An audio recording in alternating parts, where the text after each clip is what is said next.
Al Gibson at his office, and as of today, he is 2.5 months sober.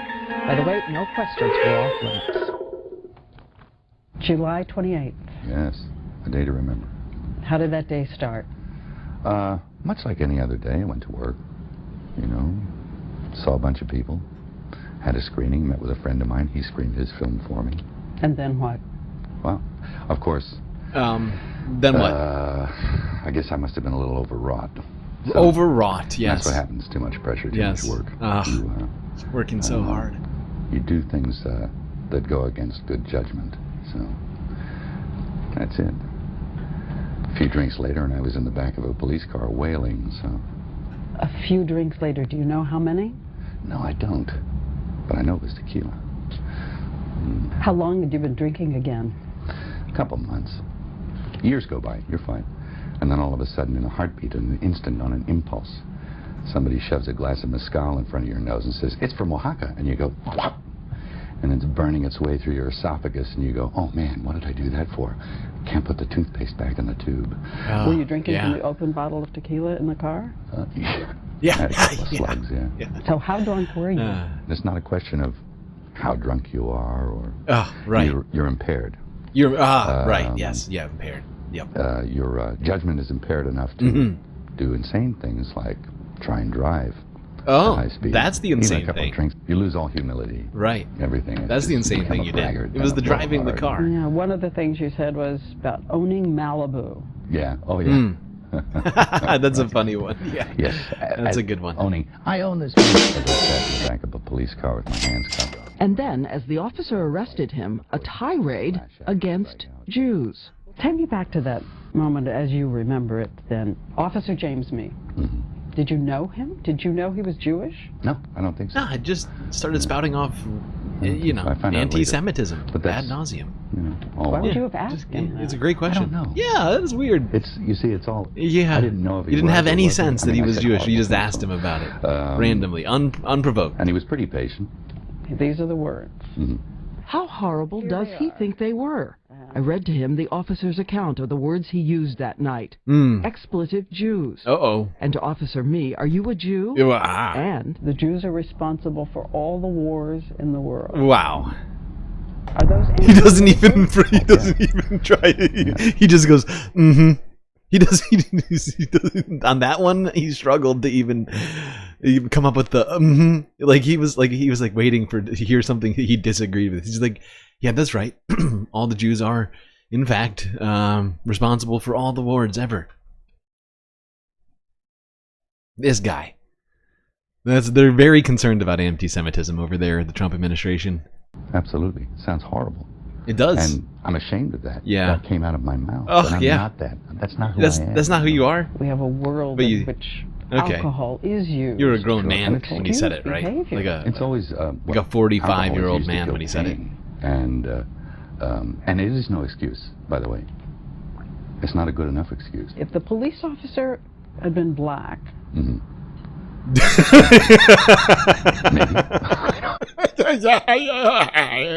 knows? I'm getting too old for this shit.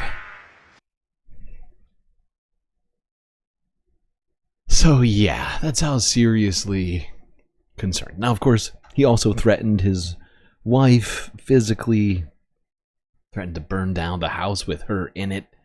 I think he said, I don't want to claim this or that, but he said some very horrifying things on a recorded call. We're not going to listen to it right now. But if you're unfamiliar with the contents of that call, I would recommend a little trip back in time, hear how he treated his wife. It was not nice. It was very much not nice. You know who else didn't treat women very nicely? Jeffrey Epstein. And this administration is taking Epstein file releases super serious. Let's hear what Ministry of Truth Representative Caroline Leavitt had to say about it. Taking it very seriously. They care about women a lot. Reagan. Thank you, Caroline. A week ago, Attorney General Bondi said a truckload of Epstein files had been delivered to her office from the SDNY. When can we expect those files to be released to the public? I would defer you to the Department of Justice. I don't have a timeline here. Oh. And the JFK files? I don't at this moment. Again, I would defer you to our DNI director, Tulsi Gabbard, and also the Department of Justice. Wow. I know that they are working on that diligently, as the president requested them to do. Christian. Thanks, Caroline. 2 questions since we've been talking about tariffs. Have there been any updates on state? There you go, Caroline Levitt, doing her job super good. Directing reporters to ask somebody else about that question. She does not have an answer. Whoopsies. Maybe ask Tulsi Gabbard, I guess. Sure, she's got an answer to all that. Of course, you wouldn't want the files with Trump's name on it to come out, or with any other sorts of, like, Trump donors or other powerful people, unless they're Democrats. You wouldn't want that info to just slip out. So we have no timeline on when we're going to get those Epstein files.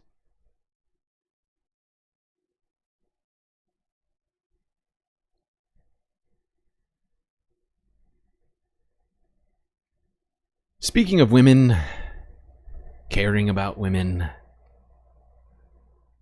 let's talk about respecting women, specifically trans women. Something which was completely missing in the House of Representatives earlier. Here's Associated Press from 21 hours ago. I now recognize the representative from Delaware, Mr. McBride. Thank you, Madam Chair. Ranking Member Keating, also wonderful. Mr. Chairman, well played. Repeat your introduction again, please? I thought that was good. Yes, it's a. That was the best response possible. Yes, Madam Chair. It was, and the comedic timing was honestly pretty good too. Thank you, Madam Chair. Ranking Member Keating, also wonderful. Mr. Chairman, could you repeat your introduction again, please? Yes, it's a. We have set the standard on the floor of the House, and I'm simply. What is that standard, Mr. Chairman? Would you repeat what you just said when you introduced a duly elected representative from the United States of America, please? I will. The representative from Delaware, Mr. McBride. Mr. Chairman, you are out of order. How rude. Mr. Chairman, have you no decency? I mean, I have come to know you a little bit, but this is not decent. We will continue this. Wow, so zero respect shown for Representative McBride. Being referred to as a Mr. by one Mrs. Was it? Self. One Mrs. Self. Mrs. Keith Self of Texas. Isn't Madam Chair a pronoun? Ooh, it might be. I think it's a proper noun, right? Is it actually? That's a toughie. I don't actually have the answer on that right now. Either way, incredibly rude. Zero respect shown.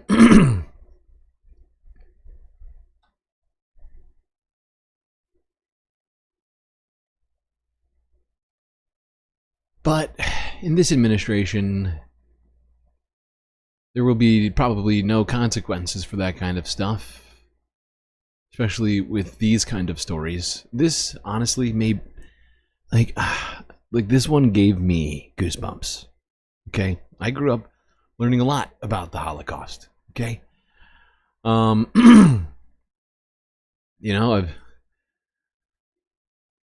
I don't remember the first time, but I was really young. I was probably 9 or 10 years old when I first saw... Or actually, did I read Anne Frank first? I can't remember if I read it first or saw the play first. I read it very young. I've read Night. I've read, seen many plays and been to many Holocaust remembrances and all these other things, right? And never again means something to me, not just for Jewish people, but for everyone. Because, of course, in the Holocaust, it wasn't just Jews who were repressed, who were killed, had their rights stripped from them. who are humiliated and treated like second-class citizens, treated like animals in some cases. I mean, generally speaking. I mean, worse than animals. I mean, like, and this, honestly, like, I'm struggling to get us to the story right now.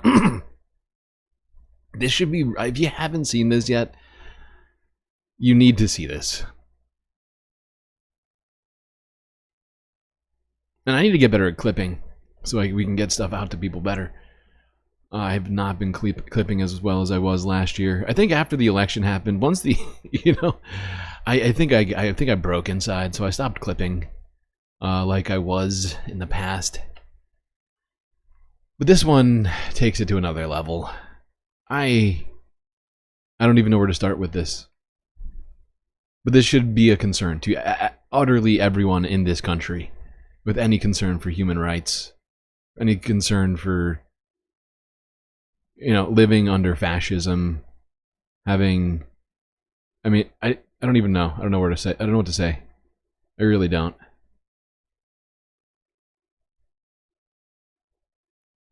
Let's go to France 24 English from yesterday.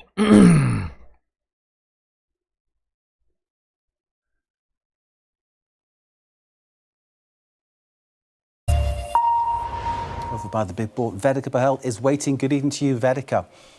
In this edition, rumours Donald Trump posted a symbol used by the Nazis against LGBTQ plus people on his social media platform, Truth Social. Tell us then, Vedika, truth or fake? That's right, Mark. Social media users around the world are reacting to a post made by Donald Trump on his platform Truth Social. Many of these people are in disbelief that the US president would share something that involves the pink triangle. The pink triangle that was historically used in Nazi Germany to identify and persecute against gay people in concentration camps. Now, it wasn't just on social media that this was causing some alarm. It also sparked quite a lot of discussions on LGBTQ plus platforms and outlets, as well as on Reddit, where people are just trying to discuss what could this possibly mean. Now, in terms of fact-checking this story, it is relatively straightforward. I can confirm that Donald Trump did post this on his Truth Social profile. It isn't just a rumor. He posted a link to an article by the Washington Times, which is a conservative daily newspaper, and the symbol was featured in that article.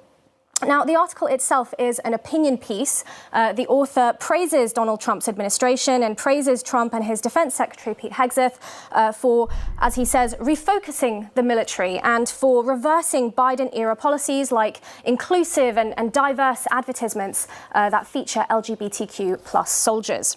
Now, it is unclear overall whether the US president had read the article that he'd shared. It's also unclear whether he is aware of the deep historical significance behind the pink triangle.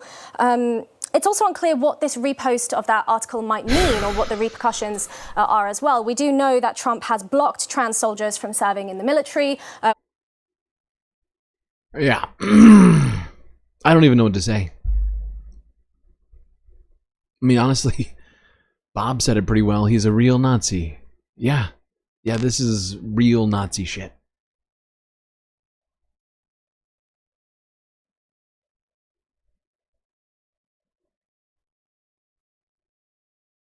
It's genuinely horrifying. I am like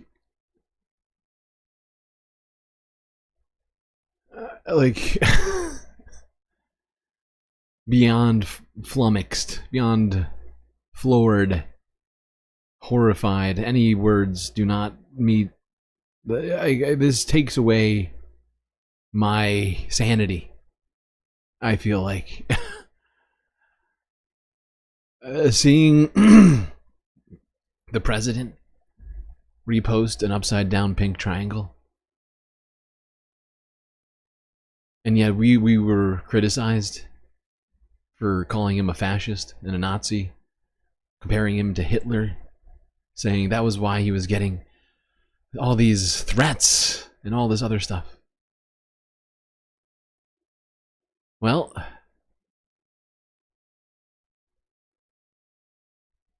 if you look like a Nazi and you walk like a Nazi, and you salute like a Nazi, and you dress like a Nazi, and you post like a Nazi, you talk like a Nazi, you might be a Nazi. And this is, I don't know how, we need to get this out. I mean, like, this is where we're at now. Freedom of speech is being taken away. A Nazi symbolism being used by the fucking president of the United States. He's got a guy dismantling the federal government. Like, this is, I mean, people, like, we are on the we're not on the precipice, we are in the crucible, okay? Beyond the precipice. We have fallen into the crucible. And what comes out of this crucible will depend on how we fight back against this shit. Where we are left. If we ever see an end to this.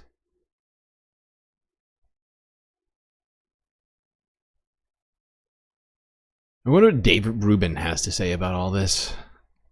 Where's Dave in this trying time?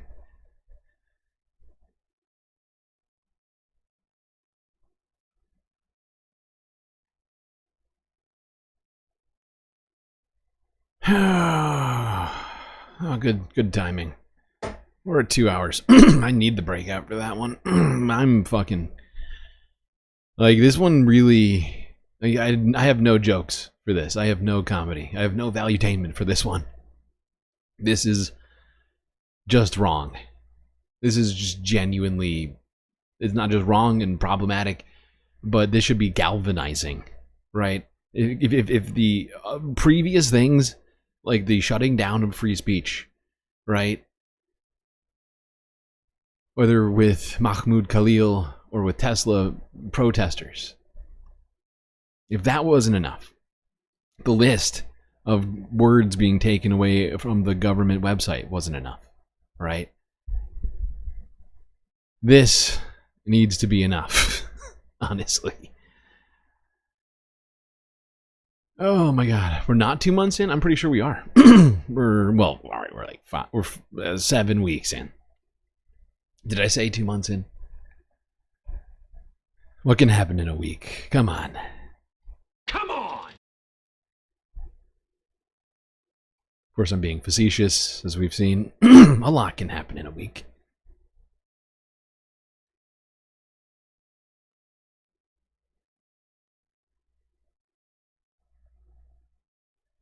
Oh, God. Okay. Short break. I'll be right back with the content.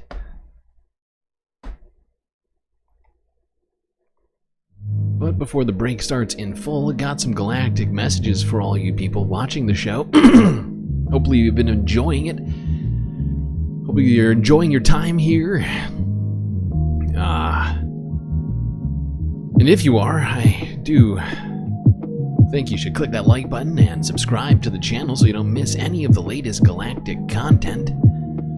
They also both really help out the channel.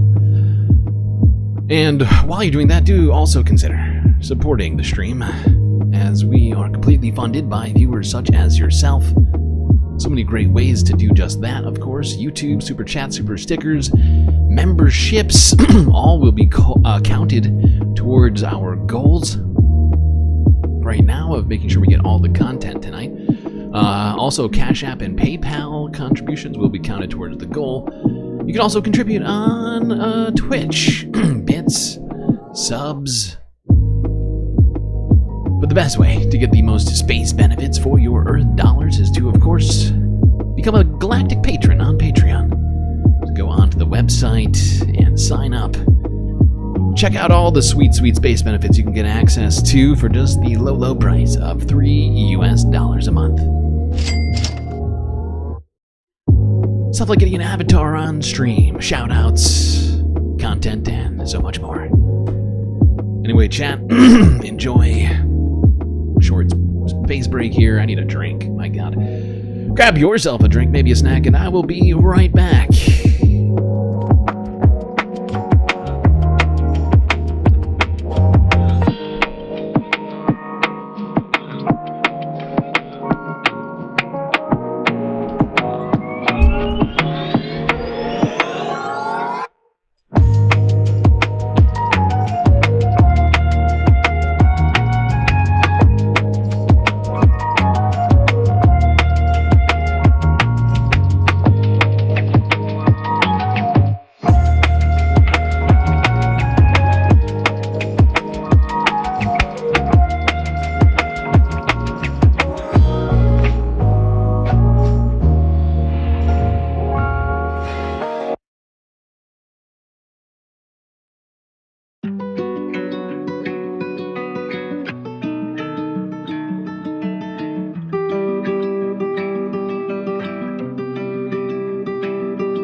Well, chat, you know what that sound means. It's time to get back to the show.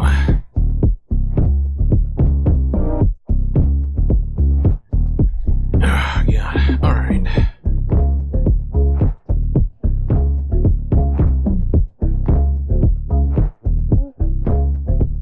All right, we're going to get talking about the government some more here. Mostly about the looming government shutdown. It's not clear that the vote has actually passed the Senate yet. I'm trying to check it right now. We're also going to talk about the state of the economy as Donald Trump sets fire to it. That's hot. Sammy Reith has followed on Twitch. Welcome. Welcome to the Resistance. Whoops, I just did something bad. There we go, I think that's right. I don't know if I fucked that up just now. I was looking at my list and on my phone. Because I find it easier to go through it on here while I'm on my breaks, looking ahead to what we're doing. But my God. Hopefully I didn't screw that up.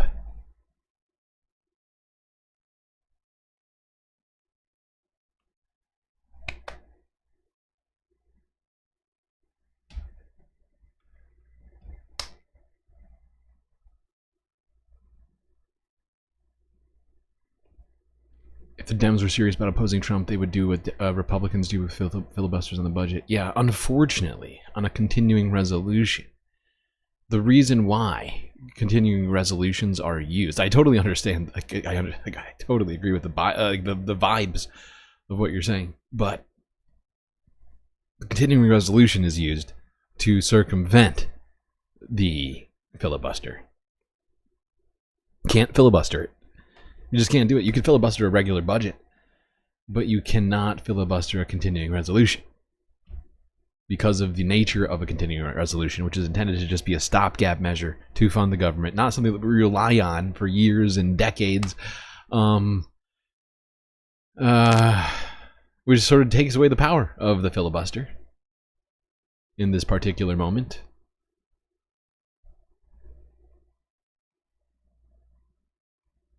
All right.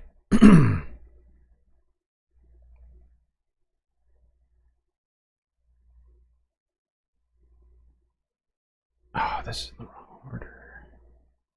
It's fine. I'll just move it. Move it.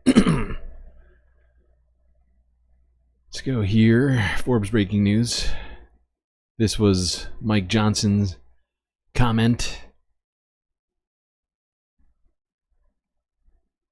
In the halls of Congress, he was asked questions by reporters, very rudely, asking questions of little Mike Johnson, who's just so tired, running his little legs up and down the halls.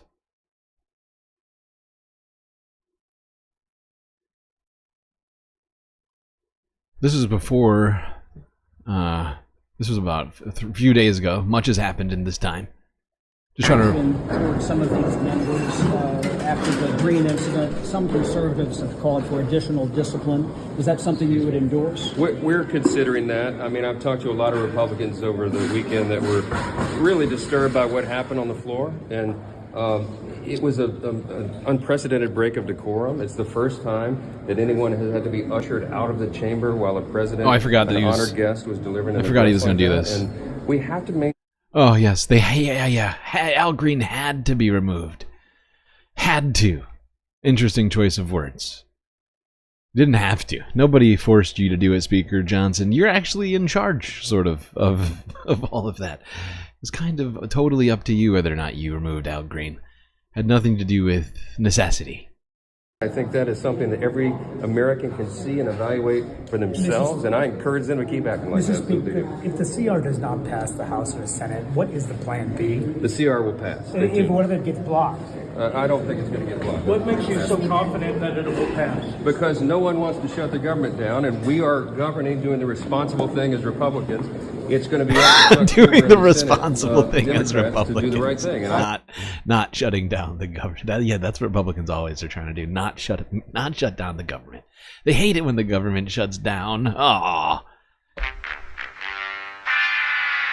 Right.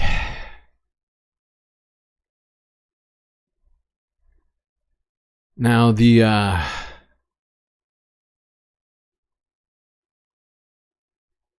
resolution did eventually pass the House. It advanced. So it looks like Speaker Johnson was at least correct about it passing the House. I'm still trying to figure out whether or not it passed the Senate right now. I'm too focused on this. Let's go here. This should be easy for me to figure it out while I'm doing this. Here's Forbes breaking news from 2 days ago. This is the view from the House floor as the House voted on this CR. The question is on the passage of the bill. Those in favor, please say aye. Those opposed, please say no. The ayes have it. The gentlewoman from Connecticut. On that, I request the yeas and nays. The yeas and nays are requested. Those favoring a vote by the yeas and nays will rise. A sufficient number having risen, the yeas and nays are ordered. Members will record their vote by electronic device. This is a 5-minute vote. Yeah, according to my, cursory research I'm doing right now while I'm listening to this, Senate has not yet passed, although there has certainly been some movement going on behind the scenes, and otherwise, which we're gonna talk about. But as of an hour and a half ago, I think the government's technically shut down. Like right now, the government is shut down. 12:01 a.m., March 14th. That's an hour and a half ago, Eastern Standard Time. Government is shut down. Now, it may, you know, senators may be doing a late night session right now, burning the candle at both ends on this one, but really cutting it close. Here's Steny Hoyer, who laid into the GOP's continuing resolution. Gentleman's recognized. Well, thank the gentlelady for yielding. And I adopt all of what the leader said, notwithstanding the rebuttal from the chairman of our committee. This bill is about giving Trump more unfettered power. That's what this bill is about. This country is in crisis and chaos over the last 45 days plus days. And this bill will continue that process. The Congress, if it passes this bill, will have failed. We should have passed all of our bills by September 30th of last year. We didn't. We then passed, as some of the Republicans have said, some appropriation bills. All of them were partisan bills. Shit. This is a partisan bill. In a Congress that is that close, you would think that we would come together and work together. But one of our members said, if Trump says, pat our heads and jump up and down, that's what we'll do. Welcome to the pat our heads and jump up and down. CR. A CR is failure. The majority puts forth its partisan CR that helps this administration dismantle vital services for the American people, outlined by our leader. Now, one thing about this CR, I'm still not understanding because I haven't read it myself. I've only been sort of, you know, getting the information from those who have, and or from like people like Mike Johnson, right? Directly from the horse's mouth. But it's not clear to me whether or not this is an actual CR, which leads me to believe that it could be filibustered, right? Like, I could be wrong, but if this CR contains budget cuts, which it, at least to my understanding of continuing resolutions, it cannot. It's supposed to extend all of the government funding from the previous budget. So if it does, I feel like that turns it into, regardless of the name they've chosen to use for it, turns it back into a budget resolution or a budget proposal, right? Not an actual so I honestly, I'm like sort of confused. But people have been urging senators not to vote for this bill. Some big names out there all saying, don't do it. You're just helping Donald Trump destroy America.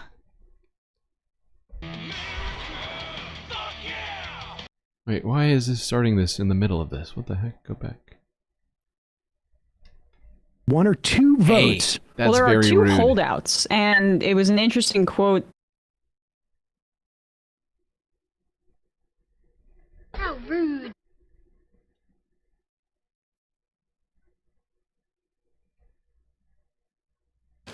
Gentleman's What in the recognized. fuck? Just hold on.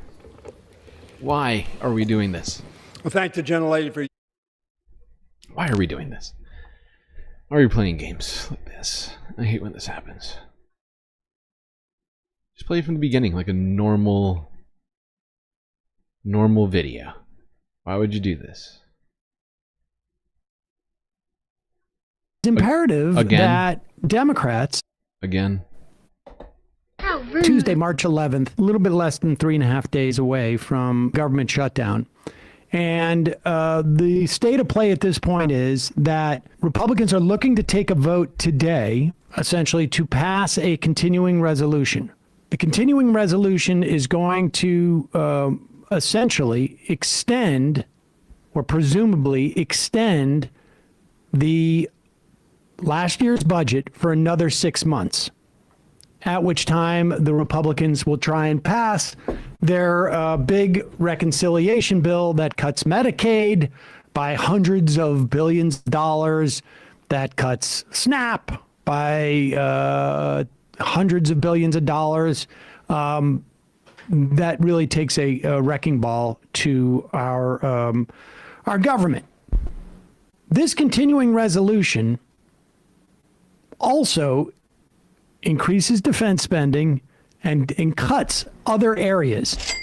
And those cuts in other areas, and we should also add, it also funds places that Elon Musk has already essentially shut down. Mm-hmm. They are supposedly shutting down, I don't know, like 5,000 programs at USAID, yet USAID will get the same amount of funding. So there's going to be this big slush fund that Trump will have, presumably, if this passes. Good God. Also, if there is nothing in this budget, this continuing resolution, that says Congress has the ability to appropriate and Elon Musk is going to stop doing what he's doing, then there is no mechanism in which to stop Elon Musk, short of the courts, but the courts have already tried to stop him. It is basically Congress would be acquiescing to what is unconstitutional in terms of illegal balance of powers. It is unconstitutional, as according to the Supreme Court in Train v. New York City in 1974, and it is illegal relative to the Impoundment Control Act of 1974. So it is imperative that Democrats attempt to stop this bill. In the House, they have no ability to stop it. And it appears that all the Democrats are going to vote against it. And Republicans, they can afford to lose, I think it's 1 or 2 votes. Well, there are 2 holdouts, and it was an interesting quote, or maybe not quote, but recounting in Politico this morning in the newsletter. They said Trump and White House officials have been telling GOP holdouts who want more spending cuts that the administration will pursue impoundment, that is holding back federal funding already appropriated by Congress, according to 2 Republicans who were in a recent meeting with the president. So what they're saying is, pass this budget that we can ignore whenever we want illegally, and we're going to be open about that. We're going to be open about the fact that we are diminishing the power of Congress right to your face, and we will use the billions of dollars or millions of dollars that Elon Musk can throw into your reelection effort as the stick in this instance for you to literally sign off on your own death warrant in terms of the branch of government that you represent. It's important to remember what Emma just cited, because the real point is that the Senate Democrats have been sort of hiding in terms of this. And they need to be pressured in the next 48 hours immediately to withhold their vote on cloture, to essentially join in a filibuster so that this continuing resolution cannot pass. And it will cause a government shutdown. But there is already a government shutdown happening right now. It is a partial government shutdown, and it is being purported, it is being done by one person, Donald Trump, via Elon Musk. And that's not the way our government's supposed to work. So there's already a government shutdown right now. It's just a partial one. And frankly, it would be a partial one after Friday night, too. Far more agencies would be shut down. But it's not going to stop. If the Senate approves this continuing resolution, this rolling government shutdown is not going to stop. There's going to be no way to apply any brakes on it. This is it. This is the last couple of feet before it hits the cliff and goes over. You've got to call your senators. We said this yesterday, but here's the Capitol switchboard number again, 202-224-3121. Tell them to vote no on cloture if they are a Democrat. I mean, if it's a Republican, I don't care. Call them anyway as well. And essentially say, hey, we elected you to do what Congress is supposed to do, which is have the power of the purse and negotiate a budget. We did not elect Elon Musk to be able to unilaterally cut programs that you're supposed to be responsible for allocating funds towards. Exactly, Emma. Exactly. Illegal.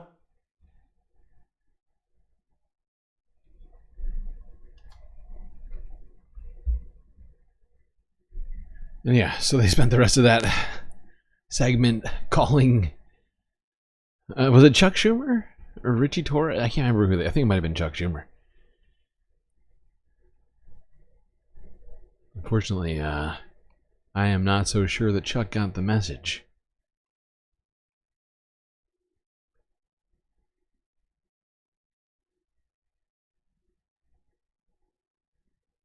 Alright, let's...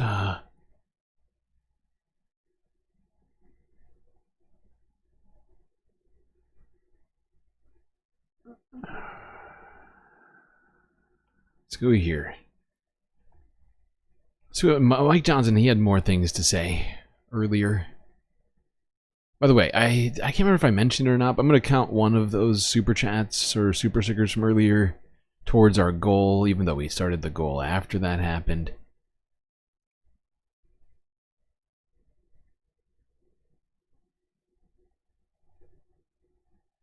So we're only 4 away, technically. You, in the past...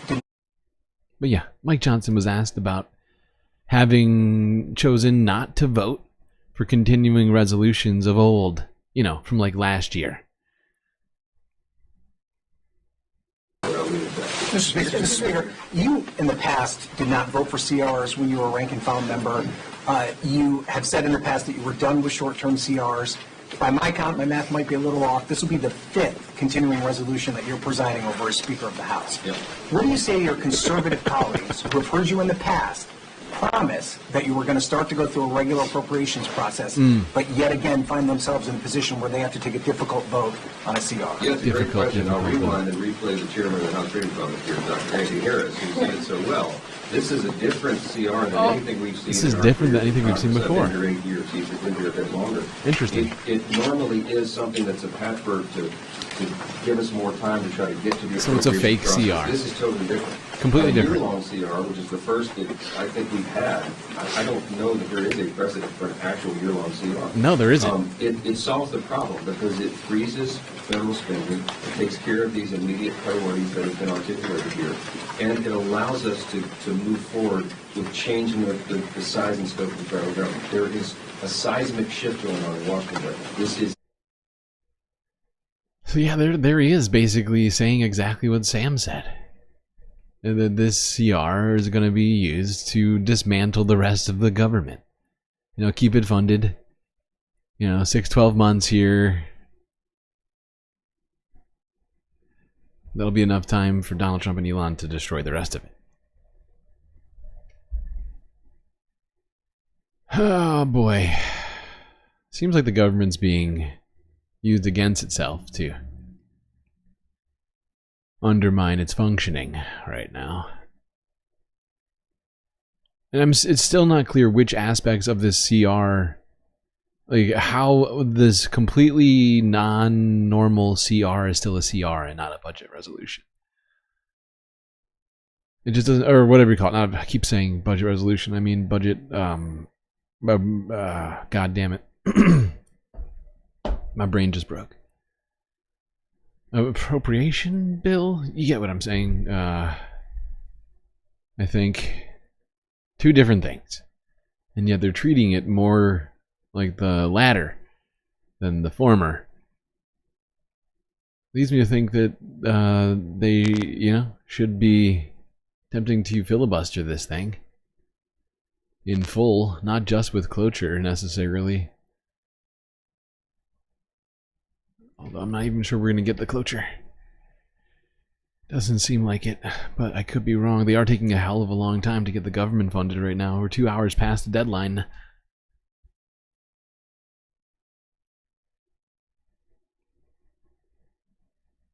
Let's see what Thomas Massey, what is he, senator?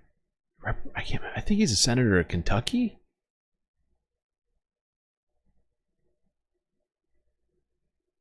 He was asked about Donald Trump, who made comments recently about his not voting for the continuing resolution. Threats made. What's your reaction to President Trump putting on Truth Social that your days are numbered? You know, Trump, he spent the whole day attacking me and Canada. And the difference is Canada caves. But do you think, are you worried about your future prospects with Donald Trump coming after you? No, if I get on this plane and never come back, I could still be the happiest guy on the planet. But can he beat you? Can he beat you? I don't know. I doubt it. I mean, I don't know. Basically tried in 2020. And by the way, the election is so far away. Remember, at this point, Mark Meadows was in trouble with Trump. And then Mark Meadows became Trump's chief of staff.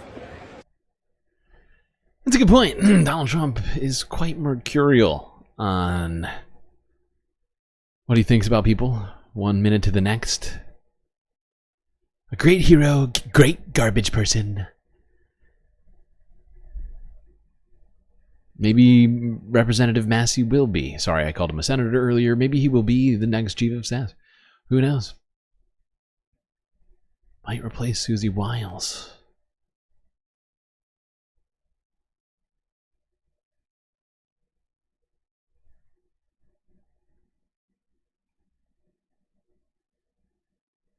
All right. Here's Speaker Johnson being asked point blank on whether or not this would be the last CR or if there would be more to come.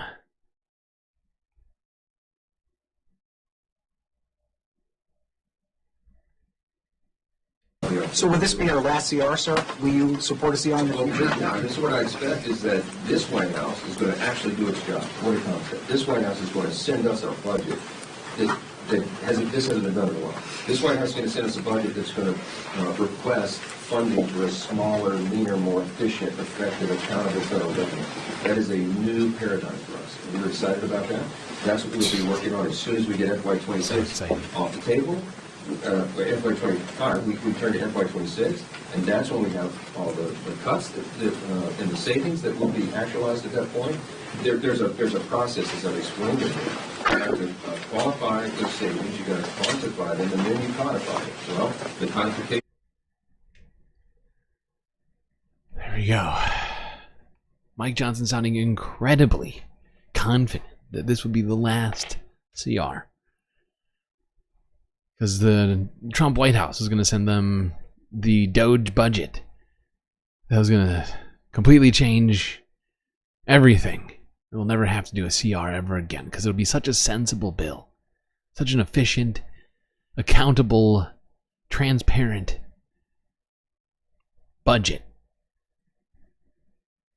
Never, ever have to think about a CR ever again. A naughty, naughty CR. Something that Mike Johnson hates. He hates CRs. He hates that he has to do this.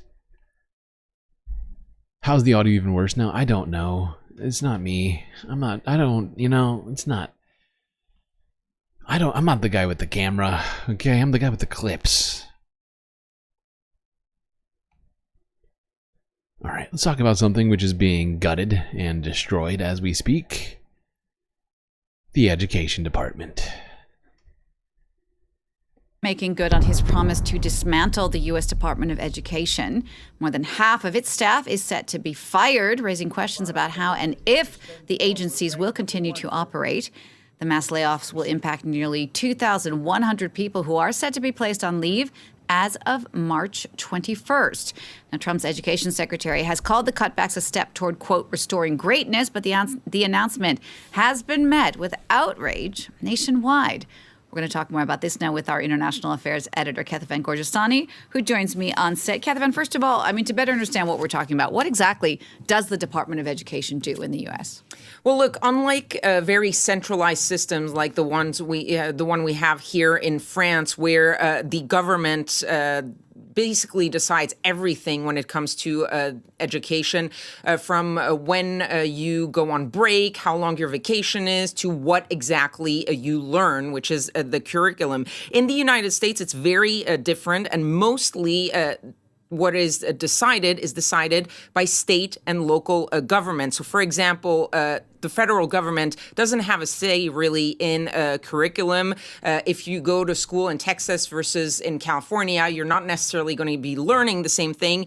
They decide, state and local governments, what teachers to hire, how many of them, how much to pay them. They decide discipline policy. They also decide on different types of tests that they want to give their students. Now, 90% of public school funding is actually state and local government. So the federal government doesn't really get into play until you reach that 10%, which is not a lot, but is also still important. A huge part of the Department of Education's job is really to administer all sorts of financial aid, helping students at different stages of their curriculum and their programs. They also fund education research. These are things like figuring out where U.S. students stand compared to other countries. And finally, they also are very key in ensuring and enforcing anti-discrimination laws. And yeah, not great. Not great.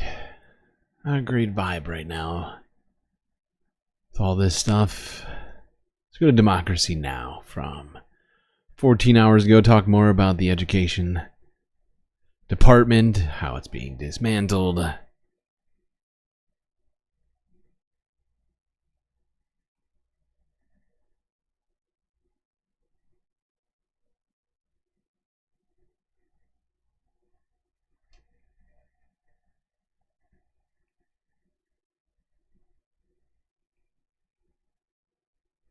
Democracy depends on a free press. Please support our independent journalism at democracynow.org/give.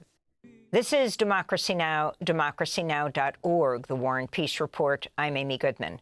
We've still lost touch with Gaza. We'll see if we can get the 2 American doctors back who are volunteering there. We turn now, though, to look at 2 stories at the U.S. Department of Education. On Monday, Education Secretary Linda McMahon issued a warning to 60 universities that they're being investigated for anti-Semitism on their campuses and could face penalties. Her warning came days after the Trump administration withdrew $400 million in federal grants and contracts to Columbia University. This comes as Linda McMahon is moving ahead with plans to gut her own agency. On Tuesday, plans were announced to fire an additional 1,300 workers, effectively cutting the agency's workforce in half since Trump took office. We're joined now by Tariff, who served as a policy advisor in the Department of Education's Office of Planning, Evaluation, and Policy Development until he resigned 14 months ago to protest President Biden's support of Israel's war on Gaza. He was the Education Department's only Palestinian-American appointee.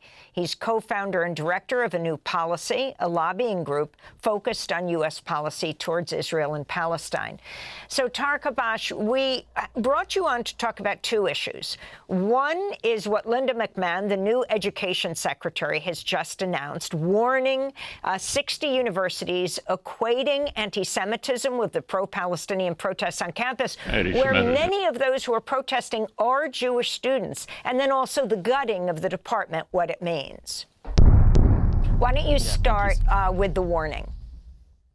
Thank you so much for having me back, Amy. I think it's pretty clear what this administration is trying to do, and it has nothing to do with anti-Semitism, unfortunately. It has everything to do with Donald Trump's vision for America, which is consolidating his authoritarian power and pressuring any political dissidents who disagree with his policies and his approach, and leveraging our civil rights laws and our institutions to be able to repress any sort of dissent and active speech on college campuses or across the country. And unfortunately, this isn't something that is just happening under Donald Trump, but this was long-standing under the Biden administration, and one of the reasons that I left. Unfortunately, this idea that student protests in solidarity with Palestinian rights, this idea that anti-war protesters are somehow, hateful or discriminating against their peers, particularly when Jewish students are disproportionately represented in these protests, is really concerning.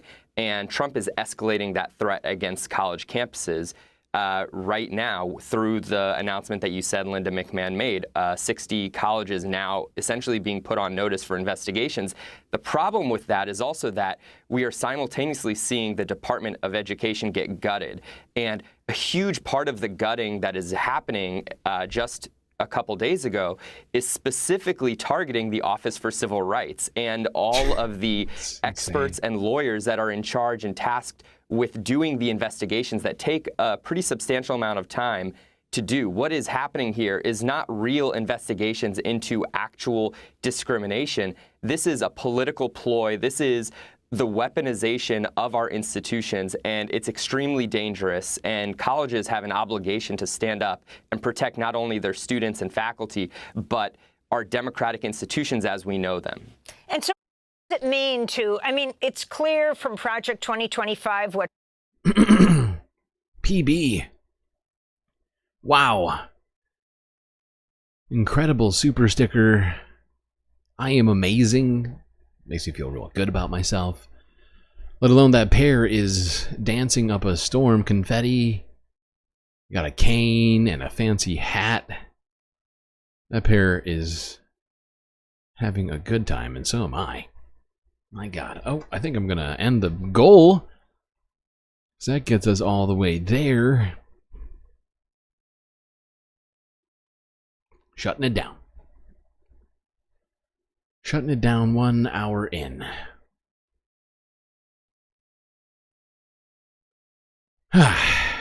Really appreciate that. Aww. Very thoughtful.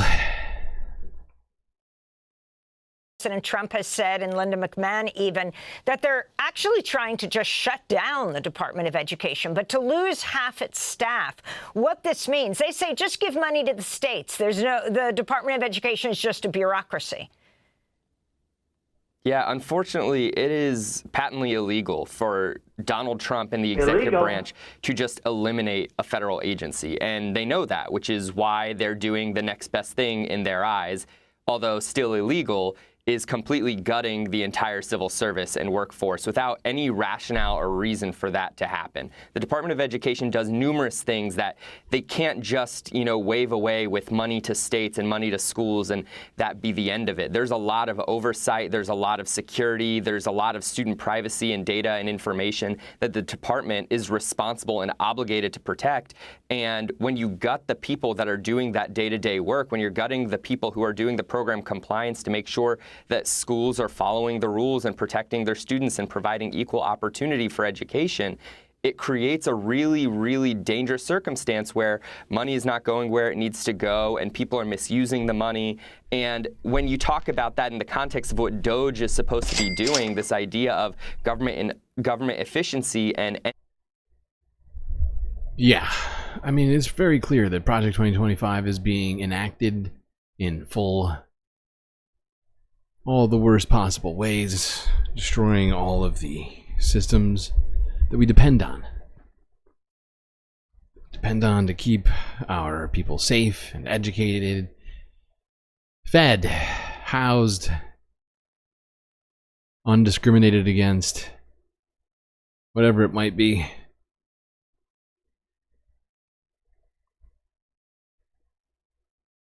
Is it just me, or is it lagging? Is it lagging? It is lagging. Why is it lagging? Oh no, is it the sticker? No, it can't be the sticker. Well, maybe it is. I don't know. People are seeing this, right? Hold on.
Okay, it's looking better. It's looking better.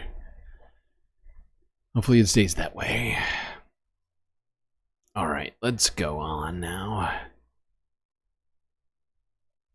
Talk about the state of the economy as Donald Trump continues to wage this incredibly stupid trade war. Let's start here.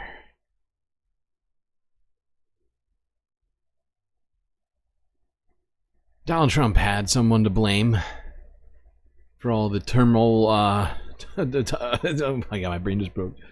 The tumultuousness. God, words are so tough.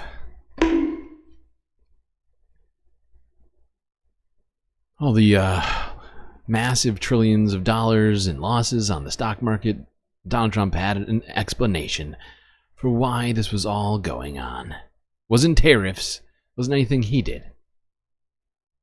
Something else entirely. Mr. President, you mentioned the ups and downs in the stock market. You said it'll go up, it'll go down. But do you and your tariff policies right now bear any responsibility for the turmoil we're seeing this week? Biden gave us a horrible economy. Oh, it's Biden. He gave us horrible inflation. And I think I'm the, staying in the market is race. gonna go very, very bad. If anything, I have a lot of It's going to go smart very, very people, bad. friends of mine and great businessmen. They're now investing because of what Everybody knew. Because long term, what I'm doing is Everybody knew the market was going to go bad because of Biden.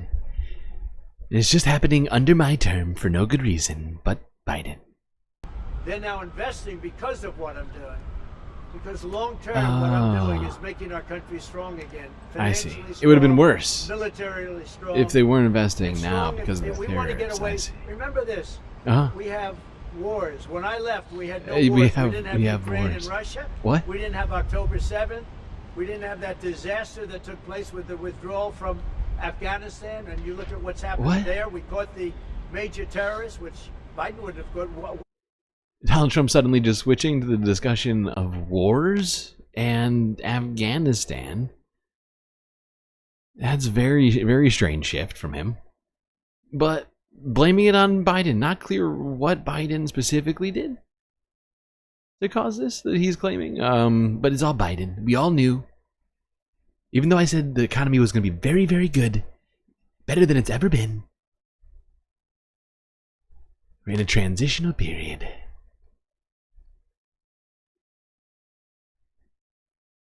Now, another guy who's not a huge fan of reality. I don't want reality. One Mark Wayne Mullen went on to CNN, talk with Caitlin Collins. As the president says he's playing the long game, American voters seem to be getting more worried about what those He was asked about tariffs as well. He had interesting answers, to say the least.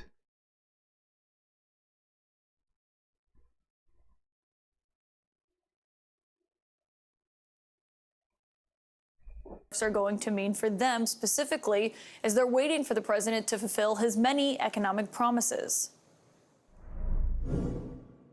The tariffs kind of like they're on, they're off, they're on, they're off. It's hard to sort of forecast, and with the big tariff, we have to increase the prices to cover that extra cost, which means, unfortunately, the cost of the bikes goes up, and our customers are paying more for the bikes.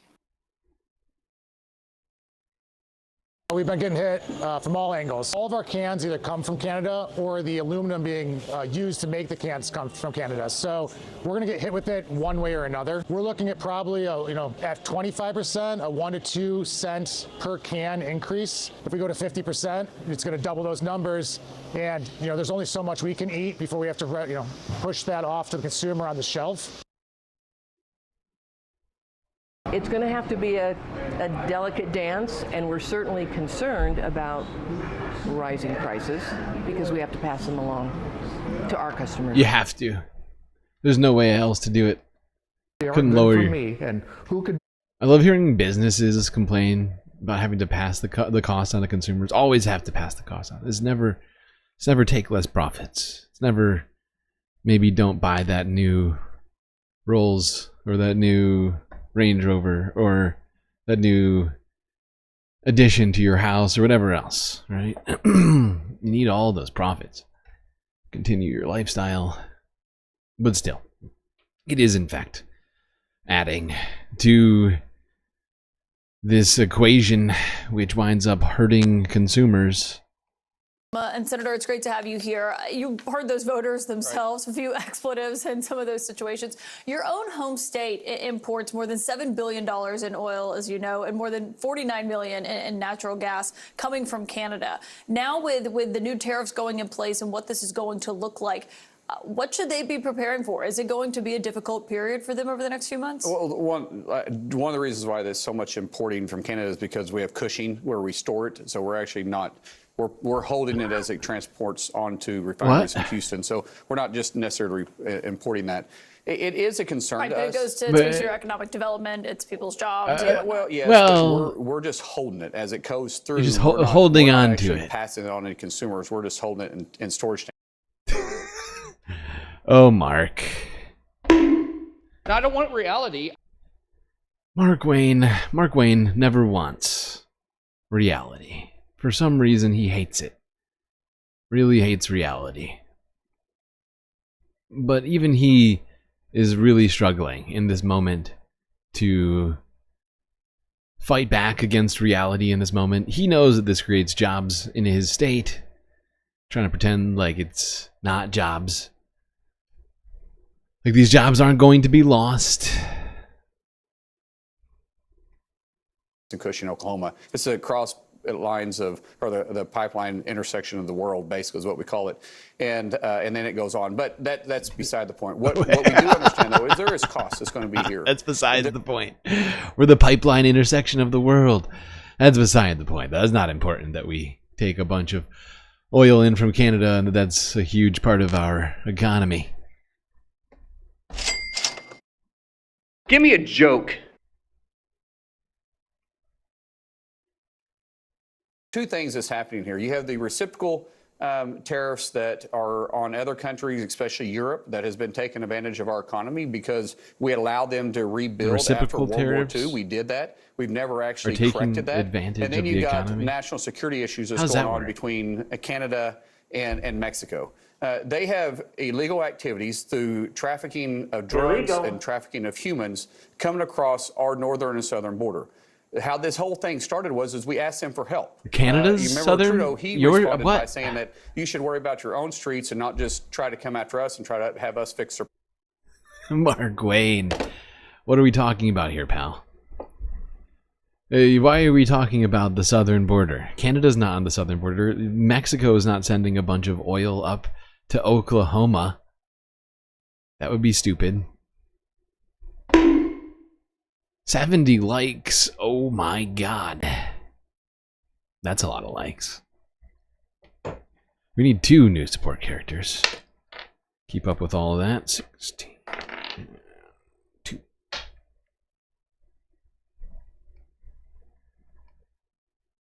Gatlin looks incredibly skeptical. If we will partner with you, we're What not is that asking you to face? do this yourself. Help us stop the illegal activities coming across our northern and southern border. Well, I don't know about the word openly, but that is something that we heard from Trump and Canadian officials. But then we've also spoken with Canadian officials talking directly to the White House who say one day it's the fentanyl numbers, one day it's the dairy tariffs, which haven't even actually hit the mark in the USMCA agreement that Trump negotiated. One day it's the trade deficit, and Trump's pulling back without some of those things being addressed. So they're saying essentially it's mixed signals, and we don't know exactly what barometer we're supposed to be hitting. I here. get what they're saying, but I can tell you where we've been at. We've been laser focused on national security, and the president has been laser focused on securing our borders. Just in the last 7 days, Oklahoma has apprehended 5 pounds of fentanyl. Now, 5 whole doesn't sound pounds. like a lot. No, it's a lot because obviously a little bit of Yeah, fentanyl can be 2.2 pounds devastating. of It's not a fentanyl lot. is enough to kill 500,000 people. That's just. But the fact is it's a minuscule portion of the supposed amount of fentanyl that comes into our country every year. Can't remember the exact number right now, but there's something like 50,000 pounds of fentanyl, maybe less, maybe like 20,000. But I mean, go to the low number, 20,000. 5 pounds and 20,000. That's what we're doing this all for? To get 5 pounds of fentanyl off the streets? Sure, a lot of people can die from that. They probably won't all die from it, though. Also, what about that other 19,995 pounds? We're talking about, 0.0001% or something like that? 0.025%. So less than a quarter of a percent. It's complete. It's so tiny. Oklahoma alone. So this has happened to every one of our cities. If they don't want to partner with us on national security, then how else do we get their attention? Like I said, we're not asking them to do it alone. We're saying let us partner with you to go after the cartels that's getting the illegal activity across our borders. But you're talking about just Canada. I mean, this is going across the board on steel and aluminum, and it's about to go across the board even further come April 2nd, according to the president. He argued today that there's not inconsistency here. He said that he needed to have flexibility. Right. But if you're a business owner, that is inconsistency and it's uncertainty. They don't know what's hitting what and when, and if the threats are real or not. I mean, what are you supposed to do? The first time the president put this on. So Mark Wayne does recognize the fact that these tariffs are in fact causing people problems. Fascinating. That's great, Mark Wayne. I always call him Mark, but it's Mark Wayne. One word. His parents couldn't decide. Decided to make up their own. Can't stick it. Mark Wayne. Fuck it.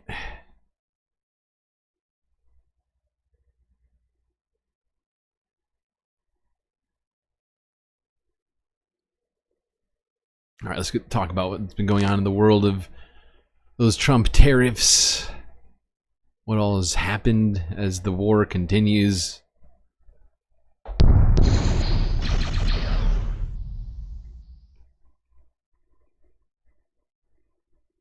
This was Reuters from yesterday at the Business Roundtable, which Donald Trump attended.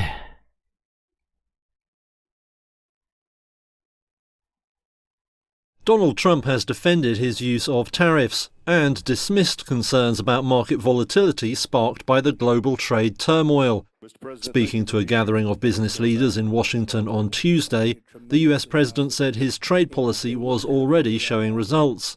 We have car companies that are not building in Mexico now. They're building in the United States. Moved. Some of them, the plants were already started and they stopped construction. Now they're going to build if not sooner. in the United States. It was very unfair that they're going to build in Mexico and sell them across the border with no tax, no nothing.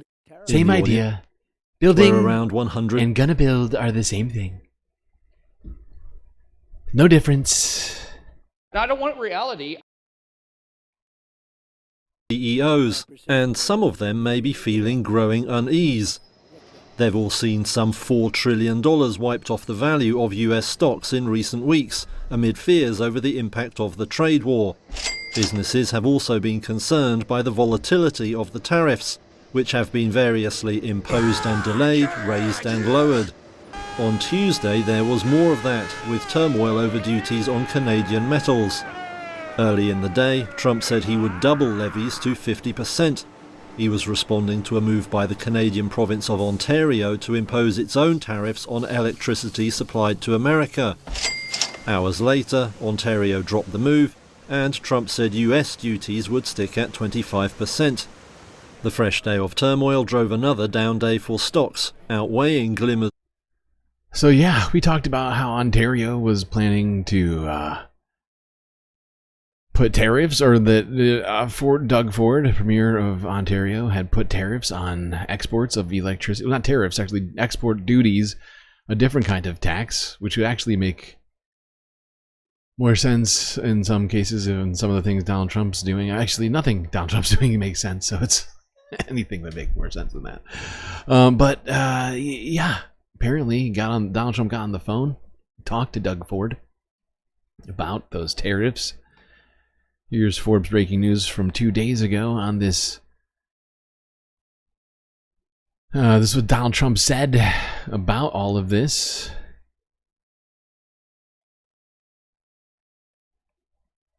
This one for Kai. You mentioned the Ontario Premier calling you and giving you his decision about the electricity surcharge, and you said you were pleased about that. Will you make a different decision now about the tariffs on Canada? Will you reduce it? At that, but probably so. Yeah. You're looking he was at a it. gentleman. Will you reduce it? He was a gentleman. He was a gentleman. Look, I said it before. He said very nice things about Trumpy. Canada, $200 billion a year. We subsidize Canada. We're giving them that money. All of the things we give them. We're not selling them stuff. We're giving it to them. We don't have to have cars made in Canada. We don't have to have lumber from Canada. We have tremendous lumber. We have tremendous trees. The very best trees. All I have to do is unfreeze them. Unfreeze the trees. I can do that with an executive order. We don't need energy. We have more energy than anybody else in the world. So we spend $200 billion a year subsidizing Canada. We don't have to do that. And frankly, the way that gets solved is subsidizing Canada. Should honestly become our 51st. When we buy stuff from we them, wouldn't have a it's a subsidy. Problem. We wouldn't have a tariff problem. They don't have. If they would just buy more American stuff than we were buying of their stuff, we wouldn't have a problem. Donald Trump just does not understand the things he's talking about. He just doesn't. Let's be real. Let's be really, really real. This guy just doesn't understand it. He wasn't some sort of, child prodigy. He was no genius as a youth. He hasn't gotten smarter in his old age. He's just been, for 80 years, told he's a special little boy, given as much money as he needs or wants, and now has control over hundreds of millions of people's fate, if not billions if you account for people outside of the United States who his decisions are all affecting. Ooh, yeah, I think, right now, I just totally forgot. I was going to start this earlier. God damn it. But yeah, there is a lunar eclipse happening right now. Maybe we should watch these now. Be totally out of order, I feel like. But if you want to, I would recommend people go out. We'll talk about the lunar eclipse in a second, but it's happening right now. Look out your window if you can. Check it out. Hopefully they don't have clouds. There should be a red, what's it called? A bloodworm moon / solar eclipse happening as we speak. Very cool stuff.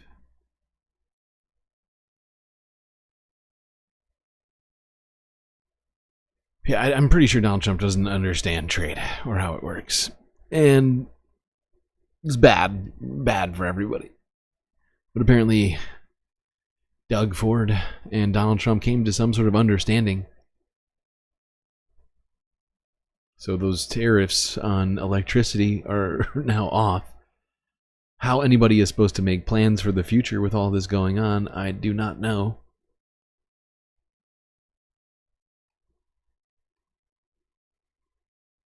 you know, within 48 hours.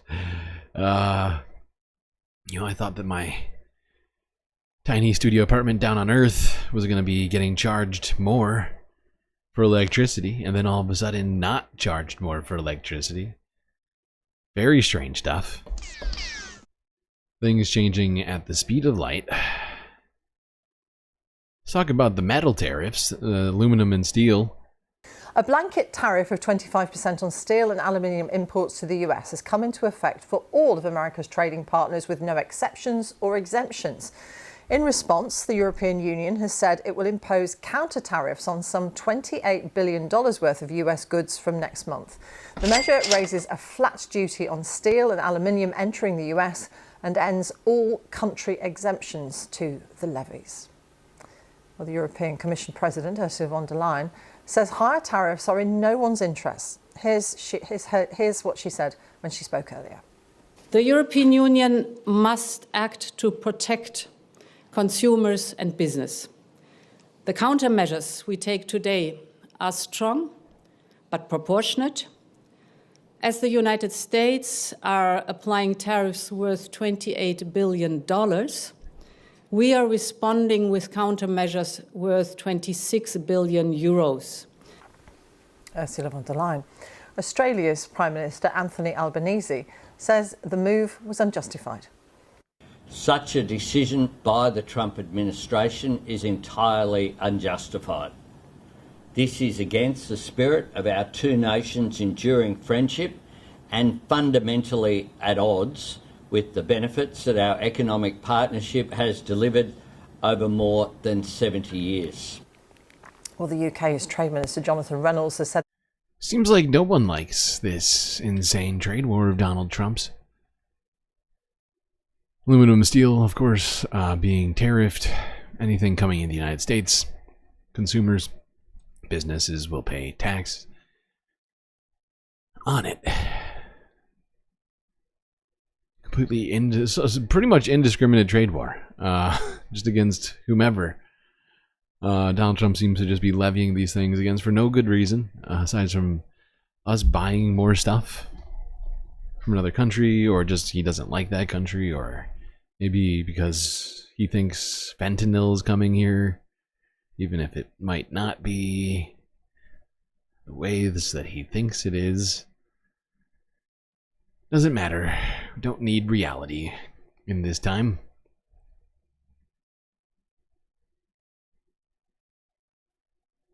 All right. Let's go here. Talk about some of the people who are being affected by this. Actually, before we do that, let's just see what Donald Trump had to say here outside the White House. Current leader of Ireland came to the White House, Michael Martin, and a reporter managed to ask a question of Donald Trump outside of the sort of driveway, I guess you call this area. What are you doing here? There we go.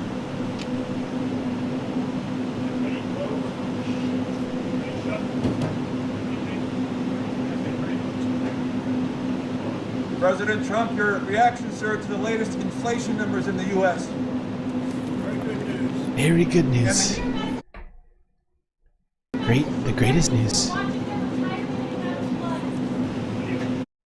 Now, if you didn't hear, inflation recently posted, some of the inflation numbers came out. Especially producer, I think it was producer inflation, which was flat rather than up, which is what the people thought it was going to be. I think that this points to a potential fork in the road. Now, while in theory, well, not even in theory, in practice, these tariffs will add to inflation, there are other factors involved in inflation, specifically supply and demand. Two things that have happened since Donald Trump was elected were these tariff threats. And in the wake of that, producers, manufacturers, whatever, who have businesses in the United States started piling up goods. We were looking at a number of videos over the last few months of producers piling their warehouses full of goods. So, supply up, right? Ahead of all these tariffs. In the midst of all that, Donald Trump has been gutting jobs, cutting funds, and causing genuine distress in the economy, right?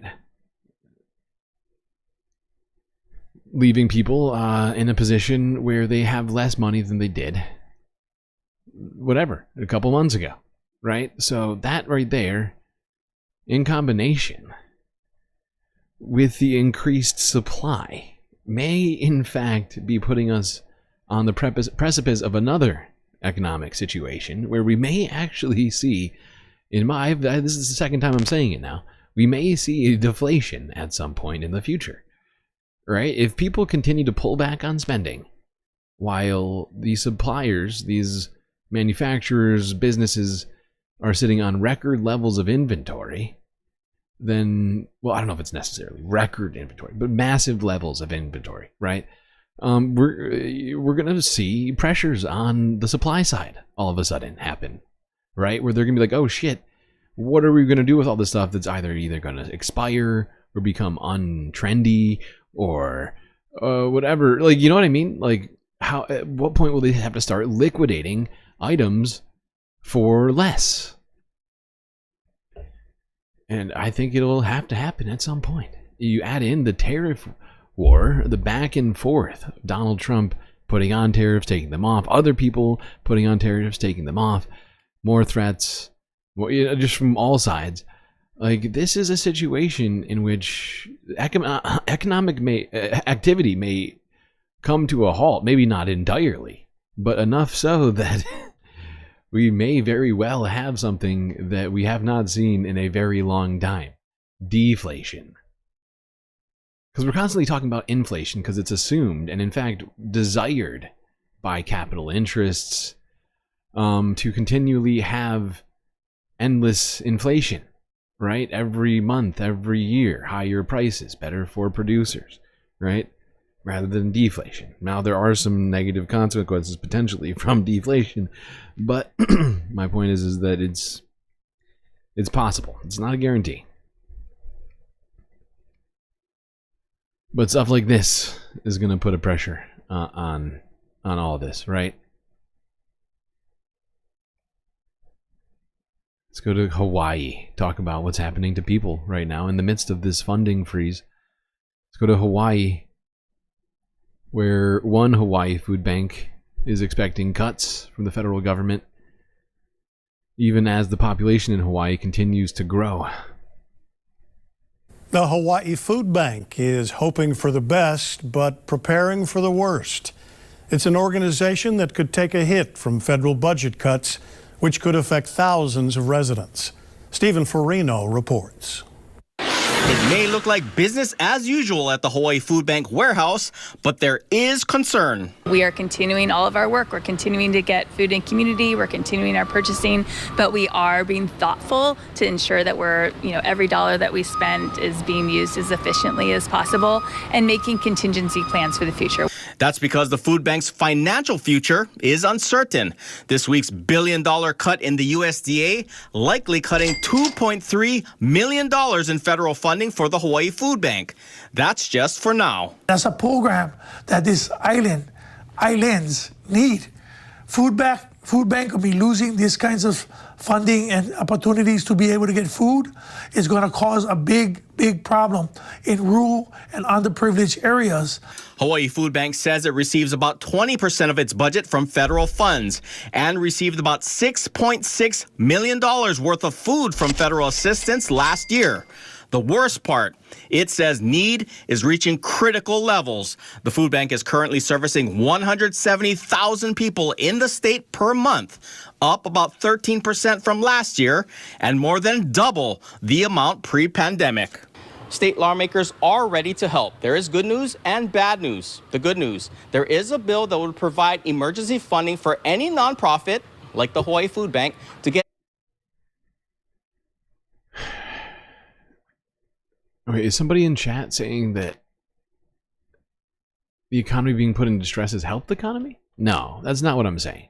Also, deflation is, if you want to talk economics, deflation is horrible for the economy, right? There's a difference between the economy and people's experiences, right?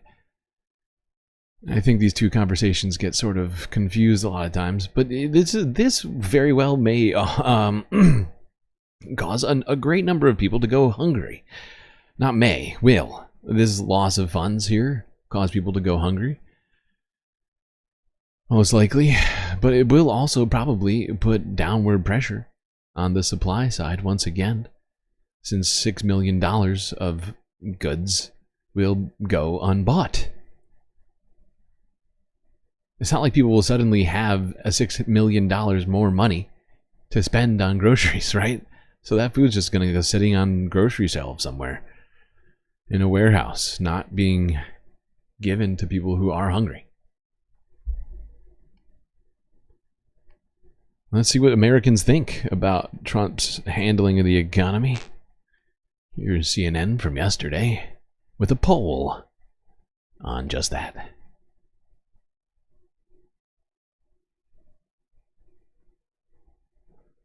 We have a new look on how Americans are feeling about those tariffs, about this trade war, and about the president's handling of it all in his first 6 weeks of this second term. New CNN polling out just this morning showing that Americans are not happy with how President Trump is handling the economy right now, and that's even before the major market sell-off that we've seen this week. But still, on some key issues, he is seeing some of his best numbers of his entire presidential career.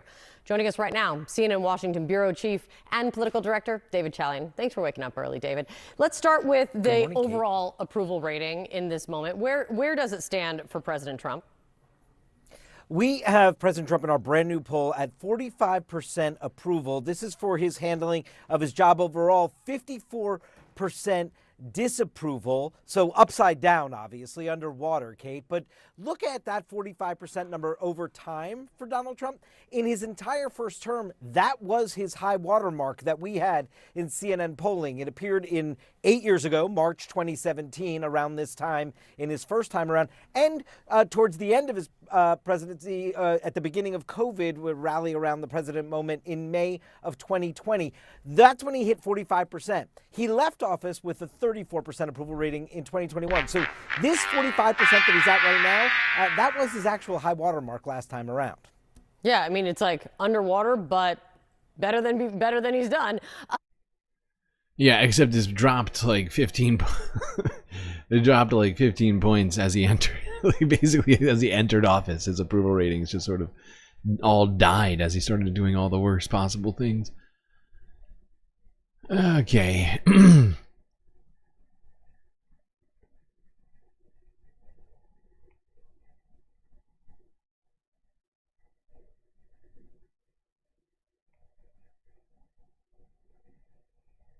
Let's go a little bit further into this video. Some of the other numbers here.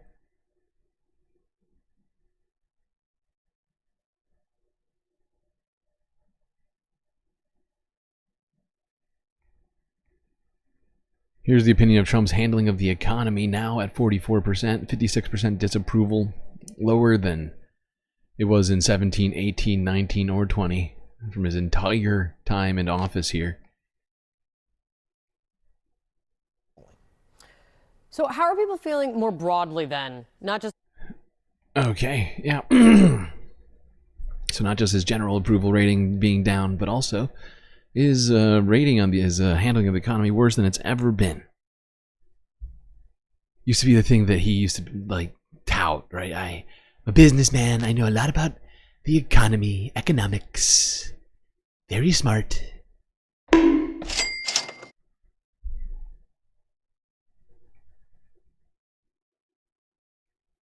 All right, now let's go to a place where very few people like to criticize Donald Trump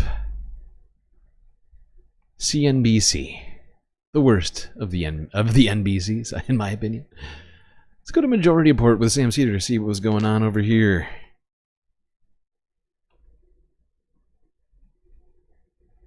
Trump's tariff war is starting to piss off the traditional conservatives that just want stock market go up. That's my bad. That's my bad. What is that face? Not the Majority Report with Sam Cedar. This is the Majority Report. With the Vingland. Piss off the traditional conservatives that just want stock market go up. The stock market has been in free fall. I mean, the economy is not in a good place, but Trump keeps saying it's just a temporary pain. We got no pain, no gain. It's a period of okay, transition. this isn't us. This isn't Brandon at the gym. It's a recessionary period. Because everyone else is feeling the pain and you're gaining. Who's gaining here? Tariffs function as a regressive tax. Or a compounding sales tax, which is already regressive, because the price of goods is going to increase so dramatically because of the tariffs that Trump is collecting. It's basically a tax break for the wealthy because a higher percentage of lower income and middle income people's disposable income is gonna have to go towards the essentials of life. Exactly. And the thing about that is, I think, often sort of missed, like, because you talk about how producers are going to have to pay more for goods, right? But when you go and buy, you know, a candy bar, or you pay your electricity bill, or, you know, you buy something on Amazon, you don't have anyone to pass the costs on to. Unlike the business, who's going to try their very best to pass the cost on to you, right? They have an out. You're not going to turn around and sell your eggs to somebody else, right? You're not going to, or maybe you are. I mean, times are tough. But, you know, you're most likely not going to buy that hamburger, turn around, try and cut it in half, and sell the other half for the same amount as you paid for that sandwich to someone else, because they would just turn around and buy a sandwich if they really wanted a sandwich, right?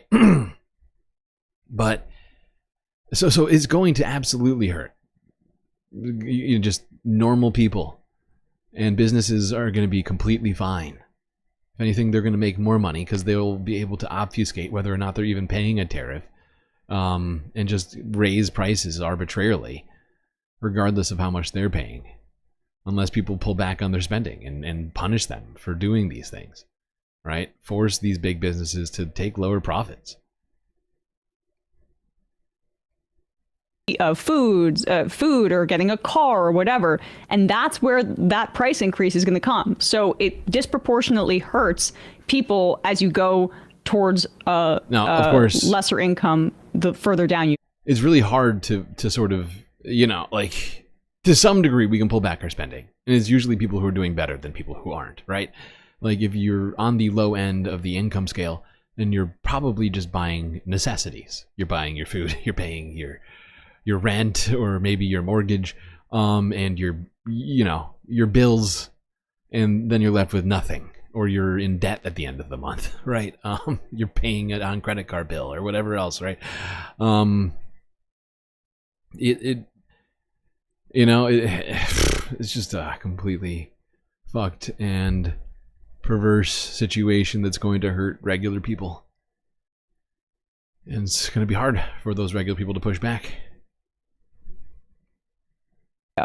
And this is at the expense of just like not raising taxes on the wealthy. They could generate all this revenue that they need but they don't want to do that, right? They need to find another revenue source, which also involves on Congress's side cutting Medicaid and Medicare and potentially Social Security to justify further tax cuts on the rich, instead of just doing like, hey, let's go back to the pre-Reagan tax era where the top marginal tax rate is 70%.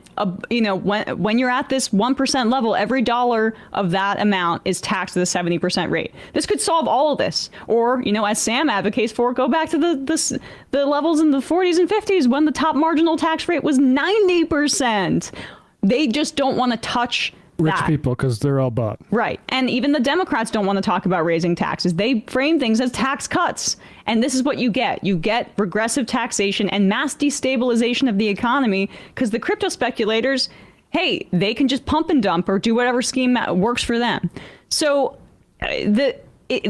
regular people are really going to be hurt by this if this goes through.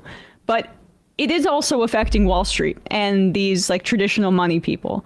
So here's CNBC's Steve Leisman 2 days ago talking about what he thinks Trump is doing. And he basically says that he thinks that it is insane. Anything breathtaking there. What you said, and Steve maybe saw the headline or the piece in the Journal as well by Greg Jensen of Bridgewater, said the trade war will pound stocks and high asset prices require a large U.S. capital surplus.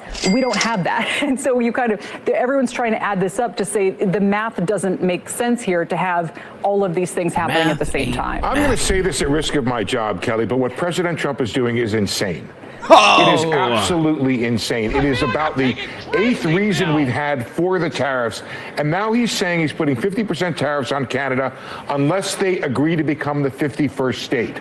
That is insane. There is just no other way of describing it. And the trouble, Kelly, is that it shows there are no bounds around President Trump. This is very different from the first administration, where there were people around him who seemed to, I don't know what the word is, but smooth over some of the edges now. And the other thing that's not talked about, Kelly, is what's going on within the administration in terms of how they're treating the Constitution and laws. I think all of that is bad for the attraction of capital. And the gentleman from Bridgewater is 100% right. We need massive amounts of capital if we want to fund our deficits, pay for the things we want to pay for, sell our bonds, and have high stock prices. And it seems as if this administration is doing everything it can to chase foreign capital away. Well, and we could go into the strategy of the insanity as a strategy in terms of our trading Insanity is not a strategy. I'm sorry. I'm with you, Kelly, in trying to look for silver linings. I'm a sunny person. Not silver linings, it's tactics, right? Some explanation for this other than insanity. I'm ready to accept it if you can come up with one. And meaning, in the meantime, oh my God, they're so nervous. What you said, and Steve, maybe. Well, the one thing is Steve Leisman is CNBC's sort of like, what do you call it? Like on the ground correspondent. Oftentimes, like he goes to the Federal Reserve Board meetings and sometimes to the White House. He's been there too. So yeah, maybe he'll. If he says that Trump is insane, might lose that press pass. Sorry. 1 sec. These players are a little bit finicky. That was pretty funny, and you can see the host trying to put the toothpaste back in the tube there. But there is no other explanation except for the fact that we just had David McWilliams on to talk about how Trump is clearly idolizing William McKinley. And back in the day, he did use tariffs as in a similar fashion, but that was prior to the globalization of our economy, where you can make one little part in Taiwan and another little part in, I don't know, X African country, and you have to import 12 pieces to make some sort of machinery. We have a very globalized supply chain. I think some of that needs to change. We need to onshore a lot of our manufacturing. But tariffs are not going to do this, right? What I'm trying to say here is that the Trump administration is not interested. It's okay. In reallocating the economy in a way that helps working people. What McKinley did through this was enrich the people at the very top and who he was in bed with, the robber barons at that time. Exactly. Yeah, it really is. It's the new Gilded Age by McKinley 2.0. Donald Trump.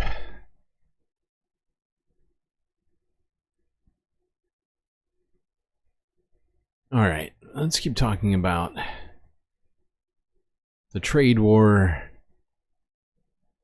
but let's sneak in some talk about healthcare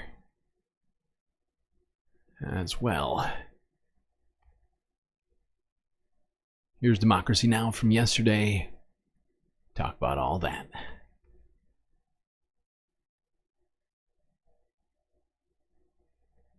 Democracy depends on a free press. Please support our independent journalism at democracynow.org/give. We turn now to President Trump's growing global trade war. Trump's imposed a sweeping 25% tariff on all steel and aluminum imports from around the world. The European Union's responded with retaliatory tariffs. European Commission Ursula von der Leyen said, quote, "We firmly believe that in a world fraught with geopolitical and economic uncertainties, it's not in our common interest to burden our economies with tariffs." Meanwhile, tension over trade remains high between the United States and Canada. On Tuesday, Trump backed off his threat to impose a 50% tariff on Canadian steel and aluminum. Trump made that threat after Ontario Premier Doug Ford added a 25% surcharge to electricity exports to 3 U.S. states. Ford then suspended the electrical surcharge after U.S. Commerce Secretary Howard Lutnick agreed to renewed trade talks. On Tuesday, Ontario Premier Doug Ford appeared on CNN and accused Trump of creating absolute This is the most chaos. unserious administration ever, right? Most unserious. I mean, the fact is there are times and places for tariffs, but they are not being used in the way that they are intended to be used. Being used pretty much indiscriminately, without any actual objectives being stated, or any particular industry in the United States to be, bolstered by any of this. No pre-demands given to any of the countries. Tariff first, then talk later, right? Rather than having discussions with leaders of foreign countries, with business leaders of whatever industry it is that you're trying to make better, right? But no, he just thinks, as long as people are in factories in the United States, as long as there are factories being built in the United States, for whatever it might be, that's what we need. And it makes everything very, very strange. Very strange moment for, I think, people who are trying to make sense of all this, in business. Have to make hiring decisions, who have to make, purchasing decisions, forward-looking plans, whatever it might be. Much more difficult to actually make those decisions now than it was before. Back on Canada, on Hold on, I'll be right families, on jobs, on businesses. For what reason? The market's speaking loud and clear. Consumer confidence is down. The market's tumbling.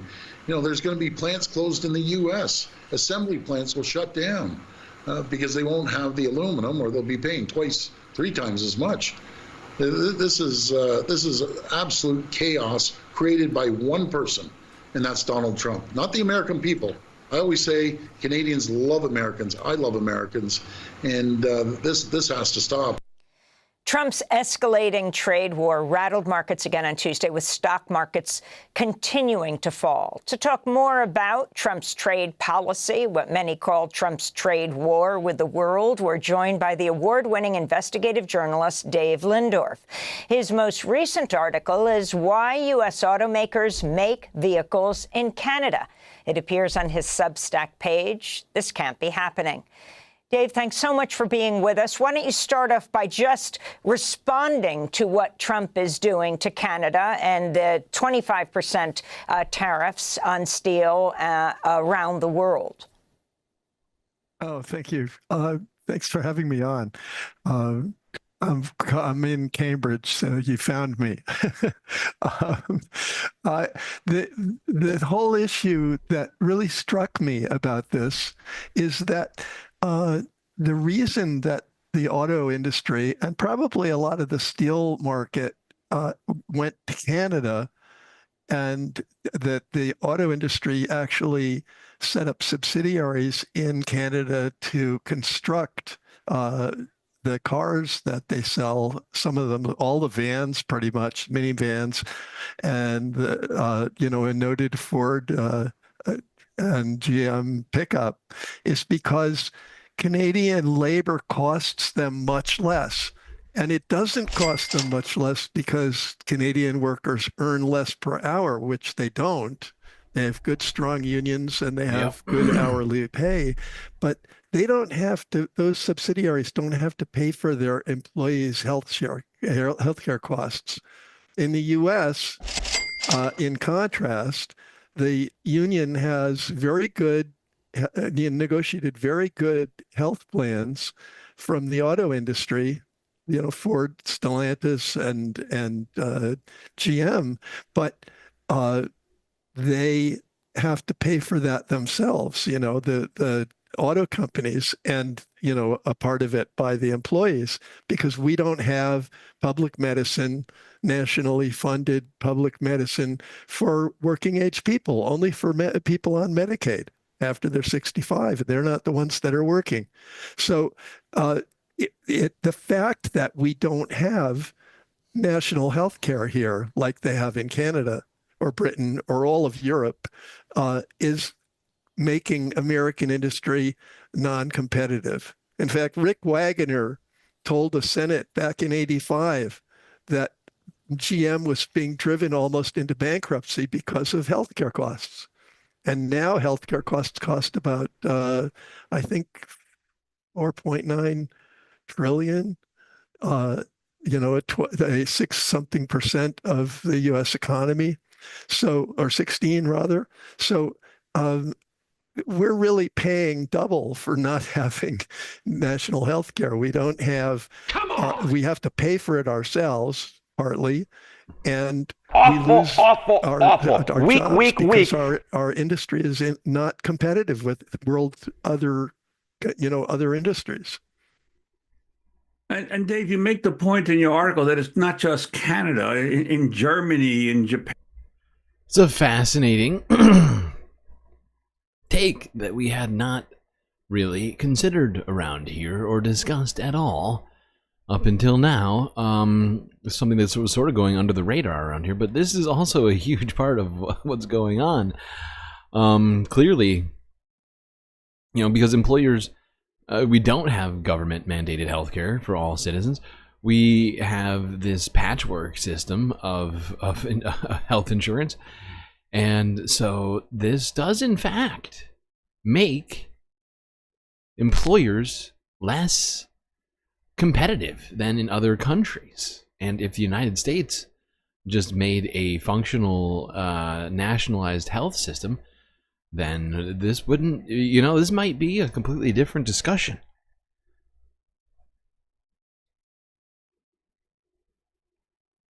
And in South Korea, in France, China, many other countries that manufacture automobiles have some kind of government-paid health insurance. And in places like Germany, the auto workers make much more money than auto workers here in the United States. But those companies, the production of cars there is still competitive. Yeah, it's true. I mean, the irony one is that if we had, say, what Bernie Sanders has been pushing for, several elections, presidential elections and off-year elections, of Medicare for all, sort of expanded and Medicare for all, so everybody got what old people now get, so some form of socialized medicine. Not only would workers benefit because they would have even the money that they're getting would go further because they wouldn't be having to pay for deductibles and co-pays and things that don't even get covered, because it would all be covered by tax supported national health care. But the companies that they work for wouldn't be laying them off because they can't sell things. And so, it's a win-win situation, which I don't understand how, except for the corruption of our campaign funding system, why Republicans and the neoliberals who control the Democratic Party would think that it's a good idea not to do this. But they don't. They're blocking it, both of those groups. And Dave, could you talk about? And I'm sure it has nothing to do with the fact that those two groups that he just mentioned are taking in vast sums of money every year from the healthcare industrial complex lobbyists, sending millions and millions and millions of dollars to Congress to keep this kind of stuff from happening. this whole effort of Trump to especially raise tariffs on Mexico and Canada, both of which are members of the U.S. Canada-Mexico trade agreement that he negotiated and that he called a great agreement several years ago? That's right. That's right. He said it was a great agreement, and now he's breaking it. The very best agreement. Now it sucks. It's a pretty astonishing thing. And so, but, you know, I think it's incumbent on the working class at this point to call it with their own senators and representatives, because they're not voting in the interests of working people if they don't, you know, support the idea of Medicare for all. I think this is absolutely key. It can't be said enough, this whole issue of Medicare for all, Dave Lindorf. When there's this whole discussion, for example, about cuts to Medicaid, about cuts to health care in general, and the Democrats are really focusing on this, which is crucial. What they don't say, what they don't talk about is universal health care, is Medicare for all. Can you talk more about that, about this being the moment? We see Bernie Sanders and his, you know, oligarchy tour around the country continually hammering home on this. But it hardly hits the corporate media radar screen, perhaps because they have so many health insurance and drug company advertisements. Yeah, it's really true. That you know, that I wrote about a book about this like back in 1992 about the for-profit medicine and what was wrong with it, and it hasn't changed. It's gotten worse. The idea that you have none of the administrative costs that are built in at like as much as 30% of all the trillions of dollars spent on healthcare in the United States goes to administrative costs. It doesn't do a thing. It is the insurance company is sucking up the profits for no. Yeah, and all that administering is not about actually administration of healthcare. It's about making sure that they don't have to pay for that healthcare. All that administration cost is all about the number of people that they're paying to deny healthcare claims. Things like that. To try and prove that you don't actually need that new heart. You don't need to not have cancer. You're fine.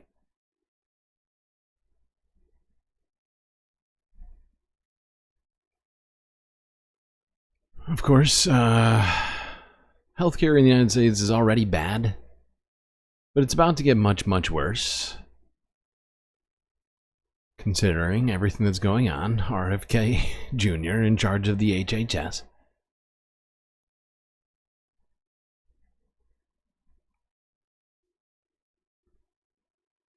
And this guy who's now going to be at the head of the NIH. Dr. J. Bhattacharya. Anti-vax, or vaccine skeptic, sort of fake doctor.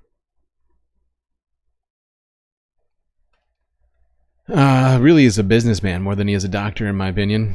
From what I can tell, most of his expertise seems to lie in the healthcare administration. The capitalist aspect of our fucked up healthcare system seems to be his main focus. How to make as much money not giving people healthcare as possible. Minorities or not. Thank you so much. I yield. Thank you, Dr. Alison Brooks. Very good sneaking that last comment in. You know what I'm saying? After the buzzer. You know what I'm saying? Senator Husted. Thank you, Chairman Cassidy, Dr. Bhattacharya. Thanks for being here. Although, as someone who grew up watching professional basketball in the 70s and 80s, calling you Dr. J is a fun thing. It's a real thrill for me whenever I hear that. Thanks for your nomination, frankly, at this time in America is a victory for the scientific method. It's a victory. It's a victory. I know that you have been courageous. So courageous. Offering divergent views. Backing them like vaccines are bad. And encouraging people to think differently about how we solve Maybe complex COVID's problems. not so bad. That's what. By the way, look it up. COVID's not so bad. Dr. Bhattacharya. This guy wrote a fucking article, I think it was the Wall Street Journal, claiming that COVID wasn't actually that bad. That's who this guy is. So great. So great. Supposed to be about. Great time so for thank science. You for being a champion of that during difficult circumstances. Thank you so much. I want to just talk briefly about something we talked about is that we heard a lot of talk about inflation in America, but in this century, the number one inflationary cost that affects Americans, American business, the quality of life has been healthcare inflation. And the idea that we can think differently about how we address How do we do it?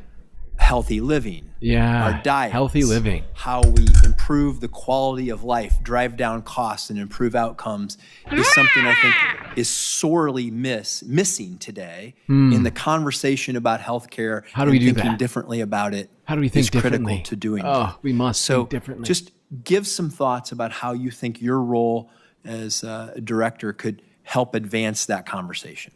Senator, I really enjoyed our conversation that we had in your office about exactly this. The chronic disease problem. Let's just take obesity. Yeah, it seems almost intractable. For decades, we've had body weight go up, can't get rid of it. diabetes rates, chronic disease, and in a way, that's an indictment on how the NIH has functioned. The goal of the NIH is to make Americans healthy. It's to have the research that makes Americans healthy. I think I want to make sure that we allow a broadest set of ideas as possible to address this problem, because the set of ideas we've had so far have not actually addressed the problem. It's continued to get worse. Fundamentally, to me, and this is an element of faith, I guess. Faith, I really, believe in that science. if we allow science to have lots of different ideas, that we will be able to meet the health needs of the American people. If we allow science to have lots, and no one's stopping science from having lots of ideas. They're called hypotheses, you idiot. Then you do an experiment, right? You draw conclusions from that experiment, and then you move from there, right? That's how ideas work in scientific thought. This guy is such a fucking fake. What a fraud. What kind of doctor comes in and says, oh, we're not allowing ideas in science? Bullshit. Fucking bullshit. If we say, okay, only a few scientists with their ideas are allowed to have support, with a narrowest, like one school of thought, we're not going to make any progress. I don't have the answer to how to solve the obesity crisis. If I did, I would have already you don't. would have published it. But I want to make sure that the scientist that's out there has support from the NIH, even if all scientists must receive funding. That's the plan now, no matter what.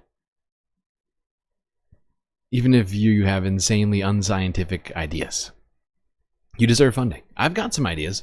Maybe I can get some NIH funding. You got ideas on how to make America healthy again?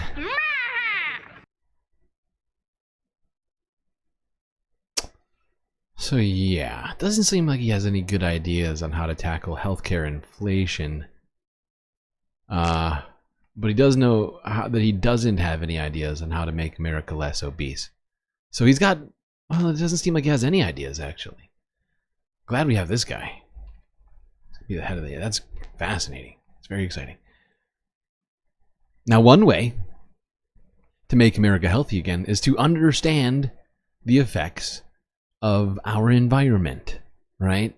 What we eat, what we breathe, how we live our lives, right? Maybe we should give some funding to researching stuff like that. Oh, you say we're already doing that, and it might be cut at some point. Yeah, okay, let's look at this. Associated Press from yesterday. How scientists are studying the health effects of ultra-processed food.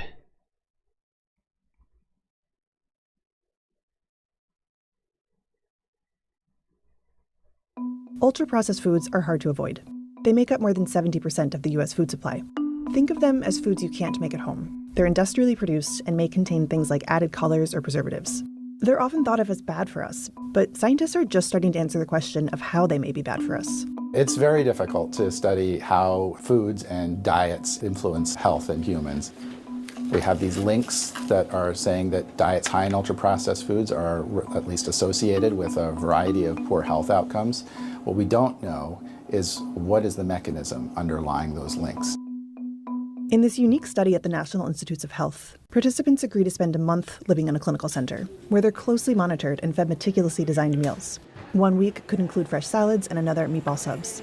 It's only the second clinical trial of its kind to measure what happens when people eat different types of processed foods. The first one showed that diets high in ultra-processed foods cause people to eat more calories and gain weight. So the study that we're doing now is trying to follow up and say, well, what was it about the ultra-processed foods that led people to overconsume calories?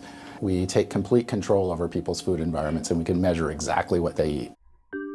I've been currently living at this hospital at the NIH within the Bethesda, Maryland area. I've been here for like 21 days, even though the time goes by really fast. So everything is decided for me. The only choice I have is my water, how much I can drink.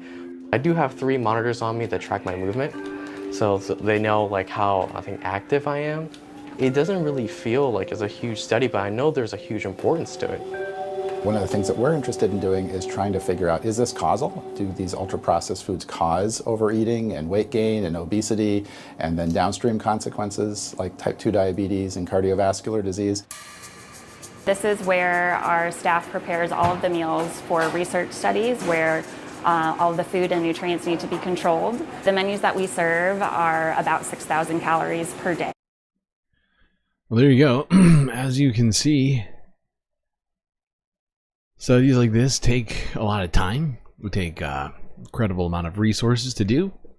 But hopefully at the end of it, we have more scientific understanding of how our bodies react to certain things like ultra-processed foods. Something which Donald Trump will probably be, I mean, studies like this are going to be losing funding all over the country, right? And if we're going to supposedly make America healthy again, then might want to keep stuff like this going.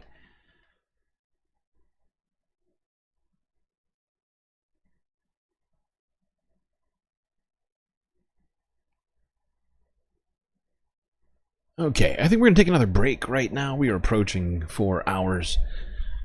And we're going to switch over to Canada in a second and check up on what's happening with the GOP spending bill. The CR still doesn't appear to have been voted on in the Senate. And it's like 3 in the morning now. So that's a little weird. Government's been shut down for over 3 hours now, it seems. Yeah, no new news on this. Still, okay. Break time. But before we take that break, I'm going to do a little galactic messaging for you. If you haven't already, hit the like button. Don't forget to subscribe. Maybe even hit that little bell icon too so you don't miss any of the latest galactic content. While you're doing all that, please do consider contributing here to the Galactic News Network, as you are our only hope. Without you, the Galactic News Network would cease to exist. That's right, GNN, in peril. But thankfully, people here continue to do their best to fund this show, which your eyes and ears are currently enjoying. And if everyone only gave $2 a month, all the subscribers on YouTube, we would have no financial problems here whatsoever. That's right. So many great ways for you to show your support, of course. YouTube, super chats, super stickers, memberships. You're continuing to fight to get more members so we can get more emotes. Twitch, Twitch bits, subscriptions over there, Patreon, of course, the best way for you to get the most space benefits for your Earth dollars. Just go on to the Patreon website, check out the different tiers, the cornucopia of galactic bennies at your fingertips. Only $3 a month to become a patron. You can get yourself an avatar hanging out at the pool or at the bar or one of the other screens at the break. Then we go through shoutouts and much, much more. Anyway, chat, that's enough messages from me. Enjoy this break. Grab yourselves a drink, maybe a snack, and I will be right back.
that sound means, chat. It means it's time for us to get back to the show.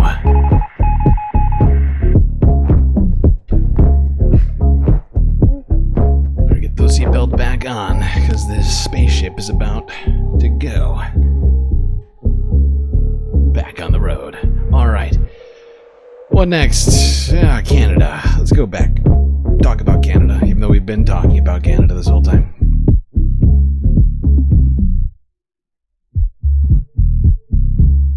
Or it certainly feels like Canada's been brought up quite a few times since we started this stream already, but here we are, third half, engaged. Let's see what head of the Ministry of Truth, Caroline Leavitt, had to say when asked very uncomfortable question about Canada and the United States. Very old, very close relationship.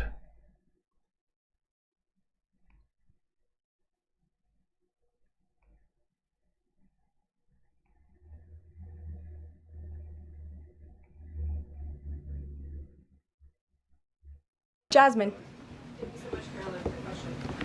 On Canada, after all of these threats to increase tariffs or turn off electricity, I wonder, does this administration still consider Canada to be a close ally of the United States?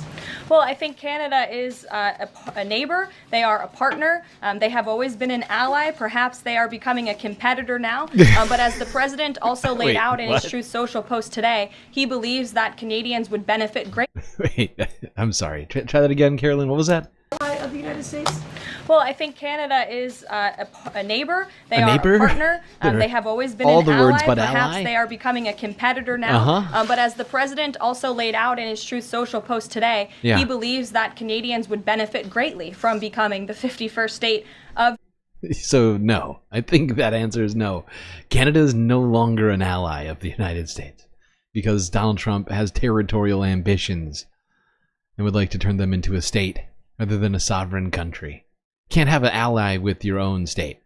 So it could have just said no there, Caroline, instead of making yourself look incredibly stupid. But okay. Okay, Caroline. You do what you want. Yeah, basically, without saying it, Caroline Leavitt. Trump administration does not consider Canada to be an ally. A neighbor, perhaps. A partner, maybe. Competitor, almost definitely. But ally, no. State, maybe. Maybe 51st state. But as a country, sounds like a no to me. Let's talk about some other things that are going on between the United States and Canada. Apparently a new registration rule has come into effect for visitors from Canada. What will you have to do when visiting the United States? Well, let's find out. The U.S. is set to enforce a new visitor registration rule on April 11th, which could impact thousands of Canadians. Those planning to stay for longer than 30 days will be required to register with U.S. authorities. There is no registration form and there is no process yet. The Department of Homeland Security has said that that's coming. It's not out yet. If travelers fail to log their details with U.S. Customs and Border Protection, they could face an up to $5,000 fine or be detained for up to 6 months, according to the U.S. Office of the Federal Register. For Canadian snowbirds, they're the ones who are most alarmed. A lot of them are confused and quite frankly, they're scared. The U.S. Department of Homeland Security telling Global News Canadian members of the Nexus program or those under the Visa Waiver program will not be impacted. It would also not apply to Indigenous people who meet certain conditions. Whether Canadians would be exempt from fingerprint requirements is not clear. But what a Canadian could do to avoid being called in to register like this is to ask for an I-94 when they do travel. Canadians with an electronic I-94 document, which most get automatically when flying to the U.S., don't need to register. Canadians can prepare by checking their I-94 status online. I'm not surprised. There you go, United States. Sort of treating Canada like a competitor rather than an ally. Demanding registration from Canadian visitors staying longer than a month's time.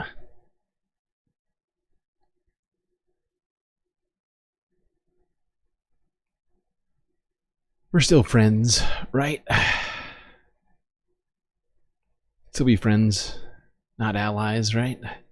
I still see all Canadians as my friend, okay? Just so you know. Aside from Pierre Poliev. Or, well, like Daniel Smith. Okay, there's a few Canadians I'm not a fan of, but if a military generally conflict speaking, came to Canada North, we're still good. It might look something. Galactically speaking. Earth-wise, might have some problems between countries. Speaking of problems between countries, Canada's preparing the North for perhaps an Arctic winter of sorts. Winter is coming.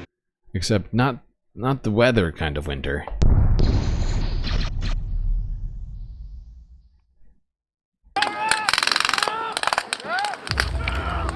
If a military conflict came to Canada's north, it might look something like this. This is an exercise. Nearly 200 members of the 34th Canadian Brigade Group in the Aoichi region of northern Quebec. The friendly force that's somewhere in the forest there will come out and put itself in position to attack. Basically, my role as a section commander was to lead my part of the section, which was part of the assault. On the Ski-Doo here, we can see the medic sled. So this is where the injured enemy has been transported, and they're going to take it away to another location. This is all part of their military exercise to help the armed forces practice in this kind of terrain here. We don't know the maps, we don't know the people, we don't know the area. It's a major challenge for our troops. There's no base near here. All the military's equipment needs to be transported from Montreal, some by air, but mostly by road.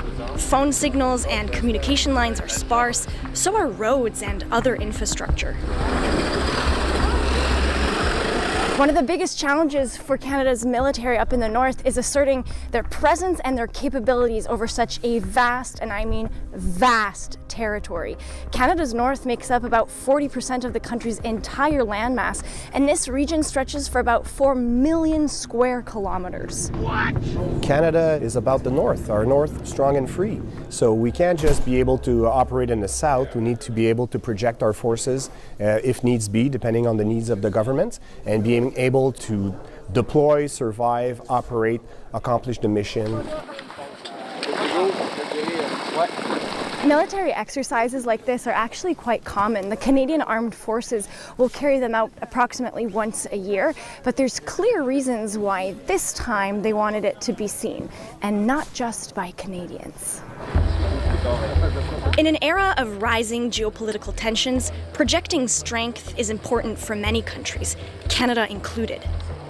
Every Western nation start to look at their own weakness when facing Russia. For Canadian, it's normal to look up north and to say, okay, we know that Russians are very present in their part of the Arctic. But Russia isn't the only preoccupation. There's now also a possible threat much closer to home. There's a risk that the American administration wants to challenge Canadian claims on some area of the north, namely the Northwest Passage, which are the maritime route that are going through the Canadian archipelago, and in the Beaufort Sea, near the Alaska and Yukon's border. It's possible the Trump administration wants to revive these conflict and contest. Yeah. Some of this rhetoric is getting kind of awkward, like someone just said in chat. Talking about Canada potentially having to defend itself from the United States attempting to seize the Arctic region of the country. I mean, just a horrifying state of affairs right now. Got to say. I gotta say. Oh, God. All right.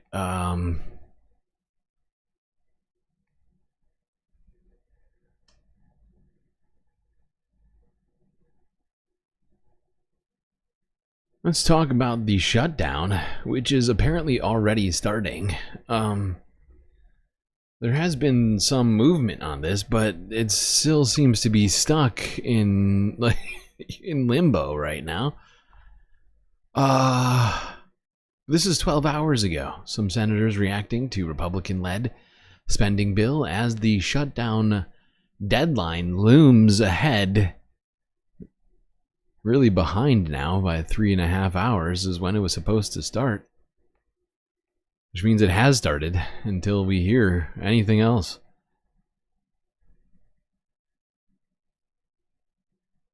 So it's either shut down or we pass the funding measures. But you can ask them. They're right there. Oh yeah, don't ask me. I'm not a senator. Oh wait, I am. Whoopsies. To pass the House continuing resolution. Period. We do not want to see the government shut down. Number two. Number three, if we're going to get this resolved as we should, it ought to be done on a bipartisan basis. We've asked for 30 days to accomplish that. That's not unreasonable. Let's do that. That's sensible. Confrontation is not what America wants. Cooperation is. I think they'll cave. I mean, you're talking about people who have been railing against Elon Musk and the Trump administration over reductions in force of the federal employees, and now they basically want to put all of them out of work. Oh yeah. Oh yeah. Is that what it is? Is that what it is? Seems to be. That's cute. I don't know how you reconcile those two. I mean, it's pretty easy. Nobody wants a shutdown, and there's a clear path to avoiding it. Let's vote on April 11th. Democrats are united in favor of it. We think there are votes on the Republican side for it as well, because it would enable negotiation in good faith to a bipartisan solution. Right now, Republicans are trying to push through a sheer partisan bill. Without reconciliation, the CR levels on defense are a disaster. We're spending below Biden, and this is unacceptable. I've been told we'll fix it. If we don't, it'll be a low point for the Republican Party in terms of... It'll be a low point for the Republican Party if they don't get spending which was continuously going up during the Biden administration on defense. If it doesn't go up even further, it'll be an utter failure of Republicans if they don't get what, to $1 trillion. Need to get to $1 trillion on defense spending. I mean, that's the next move. Essentially, we're only like $50 billion away from it or something. We're like $950 billion. Well, we gotta get it over $1 trillion. Makes sense.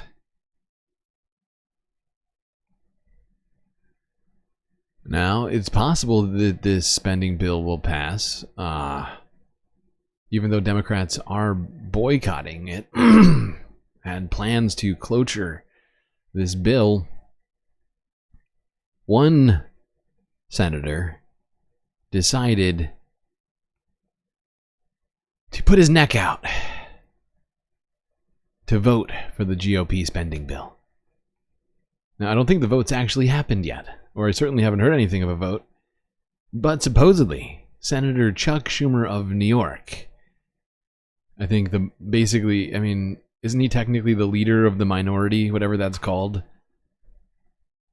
He's essentially basically like the head of the Democrats right now, going against the entire party, telling them they're being bad little boys and girls. Here's Wall Street Journal from 8 hours ago. Unless Congress acts, the federal government will shut down tomorrow at midnight. I have said many times there are no winners in a government shutdown, but there are certainly victims, the most vulnerable Americans who rely on federal programs to feed their families. Oh my While God. the CR bill is federal fucking programs, Chuck. Say it to yourself 10 times, and maybe then something will come out of that skull of yours.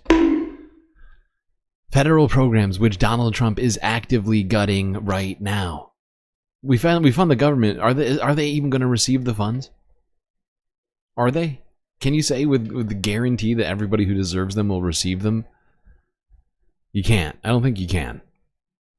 on federal programs to feed their families. While the CR bill is very bad, it's very bad. The potential for a shutdown has consequences for America bad, but we that need are it. much, much worse. A shutdown would give Donald Trump and Elon Musk carte blanche. They already have it. Destroy They're vital already government doing services. They're already fucking doing it, pal. Wake up. At a significantly faster rate than they can right now. Under a shutdown, the Trump administration would have full authority to deem whole agencies, programs, and personnel non-essential. He's already doing that. Furloughing staff with no promise. He's already doing they would ever that. Be rehired. All I of these believe things it is are my happening job right now. to make the best choice for the country, to minimize the harms. I love how everything that Chuck Schumer is currently fear-mongering about is already happening. He's like, this is going to happen. This is all going to happen in the future. It hasn't happened yet, but it could. Oh. The American people. Therefore, I will vote to keep the government open and not shut it down. There is nobody in the world, nobody, who wants to shut the government down more than Donald Trump and more than Elon Musk. We should not give it to them. And make no mistake, Democrats will continue to fight what Donald Trump is doing. Everything that Trump... I love how he's speaking from one of the co-equal branches of government, having done nothing to stop Donald Trump up to this point, and is saying, we can't shut down the government because we need to do something. It's not clear what they're gonna do. But it's just fascinating. Like this, I didn't hear a single thing Donald Trump isn't already doing listed by Chuck.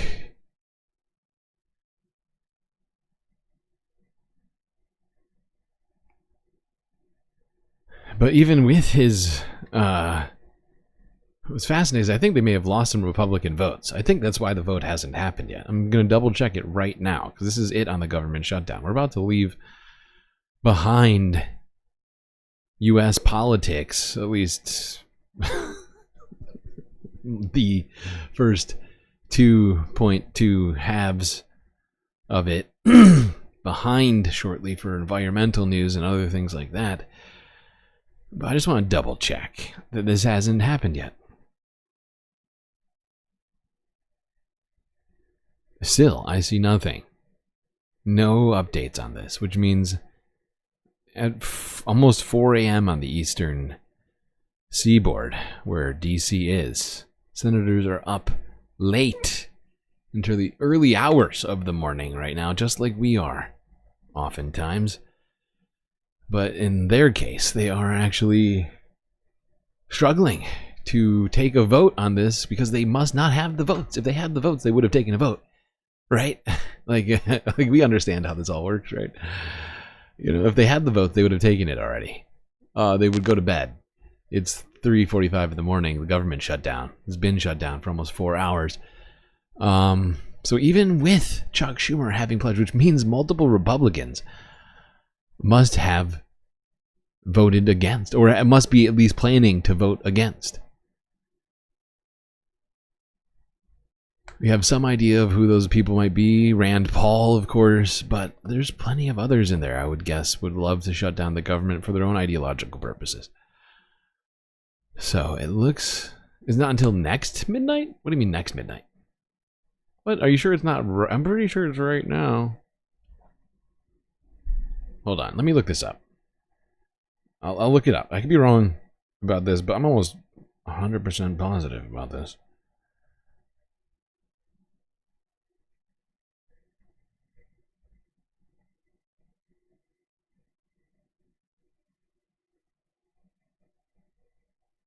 Yeah, no, it's happening right now. Friday, at 12:01 on Friday. Oh wait, no, wait, what?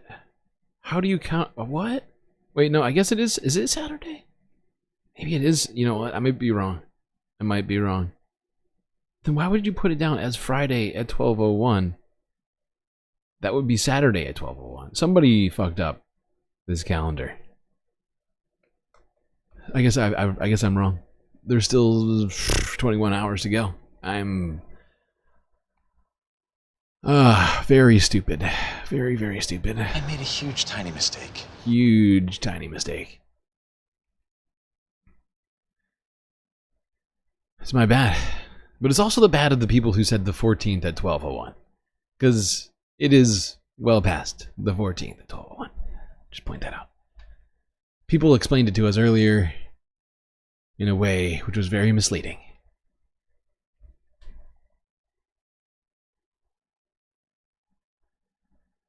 Because really the better way to say that is at 11:59 on Friday, right? 12:01, it's a new day. It's Saturday, it's the 15th, it's not 14th. Why do we say it like this? It's very rude. Now, representatives tried to bring Elon Musk to one of the House Oversight Committees, but he did not show. Republicans refused to subpoena him, to force him to testify. One Democratic representative, Larson, who I'm not all that familiar with, but was here in the House Oversight Committee for some sort of thing. I can't remember what part of it this was, but he put on quite a show here. I figured this was a good way to end all of this, because this is the vibes I think we all need to have. This is CNN from 18 hours ago. Sad morning. Very sad morning.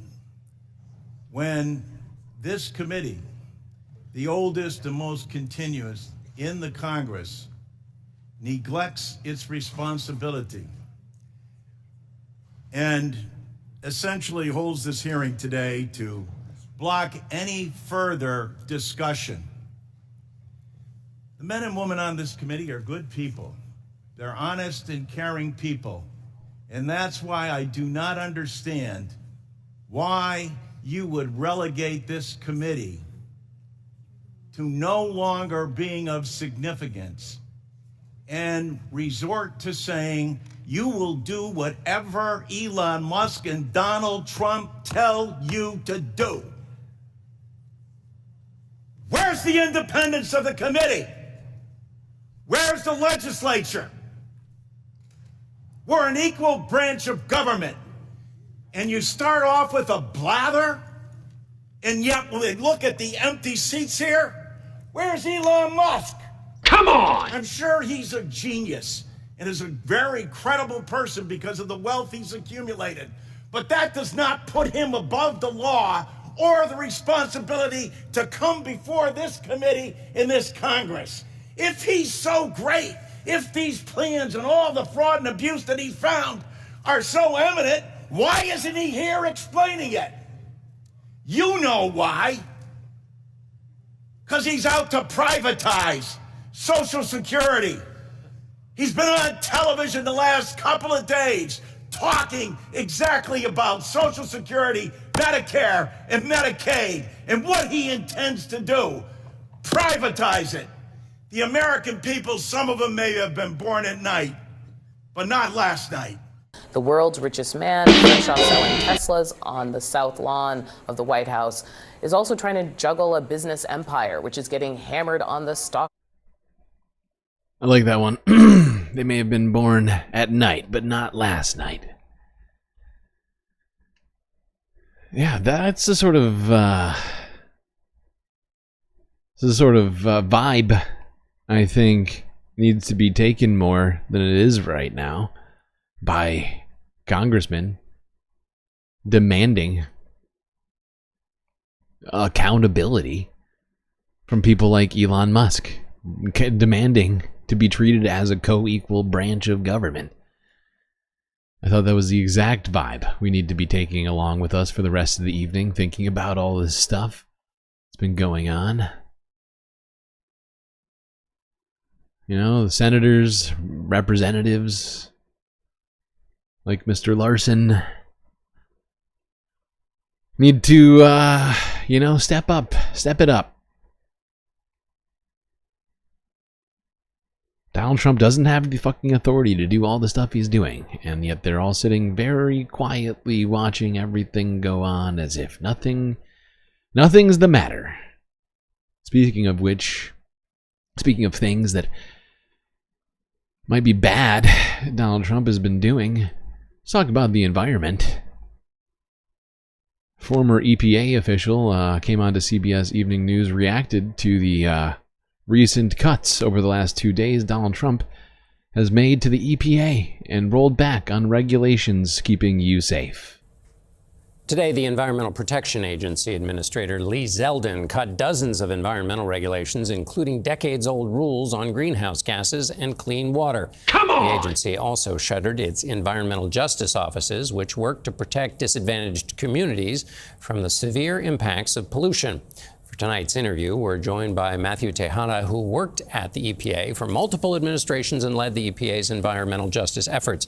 Thanks so much for being with us. The administrator said today that this is the most consequential day of deregulation in American history. How do you read the impact of today's decisions? I would agree with them. I think it is the most consequential day in deregulation because they are taking us back to the 1960s.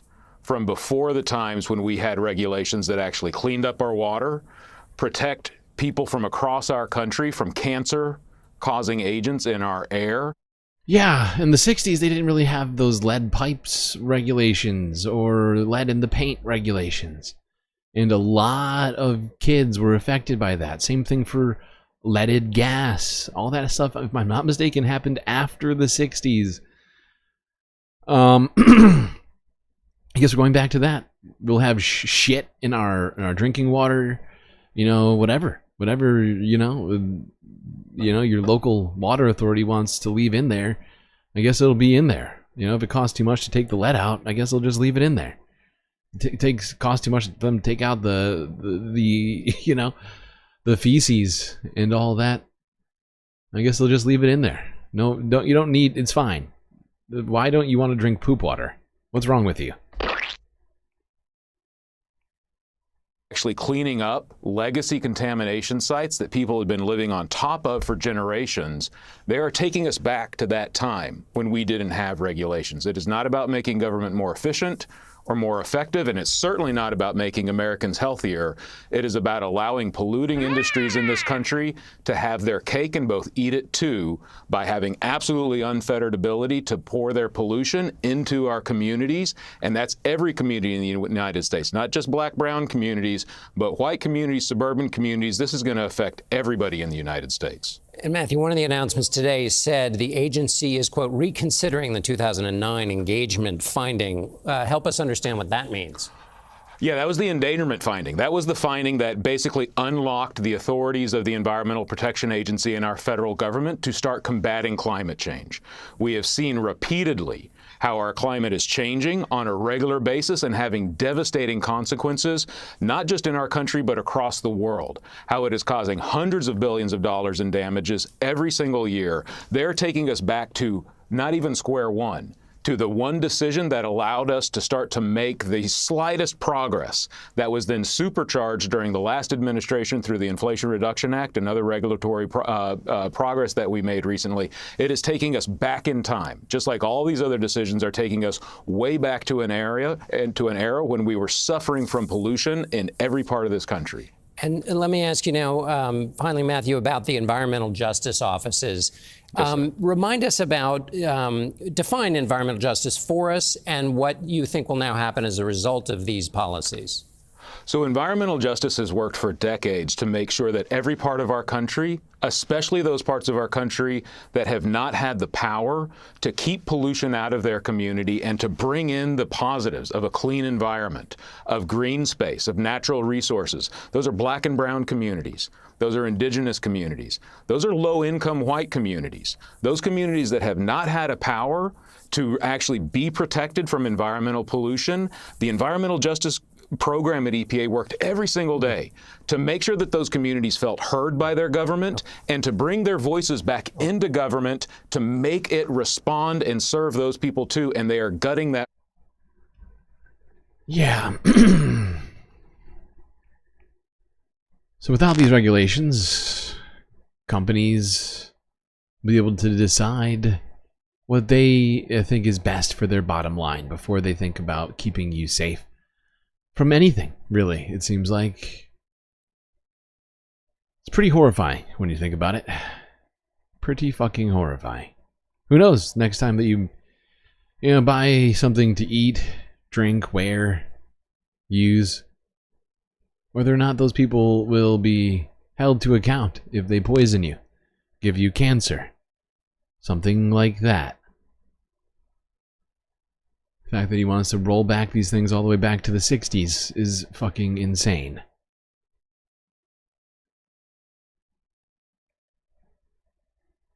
I feel like I'm taking crazy pills! Alright, let's talk about what's going on with this failed experiment in the Puget Sound, King 5 Seattle here from 3 days ago. A cleanup is going on after a failed artificial reef experiment has gone incredibly wrong. Turns out we need just the natural ones.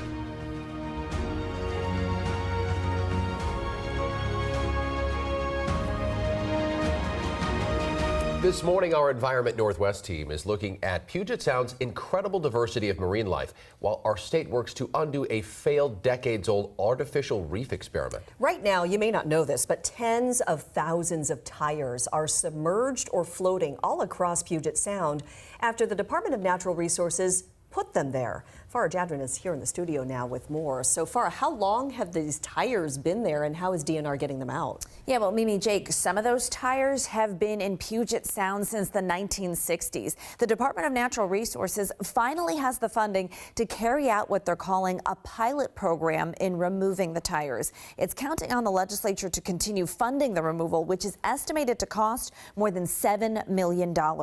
Tire bundles like these were strung together and submerged across Puget Sound over the course of about 20 years.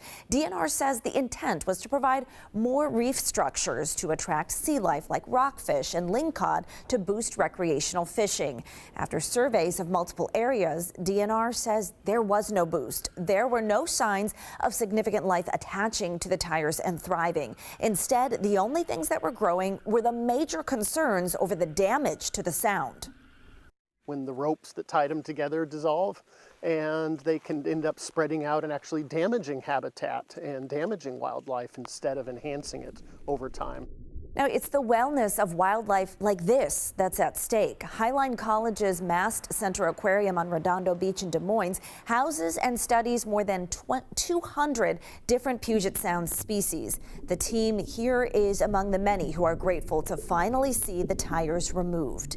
Now, most of the tires in Puget Sound are the size of tires on sedans or SUVs, but there are a variety, including semi-truck tires. Coming up tonight on King 5 News at 5:30, I'm going to go deeper into details with DNR about the cleanup, and we hear from local divers that are doing. Well, there we go. Cleanup effort after failed experiment here on artificial reefs using tires.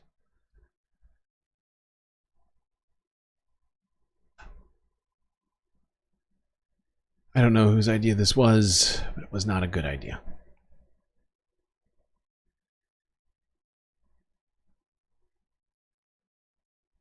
Let's go down south to California, where regions that were recently burnt by the Palisades and Eaton fires are now in danger of flooding as a large storm is coming across once again in this area.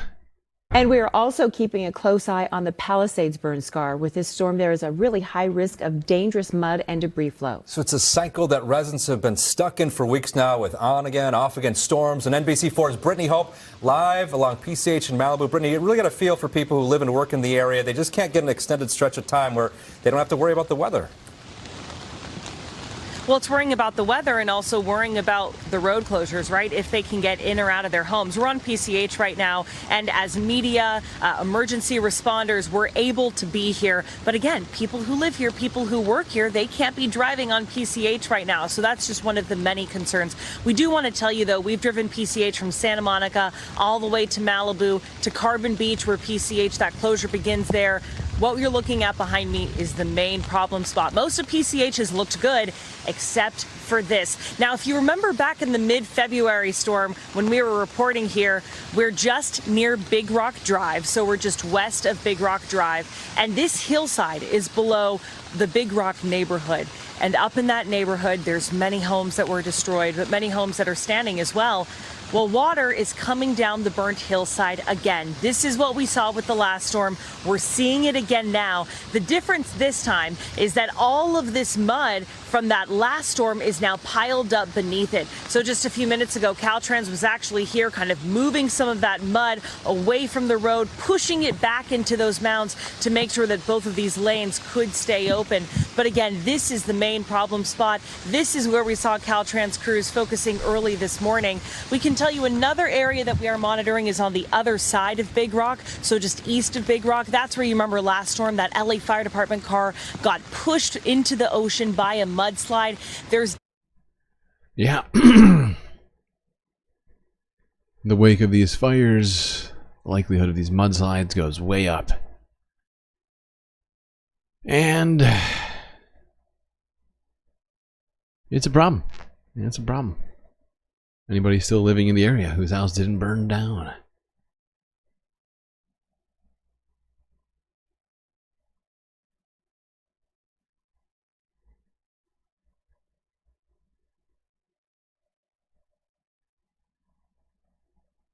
All right, now this was very, very strange because apparently somewhere, I think in the south, I think this is south of LA, Pico Rivera.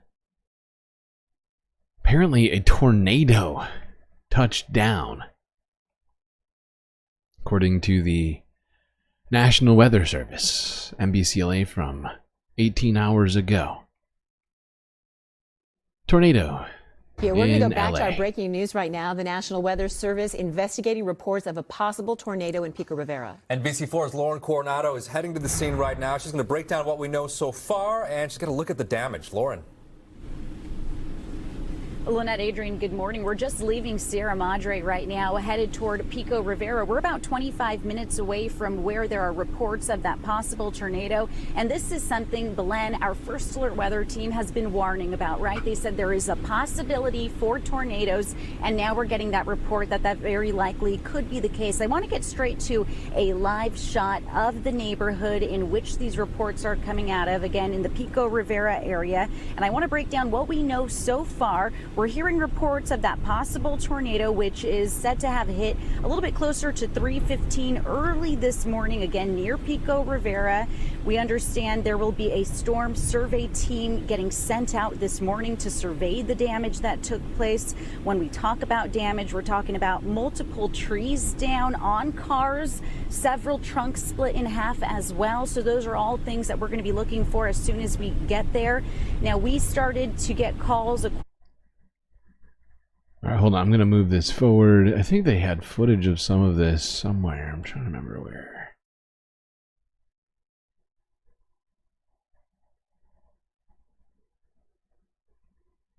Did I watch a different one and not save it?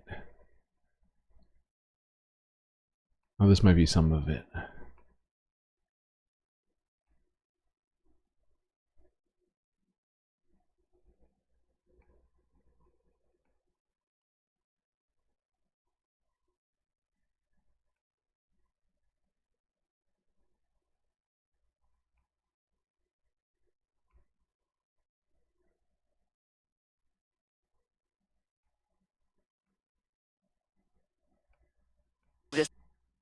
Determination to be made generally.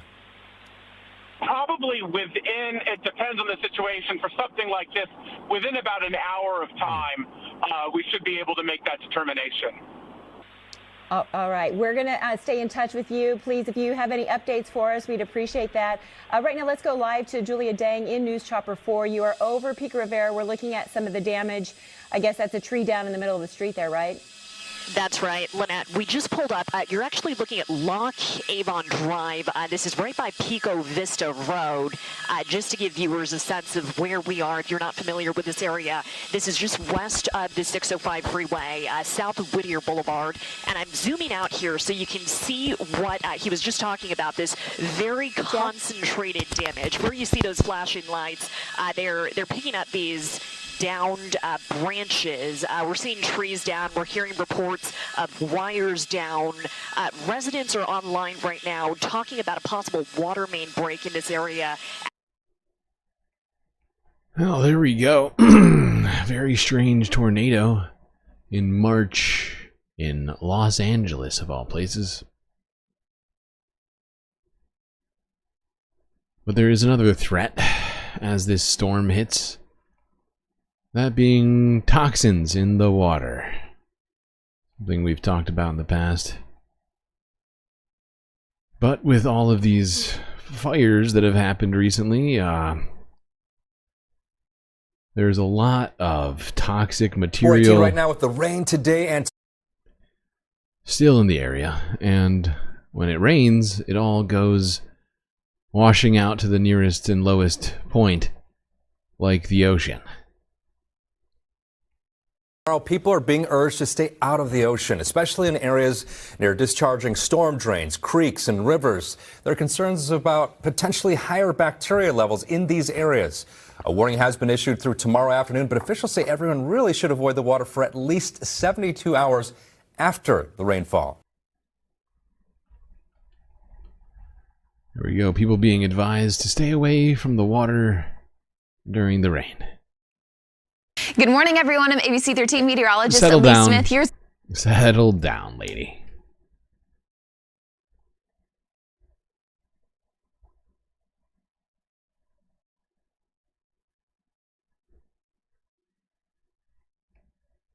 All right. Now, it is almost the end of winter. Winter is coming. No, I said winter is going, not coming. And spring and summer are right around the corner at this point. Heat is already hitting different areas of the country. Let's see what it's like down in Houston, Texas. This is 20 hours ago. Record heat in Houston. Good morning, everyone. I'm ABC 13 meteorologist Elise Smith. Here's what you need to know for today and looking ahead to the weekend. Today is going to be even warmer. We're going to be challenging a daily record high temperature here in Houston. Our forecast high, 89 degrees. The record for today is 88, and that was set all the way back decades ago in 1942. Now, as for tonight's forecast, it's not going to be as cool. Temperatures only falling into the 60s, another warm and muggy night. That's probably bad. That's probably another really bad sign.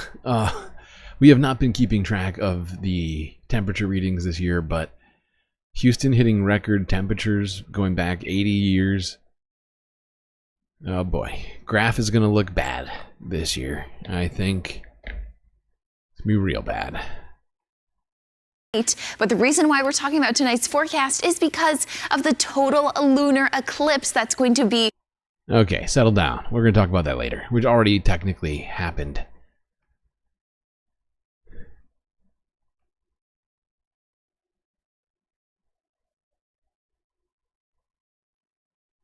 Although I guess it's still kind of going on right now, I think, if you look out there. Now let's go to Colorado. Talk about what's going to happen in Colorado this year. Some fire departments are concerned that uncertainty over funding and hiring stemming from executive orders will limit wildfire training and postpone work on mitigation. Wildfires, as we all know, are now a year-round concern here in Colorado. And as we head into peak fire season, some fire crews in our mountains say they're not sure how long they'll be able to count on federally funded teams. Our warm and windy weather means fire danger is on our minds. First Alert meteorologist Joe Rook going to show us what areas will be under red flag warnings. Yeah, first we go to your reporter of the mountain, Spencer Wilson. Spencer, you're on the outskirts of the federal forest lands, which take up a good portion of Summit County. Absolutely. Around 80% of Summit County is considered national forest land. So should we lose our federal firefighters up here or even lose funding for mitigation projects up here? It's got our local agencies a little concerned about who that would fall onto. Sending one Type 6 in Grand County. There's a reason Summit County has been called a tinderbox before, especially when things get dry up here.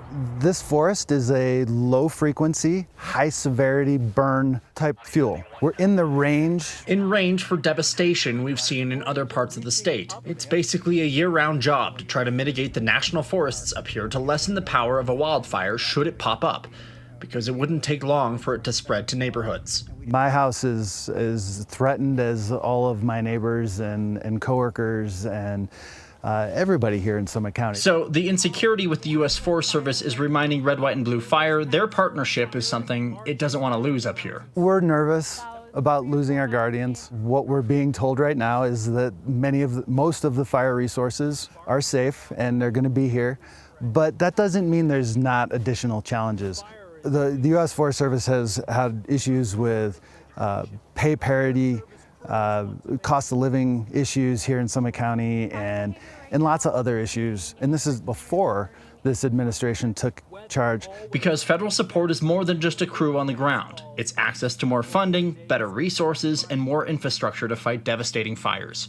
There's a lot of uncertainty related to that relationship. And we're a little nervous about that. We're nervous that some of the relationships we've had are going to go away with those people. We've worked really hard here in Summit County to get ahead of fire threats. We are a little worried that we're going to lose momentum. Now, right now, there are 3 different mitigation projects that the United States Forest Service is. Yeah, so there's a horrifying situation, and it's going to be around the country if Donald Trump decides to cut off funding to people to keep the forests from burning down, from responding to natural disasters, wildlife emergencies, environmental emergencies. We're going to be in serious trouble, okay? Because the fact is fighting fires is a year-round effort. Even if you think it gets too cold during the winter, there are things that have to be done to prepare for the next fire season, if you will. And unfortunately, this funding freeze and all this other stuff, people are going to be left in danger. More danger than they would have been had it not been frozen. It's going to affect everyone, Republicans and Democrats alike.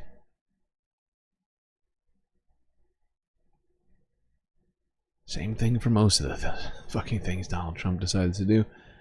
But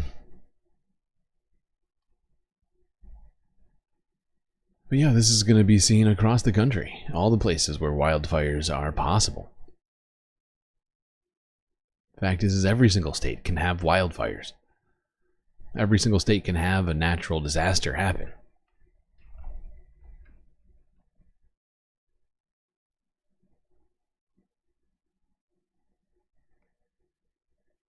All right.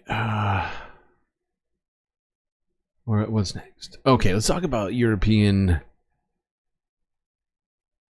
stuff. Let's go across the pond, if you will, all the way to talking about European auto manufacturers, specifically European electric vehicle makers, who had been, sort of celebrating to some degree with Donald Trump canceling, what do you call it?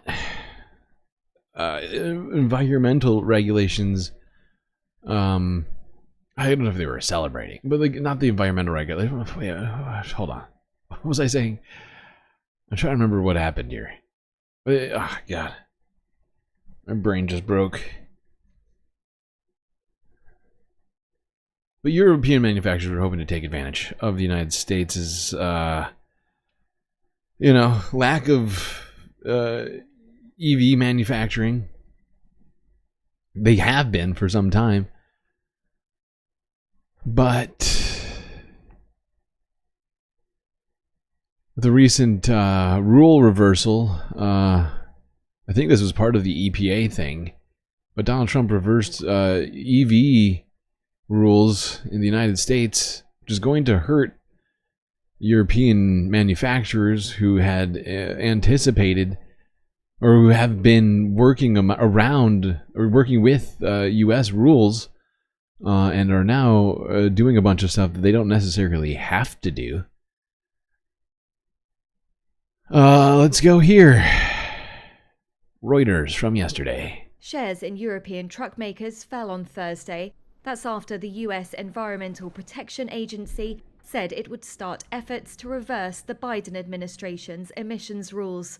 Analysts said trucking fleet firms had been expected to pre-buy trucks before the rules took effect, driving up demand. But this is now unlikely to happen. Daimler Truck took the biggest hit and was down 7% in morning trade. The firm was contacted by Reuters but was not immediately available for comment. The EPA said it's also reconsidering a 2022 regulation. It aimed to drastically cut smog and soot-forming emissions from heavy-duty trucks. The EPA says the rule makes trucks more expensive. The US is the most important market for Daimler. It's invested heavily in emission-free drive systems. Yeah, protecting the environment costs money. Doing responsible things versus irresponsible things cost more. They just cost more money. And it's just, at least in most cases, not all cases, but yeah, we didn't do it because we thought it was going to make cars cheaper. But now the Donald Trump run government is doing everything they can to benefit businesses rather than the environment. Better than, benefit stockholders versus people. That's where we're at now. And unfortunately, European manufacturers have been trying to be as responsible as possible. And now they're going to be hurt business-wise because of that. Now, pollution is getting worse and worse and worse. Something that would be a benefit from more EV usage, more switching over to renewables. And apparently, almost 1/5 of all cities worldwide fail to meet air quality standards. Come on! Help! Help! I'm being repressed! God, that was loud.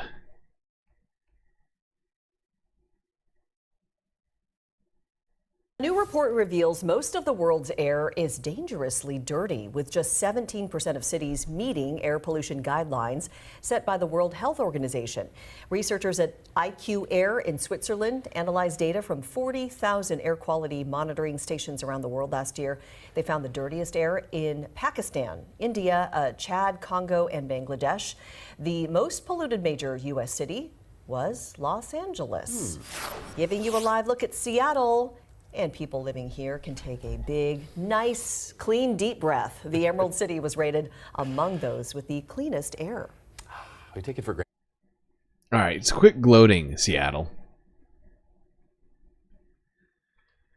All right, that's it for environmental news today. Gonna move it along now to discussions of other things on Earth. But before we do that, let's talk about space news, because we got some space news to get through for sure. Bunch of space news.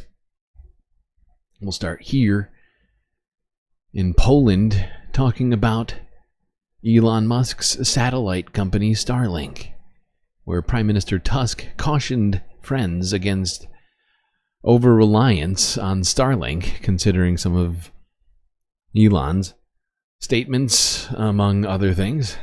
Can It's the latest in the war of words involving the Trump administration and European officials over Ukraine.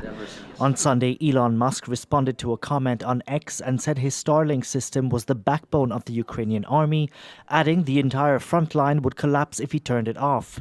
It prompted Poland's foreign minister to weigh in. Radoslaw Sikorski told the tech billionaire Starlinks for Ukraine are paid for by the Polish Digitization Ministry at the cost of $50 million a year.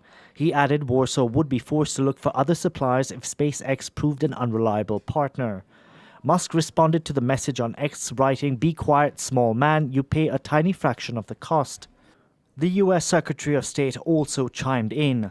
Marco Rubio accused his Polish counterpart of making things up and denied that anyone made threats about cutting Ukraine off from Starlink. What? He demanded gratitude and reminded Poland that without Starlink, Kyiv would have lost the war and Russian forces would be at Poland's border. The Polish Prime Minister is now cautioning against arrogance. In a message on X, Donald Tusk called for respect among partners and allies. The American public is beginning to realize that the activities of companies such as Starlink in Ukraine is not only charitable, but also helps Ukraine, if only by the fact that it pays for Starlink's subscription. Last year, Ukraine said it had around 42,000 Starlink terminals.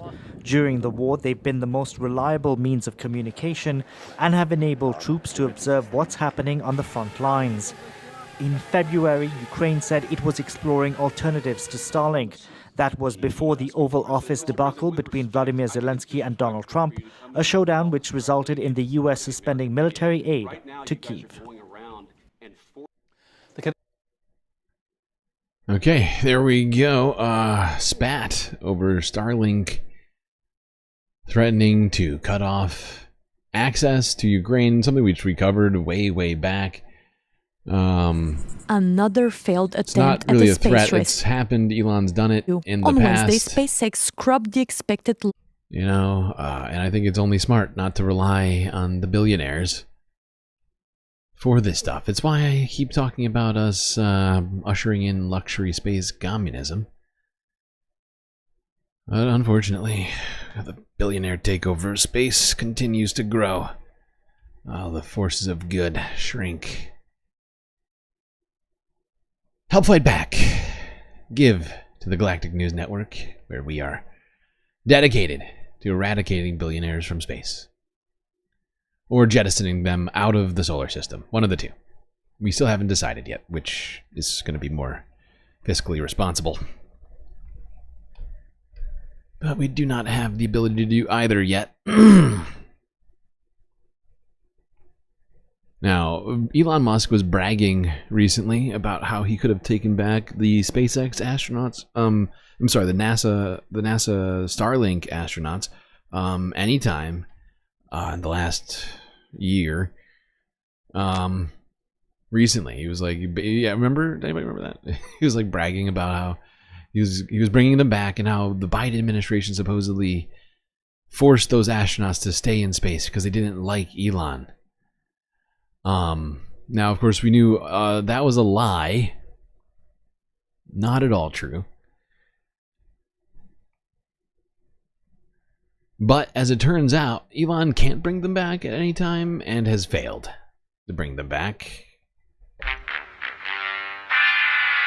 Here's France 24 English from yesterday. SpaceX mission to bring astronauts back home to Earth postponed. Another failed attempt at a space rescue. On Wednesday, SpaceX scrubbed the expected launch of an astronaut crew supposed to bring back to Earth Sunny Williams and Butch Wilmore. For the two NASA astronauts, an 8-day trip to outer space has turned into a nearly 9-month mission. They arrived at the International Space Station in June last year. But after facing technical difficulties, their spacecraft was deemed too risky to return to Earth with them on board. Touchdown. Obviously, when you have an issues like we've had, there's some changes that need to be made. Boeing's on board with that. We're all on board with that. And in this case, we found some things that we just could not get comfortable with putting us back in the Starliner when we had other options. NASA pointed at the ground system issues as a reason for postponing the launch. 4 astronauts were set to head to the International Space Station as a part of a routine swap, paving the return to the 2 Starliner astronauts stranded for nearly 300 days without a ride back home. Greetings from the International Space Station. Our crew up here just wanted to say happy Thanksgiving to all our friends and family who are down on Earth and everyone who is supporting us. So from all of us to all of you, Merry Christmas! Elon Musk has claimed that the astronauts were left in space for political reasons, and US President Donald Trump accused Joe Biden of planning to leave them in space. NASA has pushed back, saying there has always been a plan to bring them home safely, Yeah, no and kidding. in case of an emergency, they always had the option to return.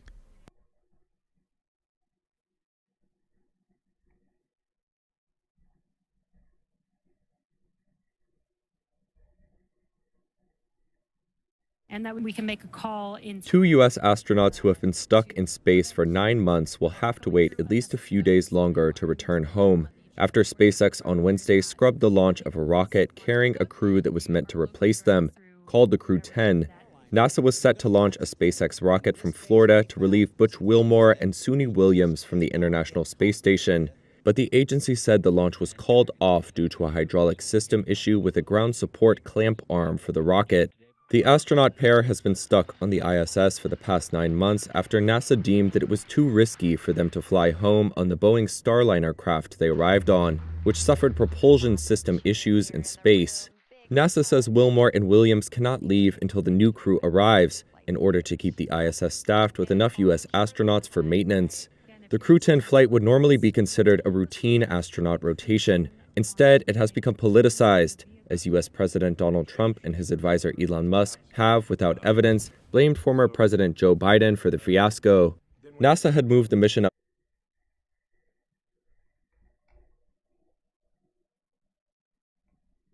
Ah, those poor astronauts.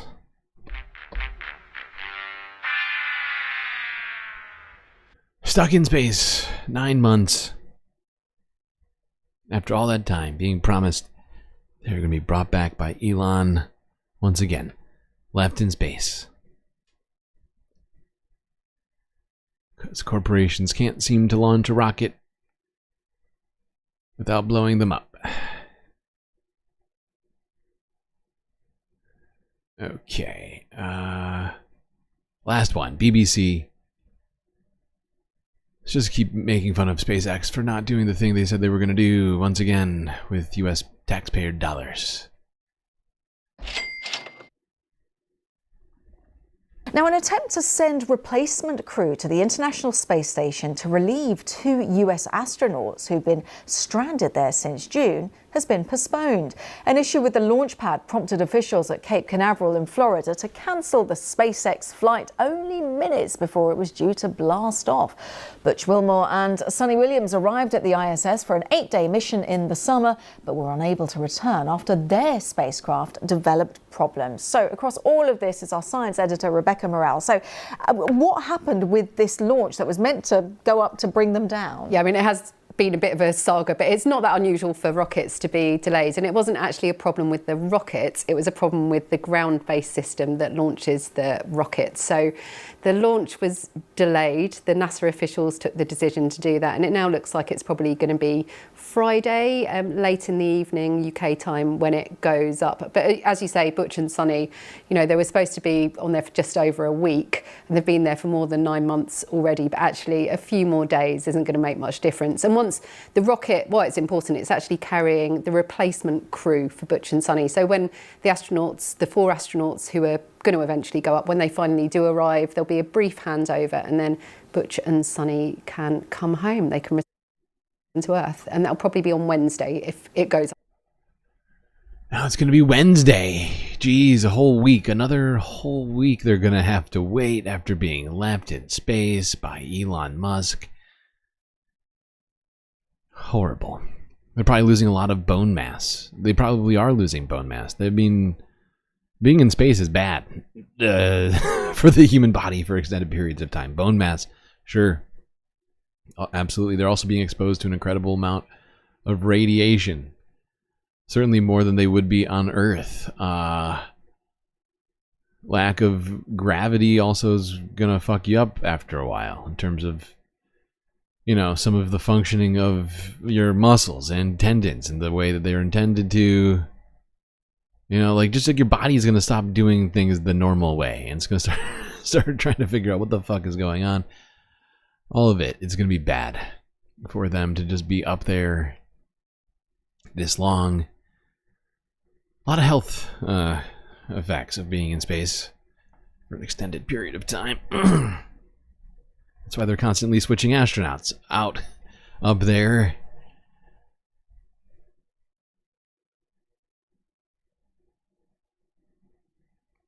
All right, let's go here. Talk about that lunar eclipse that's still technically going on right now. Although it's almost over. If you haven't seen it yet, peek out. Maybe it's still visible in your area if you're in the West. Well, you certainly do not want to miss this. Coming up tonight, or maybe very, very early tomorrow morning, shall we say, the moon is going to pass through the Earth's shadow, turning a deep red or orangey color for a little more than an hour during the peak time. Now, unlike a solar eclipse, a lunar eclipse does not require any protective eyewear. Earth actually produces two shadows, an outer shadow called the penumbra and the inner shadow called the umbra. Totality will begin at 2:26 a.m., ending at 3:31 a.m. in our region. So, yeah, maybe turn on the alarm if you want to catch that. Cool, cool. Thank you. Well, here was the live view of the blood moon.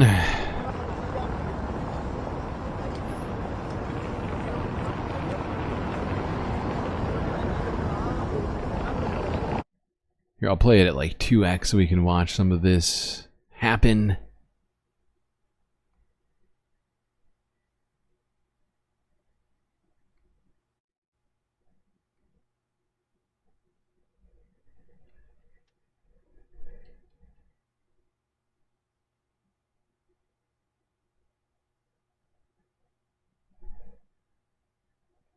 I meant to stream yesterday, honestly, and tell people all about this again, even though we mentioned this lunar eclipse. I felt like not enough people heard about it.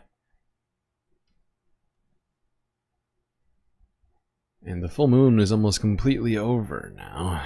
We'll be heading back to a partial moon. Basically already has, I think. For everyone but Alaska, I think. It's at 100% full right now, though, according to my moon phase app.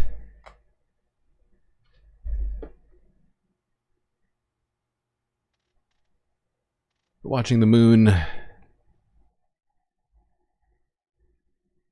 eclipse sort of gives you perspective that maybe you don't have, I feel like. You know, watching the Earth's shadow projected onto our moon, it's very surreal, in my opinion.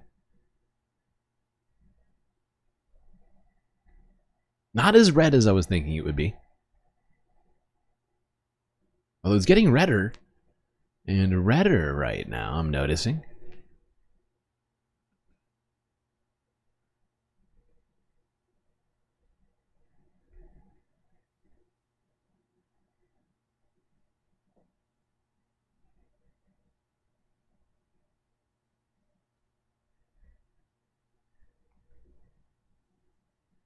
I'm going to keep scooting forward until we get to the full.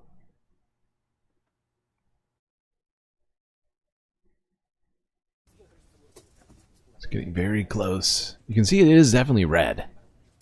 Well, it's a little hard to see. The quality of this isn't great, although taking live footage of an event like this is actually quite tough.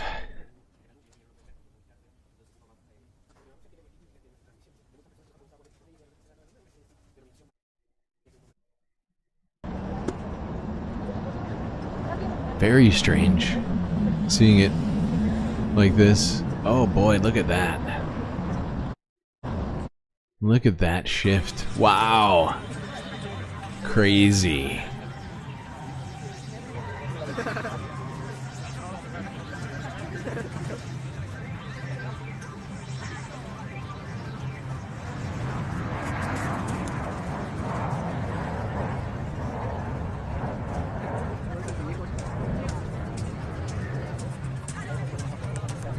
I love how they have jams going on at this. You gotta. Makes perfect sense.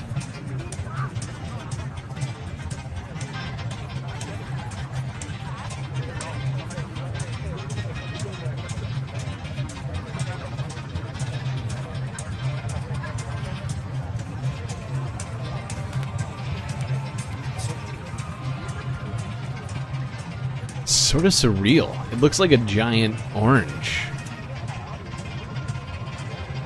in the sky. It's very strange.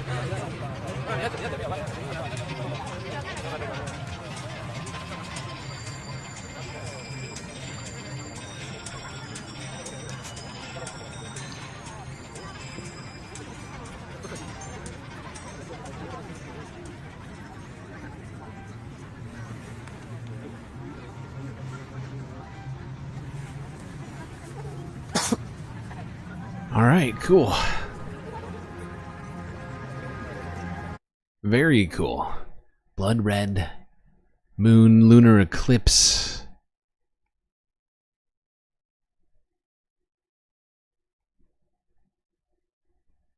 A special phenomenon.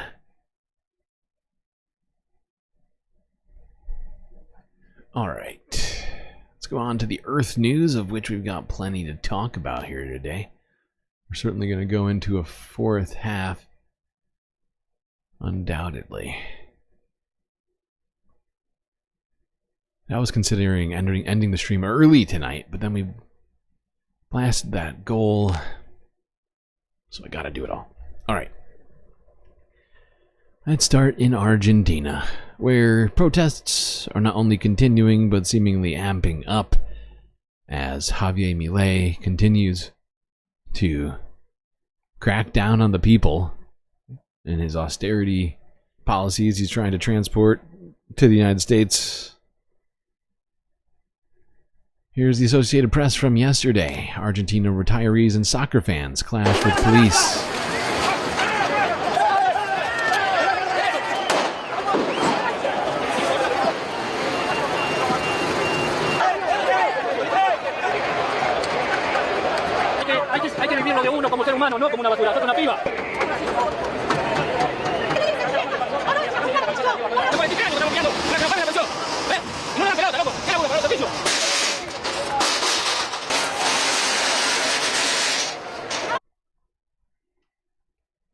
As you can see, water cannons and barricades being brought out this time. It's quite clear that the government's afraid of the people in Argentina right now. Maybe they should stop repressing them. I don't know. Help! Help! I'm being repressed! Alright, let's go to Greenland. Talk about the election that's been going on there. Or, well, not election. It's like a poll. Is it an election?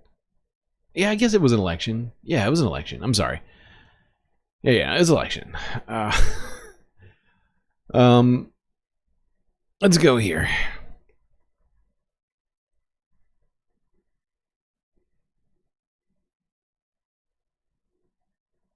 So the Associated Press from 2 days ago, Greenlanders speak after polls close in election as Trump seeks control of the territory. Yeah. Immediately, if not sooner. I love that. I love this switch from what we were like a couple months ago to now talking about all the territorial desires of our supreme leader, Donald Trump. It's a great vibe.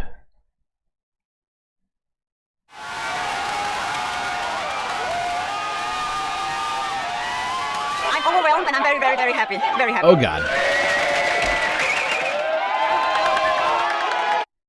Whoopsies. This is at 2x. My bad. I made a huge, tiny mistake. I did. I really did make a huge and also tiny mistake. Terrible. Oh, just terrible. Playback speed. Oh, normal. Thank you. Supporters of Greenland center-right Democrat Party cheered in celebration after the party won the most votes in the territory's preliminary elections. Very happy. Very happy. The Nullarock Party closely followed in second place, meaning coalition talks are set to go ahead after no party won a clear majority. Have to be able to cooperate with other parties as well, and I do believe, as what we have seen for now, people want change. Local officials say turnout at the polling stations was higher than usual after the election took place in the shadow of Donald Trump's threat to take the territory. Both parties are in favor of independence from Denmark, but differ on the pace of change. The future government is expected to map out a timeline for independence, which is backed by a large majority of Greenland's inhabitants. Fascinating. Well, it looks like Greenland may not be a territory of Denmark for very long, as these elections seem to point to. But those people also do not want to be U.S. territory either. Wait, did I miss one? Or did we do both?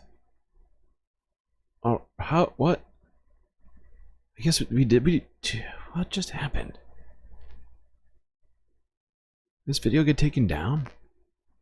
How did we wind up here already? All right, I guess that's it for Greenland. Let's go to the UK, not so far away, where Keir Starmer did another PMQ's, Prime Minister's Questions, in Parliament. I think it was yesterday, on Thursday. Had a number of different things to say about US tariffs and the NHS.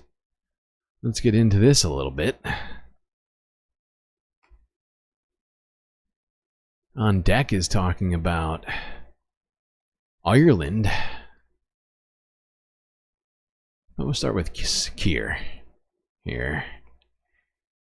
See what he had to say about those tariffs. I don't see why decisions about £200 billion of taxpayer money on something as fundamental to our security as the NHS should be taken by an arm's length body. Did I skip past this by accident? What the fuck just happened? This is the NHS. I did skip it. How did I do this?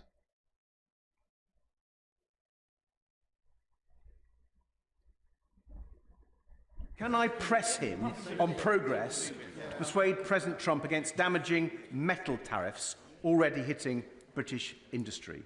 The Prime Minister knows that we on these benches believe he must be more robust with President Trump, like the Europeans and like the Canadians. So will the Prime Minister fly out to Canada as soon as possible to show their new Prime Minister and the Canadian people that Britain stands with its Commonwealth allies against Trump's threats and against Trump's tariffs? Well, Canada is an ally, and a very important ally too, and I've spoken to our allies on many occasions about the situation in Canada. On the question of tariffs, obviously, like everybody else, I'm disappointed to see global tariffs in relation to steel and aluminium. We will take a pragmatic approach. We are, as he knows, negotiating an economic deal which covers and will include tariffs if we succeed, but we will keep all options on the table.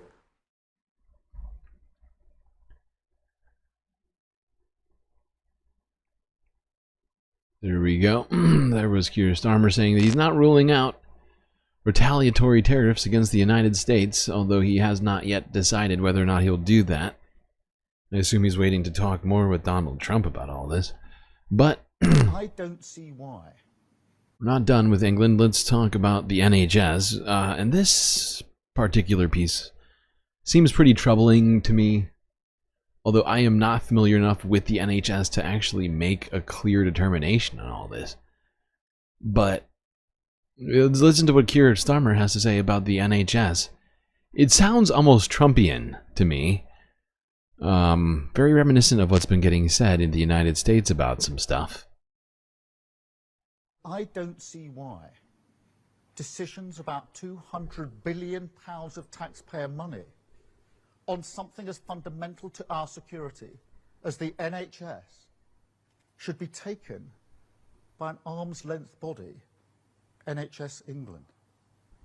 And I can't, in all honesty, explain to the British people why they should spend their money on 2 layers of bureaucracy. That money could and should be spent on nurses, doctors, operation, GP appointments. So today I can announce we're going to cut bureaucracy across the state, focus government on the priorities of working people, shift money to the front line. So I'm bringing management of the NHS back into democratic control by abolishing the arm's-length body NHS England. That will put the NHS back at the heart of government where it belongs, freeing it to focus on patients, less bureaucracy, with more money for nurses, an NHS refocused on cutting waiting times at your hospital. If we push forward with digital reform of government, oh boy, and we are going to do that, we can make massive savings, £45 billion of savings in efficiencies. And AI is a golden opportunity. You will already be thinking about how you use it in your work. And that's an opportunity we're determined to seize. So we're going to get the best of the best on AI working across government. So yeah, I mean, you heard it. You tell me if that sounded Trumpian to you. I mean, to me it does. I unfortunately do not understand what the difference is between NHS and NHS England is to be able to say whether or not that will have a negative downstream effect for patients. But I do know that adding AI into healthcare, we've talked about it, not great. Not great. Most of the stuff we've seen about it, not good. NHS England was a tool for manipulation. Okay, well, if I mean, I trust MIDI doctors on this one. But I'm just concerned. Some of this talk about streamlining, I don't know. I don't know what it means. What it means for people in England, people in the UK who depend on the NHS's services. I like to think that the Labour has thought this all through and that it's all going to work out good. But some of it just gave me bad vibes. But I'm going to remain optimistic for now that they don't do this the wrong way.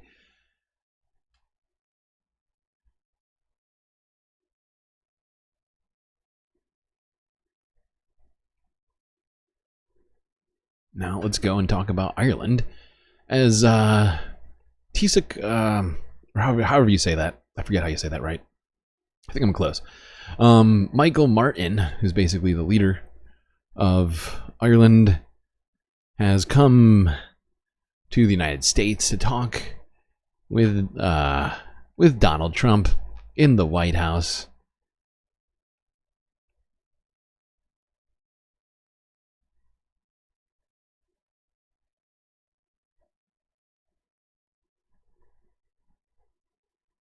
Let's go here.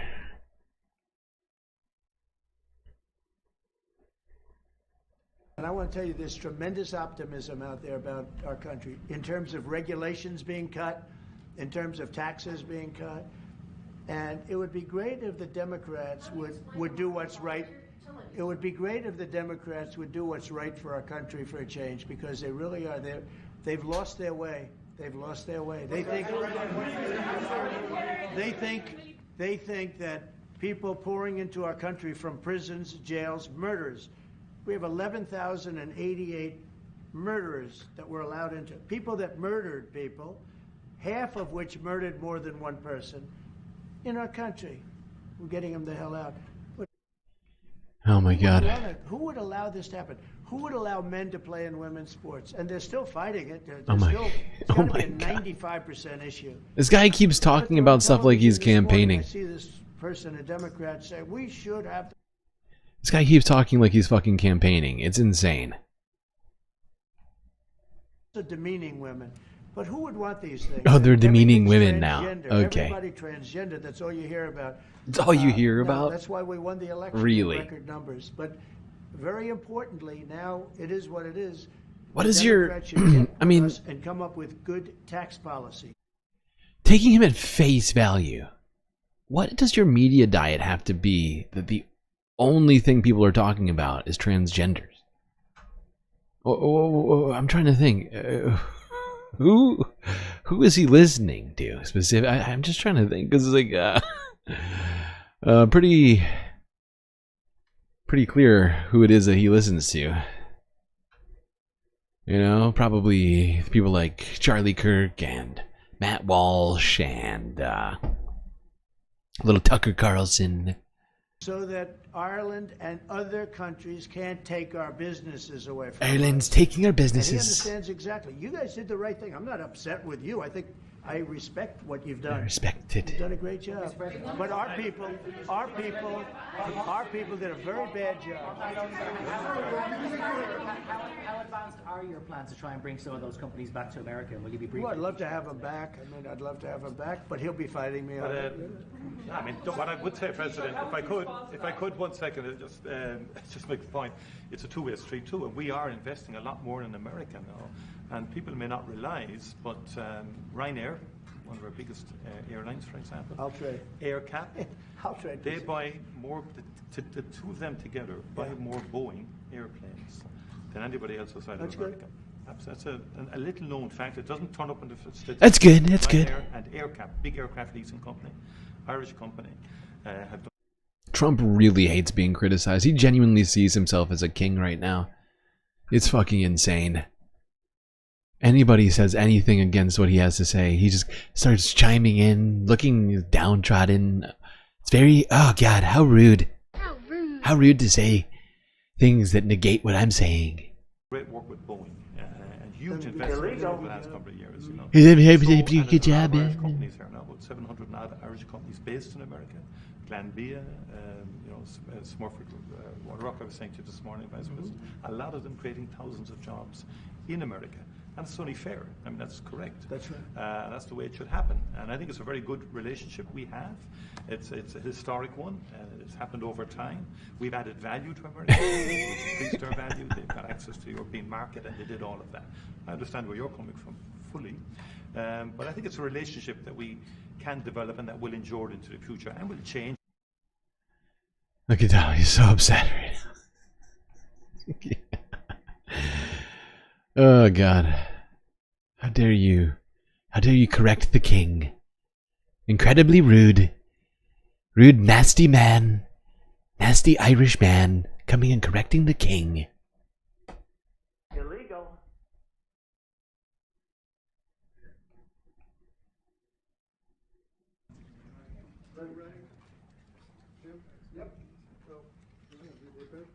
This is the beginning of the meeting. We're just going to watch a few little pieces of this. Martin, Taoiseach, Ireland. It's a special place, and he's a very special guy. He did it the hard way also. He served, and then he took a little time off, and then he served again. I've heard about that. That happens on occasion. And he's done very well. And we knew each other from a long time ago. But it's a great honor to have you in the Oval Office and have you at the White House. We have tremendous business relationships with Ireland, and that will only get stronger. The relationship we have personally and every other way is very, very strong and very, very good. So I just want to welcome you to Washington, D.C. No way to know what that means. Thank you very much. May I thank you, President? It's a great honor for me to be here to celebrate St. Patrick's with you. Right. And I thank you for your hospitality and the warmth of your reception. And I commend you in terms of the work that you're doing, particularly in terms of the pursuit of peace, which we discussed earlier. And I think that's going well. And you really have, in the first sort of 100 days of this government, you've done some extraordinary things very quickly. Thank you. Everybody's watching in that respect. So thank you. Delighted to be here. It's an honor to be here. Well, it's a great honor to have you, and special people, very special. Very special people, those Irish. And growing up in New York, I know a couple of that used to live in that beautiful Ireland. People. And now they're here. They love your country very much. You know, they have a great feeling. Great love. They know nothing about Ireland, but they really love it. Holidays and they come back. Stuff like that, and checking out their family, ancestry. And Tremendous, fantastic, tremendous people We love doing from Ireland. I just figured we get there because he honestly goes on about this for a while. He's like talking about how many Irish people live in the United States, how Irish they all are, how much they love Ireland, and all of this shit. It's fucking hilarious, honestly. I'm gonna have to watch it on Sunday Fun Day because this weekend is St. Paddy's Day, so we might watch that clip where Donald Trump just talks about how many Irish people live here. I was wondering to myself when I was listening to it earlier today, because I watched most of this fucking discussion. It was like an hour long. Like, I was just like thinking, is Donald Trump ramping up to deport Irish people or something? You got a great country, Ireland, but we have so many Irish people here. Might need to send some of them back.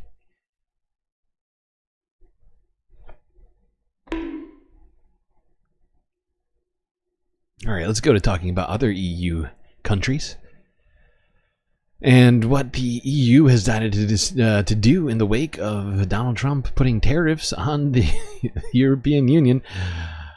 I don't think we have friends anymore. It took 2 months, and now the United States has no friends.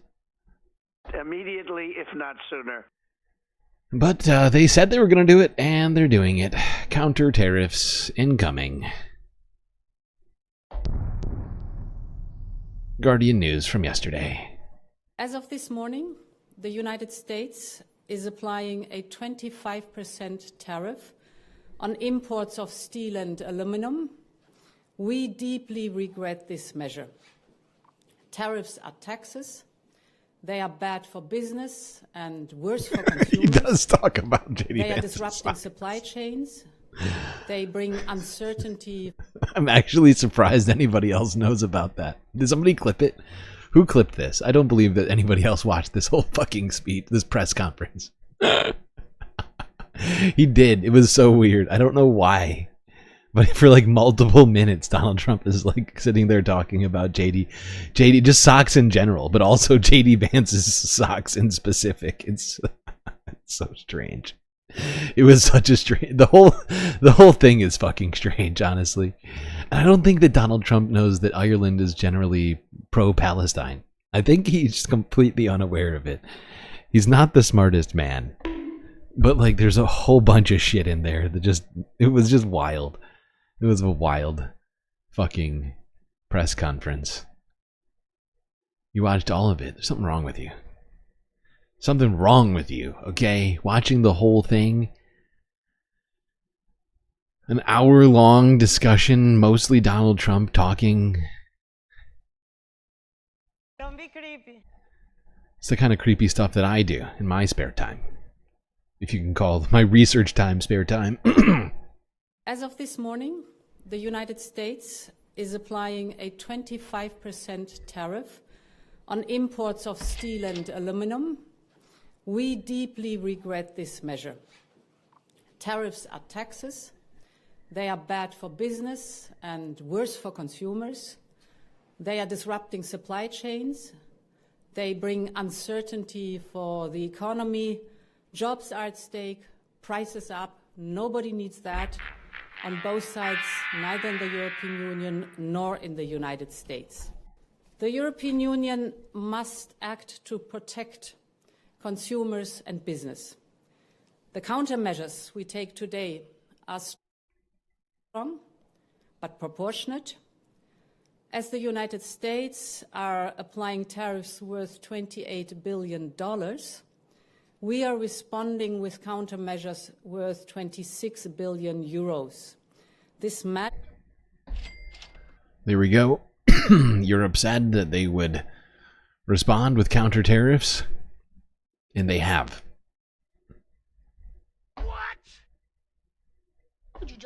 Yes, that's right. I know. In line with everything we said, that they said. They've done the thing that they said they were going to do. Who could have guessed? Could have guessed that would have happened. Well, in the wake of all this, Donald Trump got very, very upset.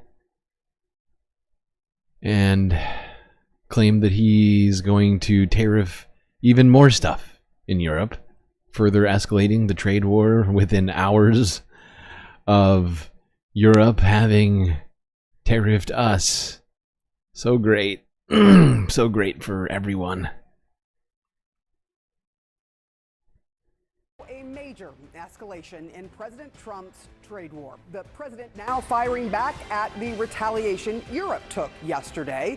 Here is what he just posted. Quote, the European Union has just put a nasty 50% tariff on whiskey. Nasty, if this tariff is terrible not removed 50% the US tariff. will shortly place a 200% Jesus tariff Christ. on all wines, champagnes, Oh my and God. alcoholic He is products such a coming out of child. France and other EU representatives. You can tell this is a truth on Truth Social. You can tell how how Trump was feeling in this moment. He was probably sitting on the golden toilet that he brought into the White House. He's getting angrier and angrier as he's typing it. He probably like started with 100%, no, 200% tariff, and then the rest of this message is going to be all caps. The U.S. will shortly place a 200% tariff on all caps wines, champagnes, alcoholic products coming out of France and other nasty EU represented countries. I mean, this shit is fucking wild. The fact that this guy's like legislating from his own personal social media company, like doing all this shit, like he just creates more. Because like the fact that he can just truth out whatever he wants at any moment, it keeps it so that nobody else can stop him from saying the dumbest fucking things imaginable. But yeah, he 10x'd the tariffs. 50%, 25%, how good? 200%. Can you even count that high, Europe? Countries. CNN's Elena Treen with us right now. We've got this message here. This is the president sort of jumping back at France, who, by the way, was hit with tariffs when he put a huge tariffs on the EU this week. What are you hearing? Yeah, look, Sarah, this is actually, I mean, one, not totally unexpected, given if you've listened to what the president has said repeatedly. Whoops.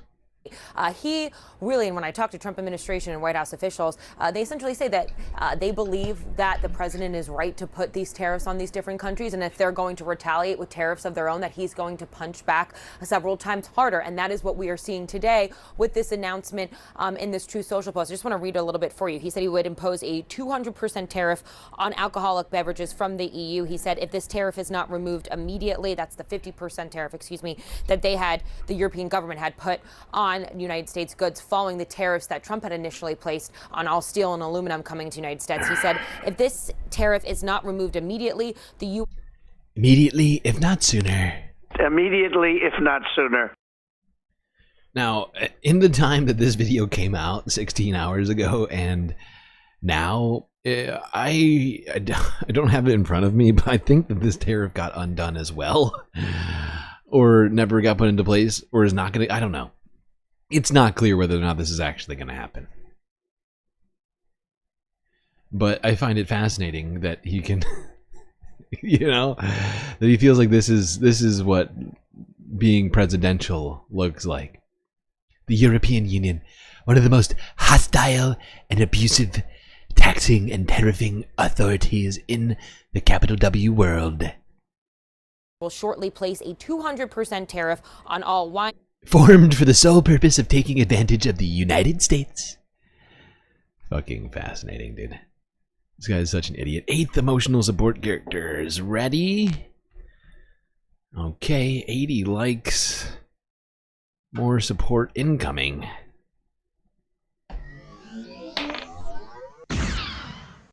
It's a 1. 1 or...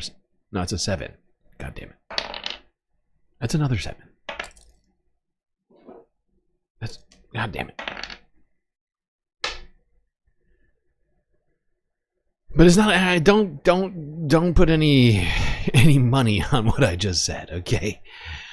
I really am not sure whether or not that's happening. It may very well happen, it may very well not happen. It's as likely as anything is in this fucking insane world right now. Nothing is certain. The only thing that is certain is that chaos has gripped the planet now that Donald Trump is in office.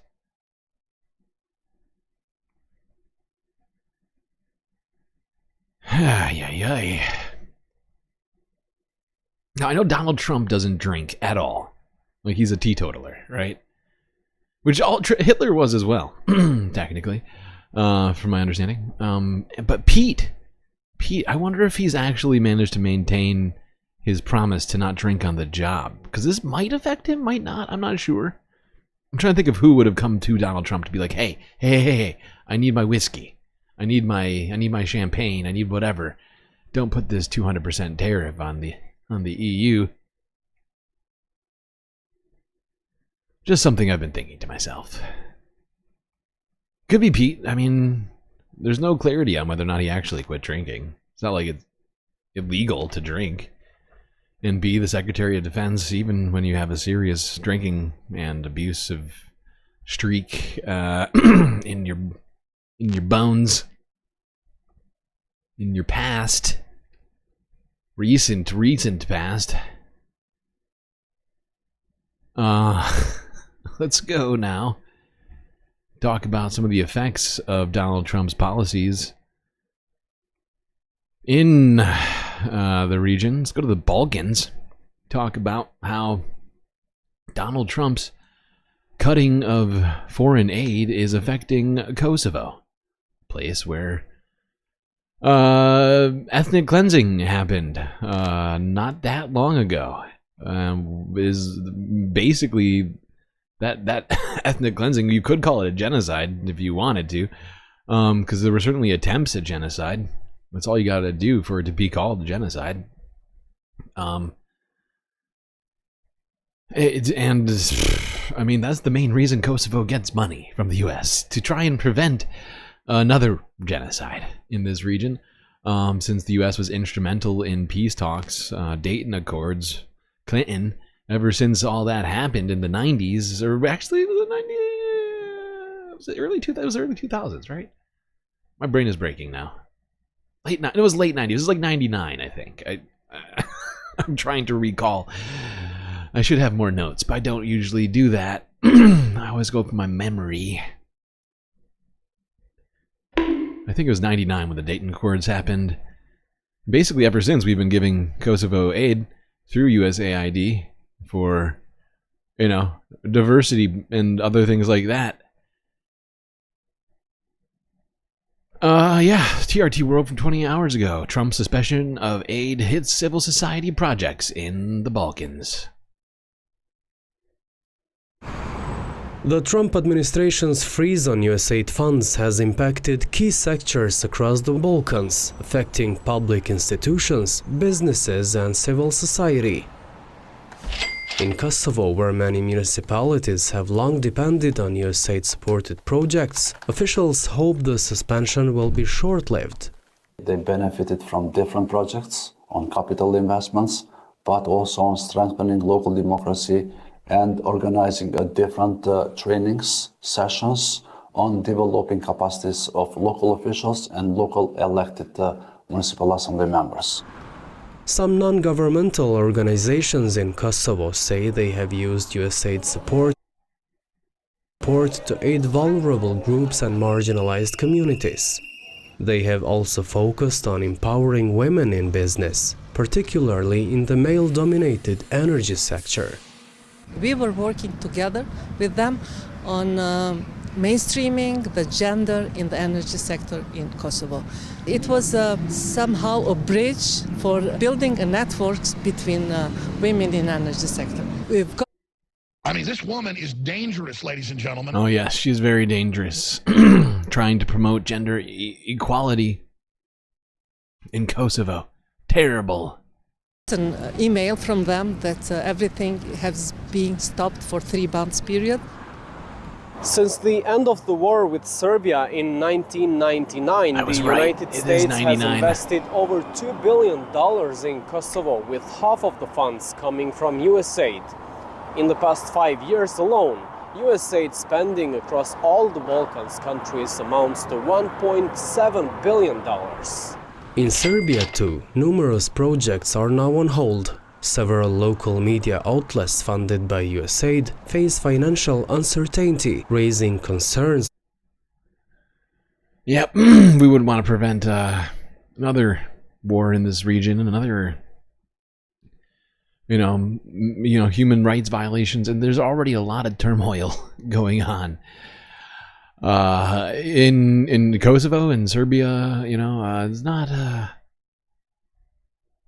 things are not all rosy right now, unfortunately. Something that I've been concerned about, kind of talked about recently, is like with everything going on, there's potential for this kind of stuff to spark, and now with less support from the United States, people are going to be, there's going to be more problems than there are benefits from this removal of aid, I can tell you that.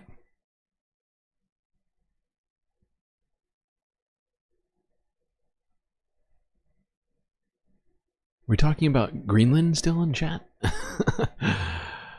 Yeah. Looks like Greenland's headed in the direction of independence. We'll see if that actually happens. That was a while back. Is somebody way behind the stream right now? What's going on? Also, is Del Silverde from Greenland?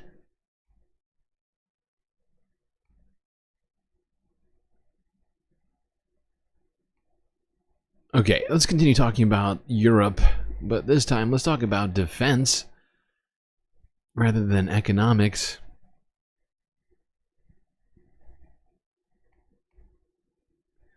Here's France 24 English from yesterday. European defense.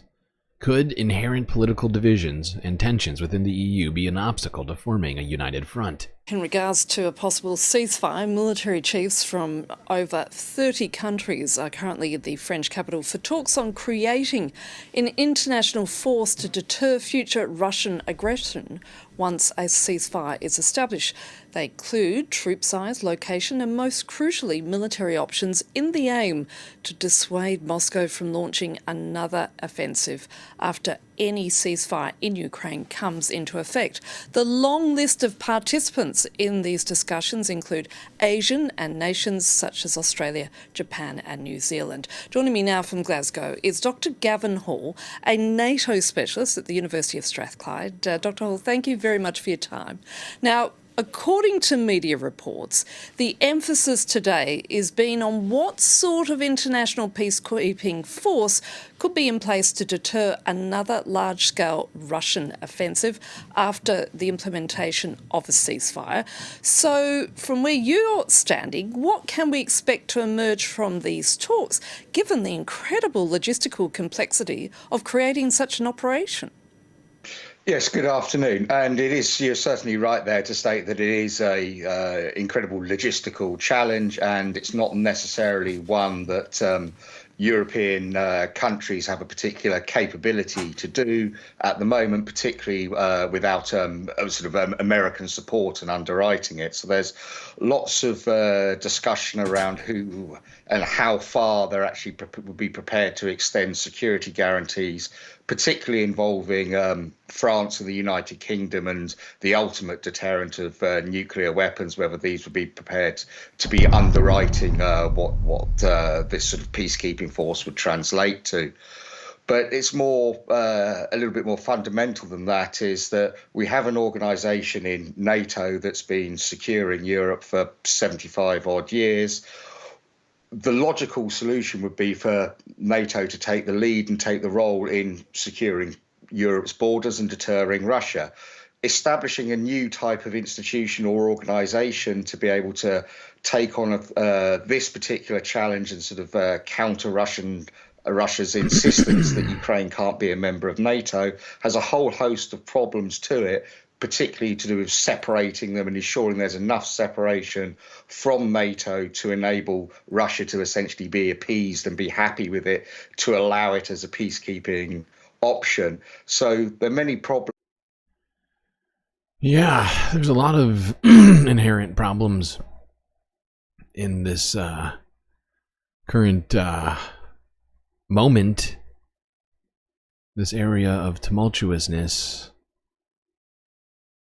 Your emotional support characters, am I right? And it's supposed to be Ellen Ripley. I had rolled a 10. There she is.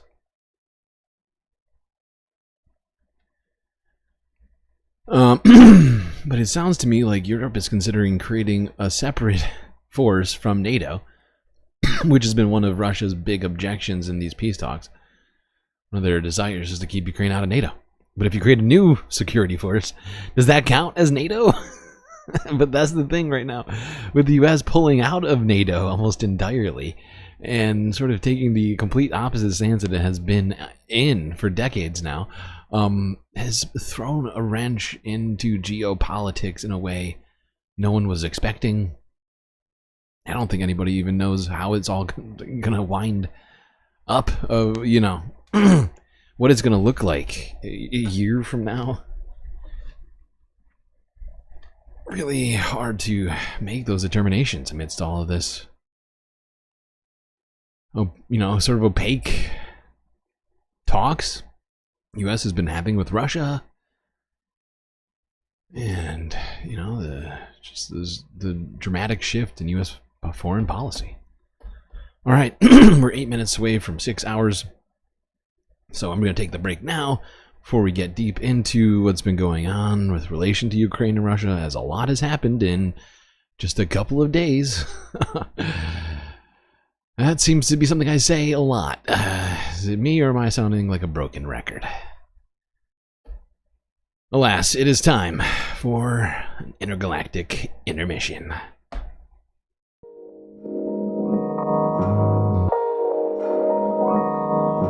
Well, before we get too deep into this break, gotta get some galactic messaging out here. If you haven't already, hit the like button and don't forget to subscribe. Maybe even hit that little bell icon too, so you get the latest in galactic content. While you're doing all that, please do consider contributing to the Galactic News Network, as we are completely funded by viewers such as yourself.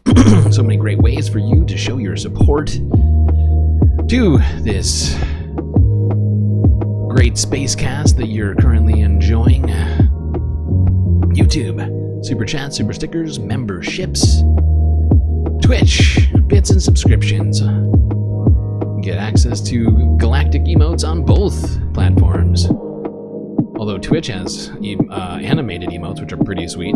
Come on. Come on! Got Cash App and PayPal if you want to avoid giving YouTube or Twitch a cut, and make sure I've got money in between the one-time payments I get from those two platforms a month, and keep me alive in between telling the news.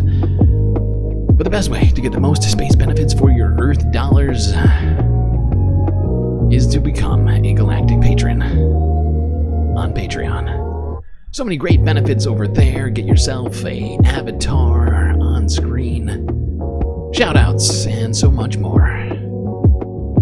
Click the link in my bio on YouTube or Twitch, or go to the chat in YouTube, where there's also a link there. Just make sure not to sign up using the Apple app, as Apple's App Store has been giving us a bunch of problems holding on to funds for as long as they want, essentially causing us a great deal of distress. But thankfully, most people have used the website and only use the app for other purposes. Anyway, chat, that's gonna be it on the space messages. Enjoy this short space break. I will be right back.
everyone. I think you know what that sound means.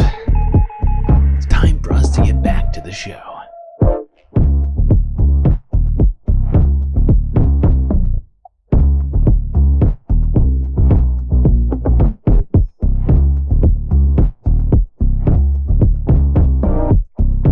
Hold on, let me get a grasp of that right now.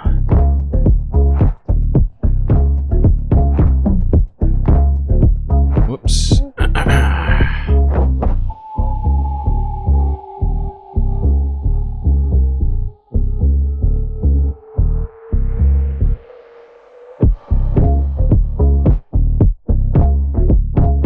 Alright, we are back. Galactic News Network Spacecast about to get back on the road, if you will. The space road, that is. Let's get into Ukraine and Russia, as there's been a lot of developments in the last 48 hours, I guess, since we did the last show. I guess it's been less than 48 now.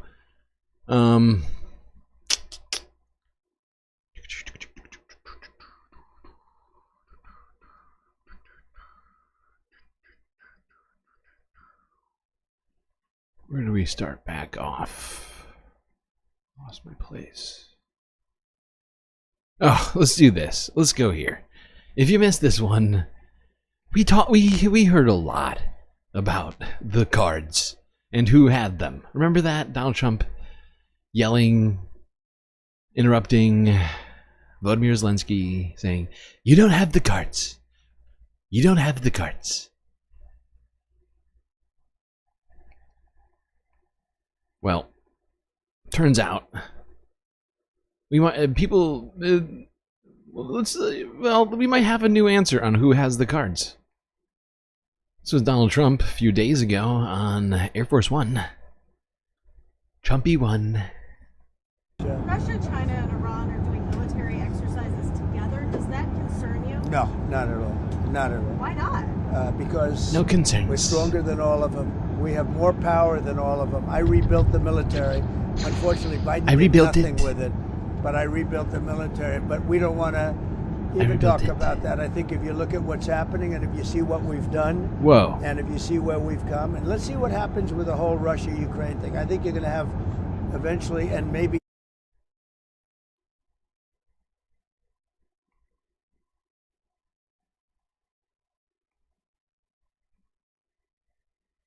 Sorry, Vaughn, I just tried to open up.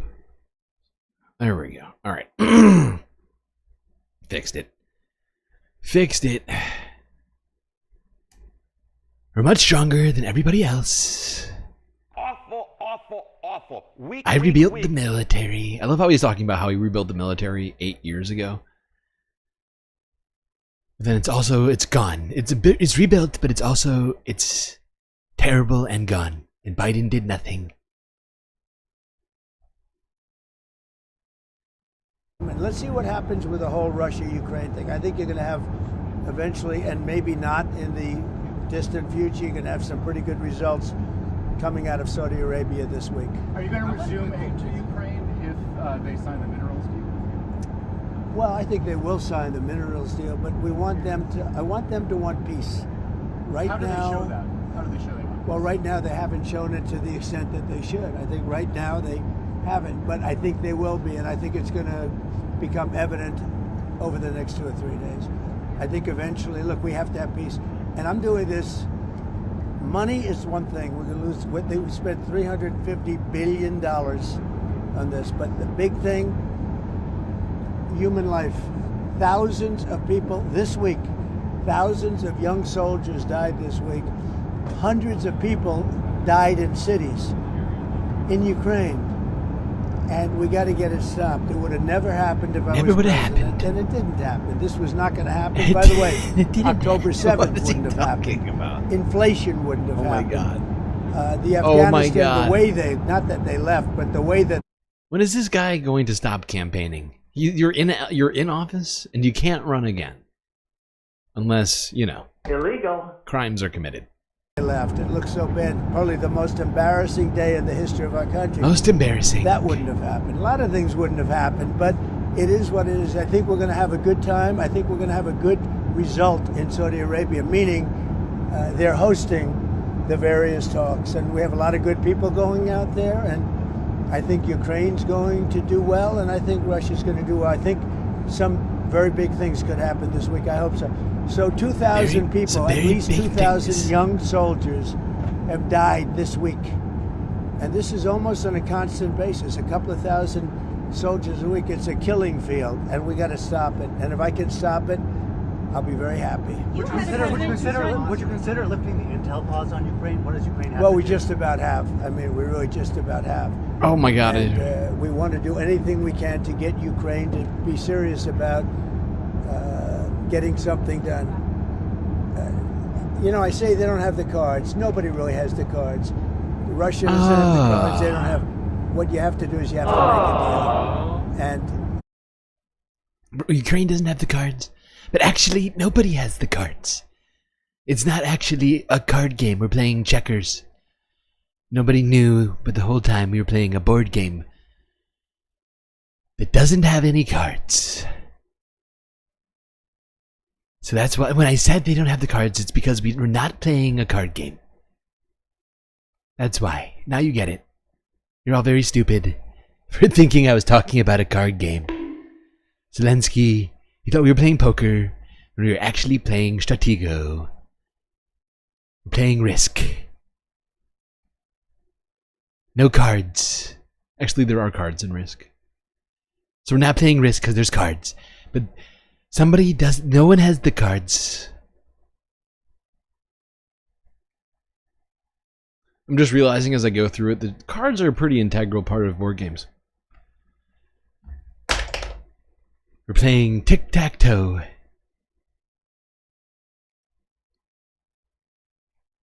Not gin rummy.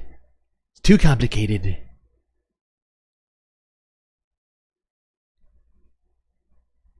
Now, according to Volodymyr Zelensky, as of basically right after the stream, well, not yesterday, but Tuesday, going into Wednesday, has accepted terms which were essentially agreed upon between the United States and Ukraine without any sort of Russian involvement in that process, but bilaterally between the Ukraine and Russian diplomats. Terms were accepted apparently for a 30-day ceasefire proposal Can barely talk right now. Let's go here. Forbes breaking news from 2 days ago. Бажаю здоров'я, шановні українці, українки. Щойно була доповідь наша. Forbes, you guys gotta have some money over there. Why is it you can't just do the actual translations for us? You know? Why do I have to do it for you? Very annoying. Okay, take 2. I wish you health, fellow Ukrainians.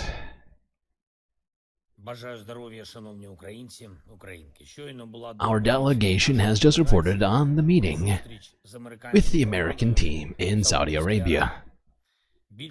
The discussion lasted more of the day today, and it was a good discussion, constructive. Our teams managed to cover many details. Our position is absolutely clear. Ukraine has been seeking peace from the very first second of the war, and we want to do everything to ensure that peace is achieved as soon as possible and in a reliable way, so that there is no more war. Our Ukraine's proposal for this meeting with the Americans consisted of 3 points. Silence in the skies, meaning no missiles or bombs or long-range drones, and silence at sea. And real measures to establish confidence in this whole situation in which diplomacy is ongoing, which means primarily the release of prisoners, our military personnel and civilians, and the return of Ukrainian children who were taken by Russia. The American side understands our arguments and accepts our proposals. I would like to thank President Trump for the constructive nature of the dialogue between our 2 teams. And today, during the discussion, there was a proposal specifically from the American side to immediately take the first step beyond that, and to try to establish a complete ceasefire for 30 days, not only with regard to missiles, drones, and bombs, not only in the Black Sea, but also along the entire front line. Ukraine accepts this proposal. We consider it positive. We're ready to take this step. And the United States of America needs to convince Russia to do so. That is, if we agree, and if the Russians agree. The silence will take effect at that very moment. An important element in today's discussions is America's readiness to restore defense assistance to Ukraine and to its intelligence support. Once the agreements take effect, these 30 days of silence, we, together with our partners, should have enough time to prepare all the aspects at the level of framework documents to ensure a reliable peace and lasting security guarantees. Ukraine is ready for peace. Russia must also show whether it is ready to end the war or to continue it. The time has come for the whole truth. I thank all of our diplomats and our team in Saudi Arabia today. I thank everyone who helps Ukraine. And he thanks everyone else who fights for Ukraine. Okay, so yeah, that was 2 days ago. That was announced. After it was announced, the European Union and the international community endorsed the U.S. I think the European Union was involved. I think most people endorsed this 30-day ceasefire. Let's go here, France 24. Hailing a potential breakthrough in Ukraine peace talks, European leaders took to social media to express support for a 30-day ceasefire proposal backed by Kyiv and Washington. French President Emmanuel Macron welcomed the progress made in Jeddah and said France was willing to play a central role in a potential peace process. The ball is now clearly in Russia's court. France and its partners remain committed to a solid and lasting peace, backed by robust security guarantees for Ukraine. Another staunch Ukraine supporter, Polish Prime Minister Donald Tusk, also endorsed the plan, hailing it as an important step towards peace. A message echoed by European Commission President Ursula von der Leyen, who expressed cautious optimism over the ceasefire and urged Moscow to accept the deal. This is a positive development that can be a step towards a comprehensive, just and lasting peace for Ukraine. The ball is now in Russia's court. The EU is ready to play its full part together with its partners in the upcoming peace negotiations. All eyes are now on Moscow, with US officials set to bring the offer to Russia in the coming days. Well, there you go. Much of the international community also showing its support for this deal announced we'll have contact 2 with them days today. ago. Little Marco, please hold. Don't worry about it, little Marco. Please hold, sir. Sir, I am in the middle of something. Kind of ruined my vibe just now. Really appreciate that, buddy. It's really great. Really great job. What was I even saying? Oh, much of the international community, as you saw, coming out showing their support for this deal, even if perhaps tentatively, with skepticism, perhaps, and other sorts of things, messages to leaders like Vladimir Putin, United States now, essentially carrying the ball from one court to another court. And to play another game rather than having multilateral talks, continuing on with this bilateral sort of games that we're playing right now. Marco Rubio's looking pretty tired. Let's go to him. He had some stuff to say about all of this. Here's the Guardian news from 1 day ago. We'll have contact with them today. There's already been contacts at different levels with counterparts, different members of the administration, and that'll continue. But as far as the Russian reaction to it, that's really the question here. And that is, this was a few hours old. We're going to bring it to them directly. We're going to say that Ukraine is prepared to stop all battlefield activity and begin the immediate process of negotiating an enduring end to the war. And we'll see what their response is. If their response is yes, then we know we've made real progress and there's a real chance of peace. If their response is no, it would be highly unfortunate and it would make their intentions clear. Yeah, Marco Rubio saying that he's hopeful for these talks with Russia upcoming. And that it would be incredibly unfortunate if Russia chose to reject those ceasefire plans. I don't want reality. I'm sure there's no way that Russia would have a problem with any of this, right?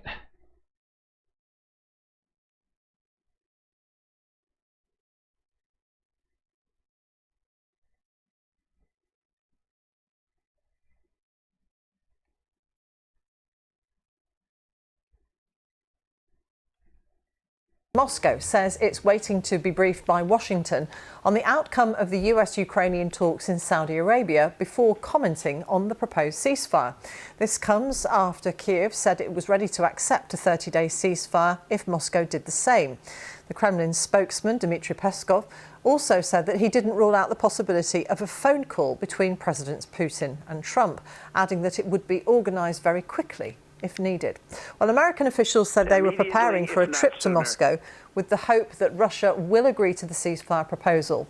Meanwhile, Ukrainian officials say military aid and intelligence sharing from the US have resumed since agreeing to the proposal. Well, just hours after the agreement in Jeddah, Russia's attacks on Ukraine continued despite the ceasefire proposal. A woman was killed overnight in a missile strike on Kryvyi Rih, President Zelensky's hometown. Ukraine's Deputy Prime Minister said 4 people, all Syrian nationals, were killed in Odessa when Russia attacked a cargo ship that was being loaded with grain. For its part, Russia said it downed 21 Ukrainian drones overnight. Here's Tom Bateman in Jeddah. The talks lasted into the night and ended with a ceasefire proposal far broader than anyone expected, demanded by the Americans and accepted by the Ukrainians. But agreeing a truce plan with only one side won't stop a war. Today we made an offer that the Ukrainians have accepted, which is to enter into a ceasefire and into immediate negotiations to end this conflict in a way that's enduring and sustainable and accounts for their interests, their security, their ability to prosper as a nation. Hopefully we'll take this offer now to the Russians. And we hope that they'll say yes, that they'll say yes to peace. The ball is now in their court. Mr. Zelensky said he welcomed the US truce plan. The American side understands our arguments, perceives our proposals, and I want to thank President Trump for the constructive conversation between our teams. He was in Saudi Arabia, but not at the talks, in which the US has announced it will immediately reinstate its weapons supply and intelligence sharing with Ukraine. Ukraine, ceasefire. Ukraine, ceasefire. Just agreed to a little while ago. Now we have to go to Russia and hopefully President Putin will agree to that also, and we can get this show on the road. What was in his hand just now? Just like you get flung to the ground. What was that? With Ukraine. Ukraine, is it a pen? Ceasefire. Ukraine, ceasefire. Just agreed to a little while ago. Oh, it was somebody now else. We have to go to Russia Never and mind. hopefully President. Never mind.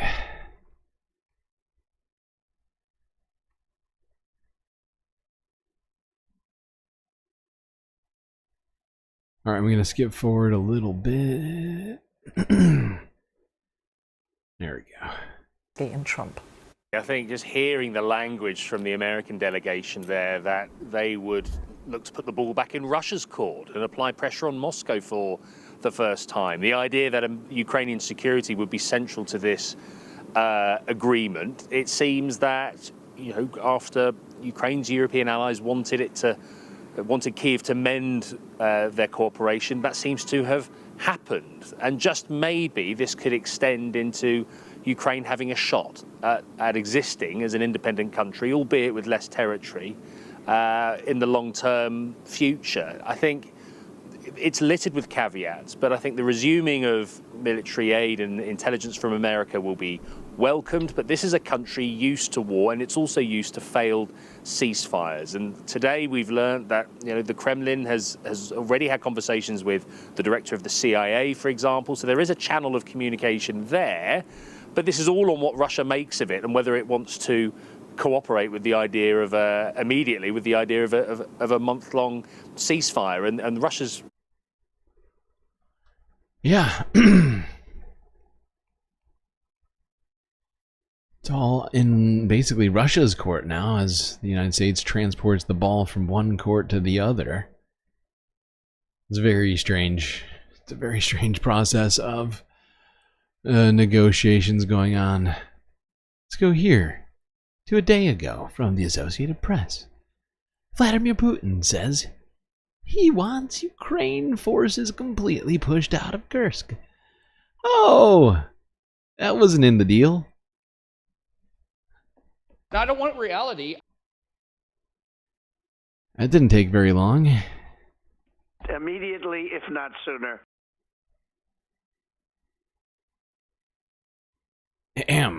Go web go. What are we doing?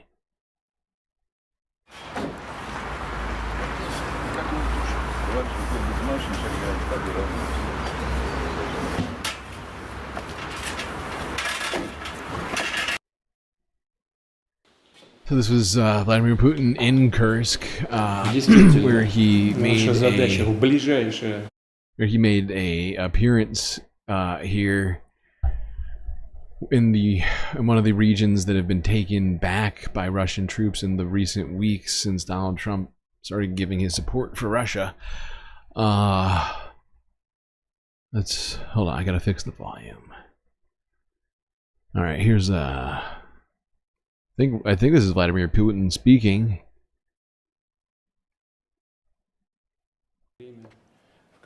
Indeed, oh my God. There's no way that what he just said was this. But okay. Indeed, our task in the near future, in the shortest possible time, is to finally defeat the enemy who has dug in on the territory of the Kursk region and is still conducting military operations here.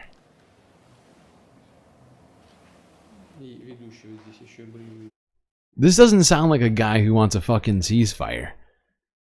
This is a guy who still has territorial expansion in mind, war objectives in mind. Huh. Weird. He's here talking to troops, telling them about how quickly he wants them to try and take over the Kursk region back. Because, you know, he doesn't want to agree to the ceasefire until he gets everything he wants. Fascinating. Fascinating. One needs to liberate the territory of Kursk. Huh. I wonder if Ukraine said the same thing right now. Oh boy. Okay. Let's keep talking about this deal which is supposed to happen. All on Russia. TRT World from yesterday. U.S. officials head to Russia. Don't worry about it, little Marco. Gentlemen. There was no talk of a ceasefire from Russian President Vladimir Putin during his visit to the western region of Kursk. In fact, Putin threatened to put captured Ukrainian soldiers on trial as terrorists. Illegal. But we must certainly, first of all, treat these people as terrorists in accordance with the laws of the Russian Federation. I very much hope all combat missions facing our units will certainly be fulfilled, and territory of the Kursk region will be completely liberated from the enemy in the near future. Ukrainian troops stormed across the border there last August, but their territorial gains are slipping away, and more than 400 Ukrainian soldiers have been captured. Putin's visit to Kursk comes as U.S. envoys were on the way to Moscow to present the 30-day ceasefire proposal Ukraine agreed to on Tuesday. U.S. President Donald Trump made his own threats of financial repercussions if Russia rejects the ceasefire plan. I can do things financially that would be very bad for Russia. I don't want to do that because I want to get peace. I want to see peace, and we'll see. But in a financial sense, yeah, we could do things very bad for Russia. It would be devastating for Russia, but I don't want to do that because I want to see peace. And we're getting close to maybe getting something done. U.S. Secretary of State Marco Rubio, who led the talks with Ukraine, says a Russian rejection of the ceasefire would be highly unfortunate. As far as the Russian reaction to it, that's really the question here. And that is, you know, this was a few hours old. We're going to bring it to them directly. We're going to say that Ukraine is prepared to stop all battlefield activity and begin the immediate process of negotiating an enduring end to the war.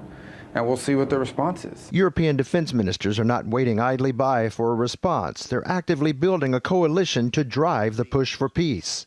And drive the arrangements for security guarantees for Ukraine. We're doing this work together. We're cooperating closely with partner nations, and we're looking to build a coalition of the willing. There we go. Now, during this time, Russia was conducting operations, still, in Kursk, attempting to reclaim their territory.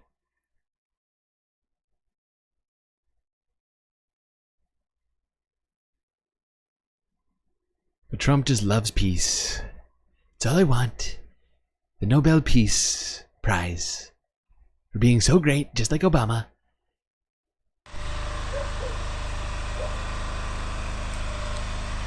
Why does he get one and I don't?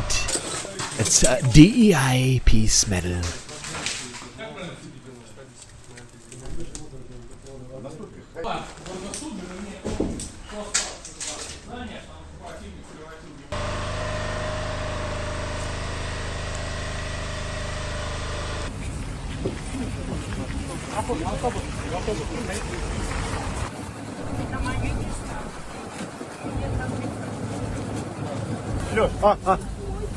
Перехвати там.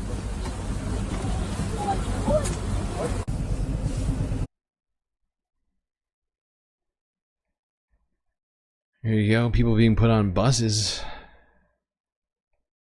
To where, I do not know, but that was Associated Press footage from 19 hours ago showing Russian troops inside of Kursk.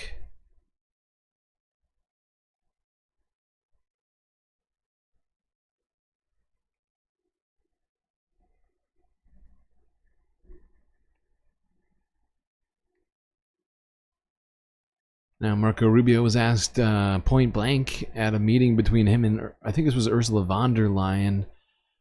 This is 17 hours ago. Forbes breaking news. He was asked point blank about Russia rejecting U.S. Or, I'm sorry, this is Melanie Joly. Sorry. There's really, you'll see, there's no dialogue in this aside from the question. So it doesn't matter who he was meeting with. Let's go here. Mr. Secretary, the Russian rejected the plan. How are you planning to take it from here? Awkward. Do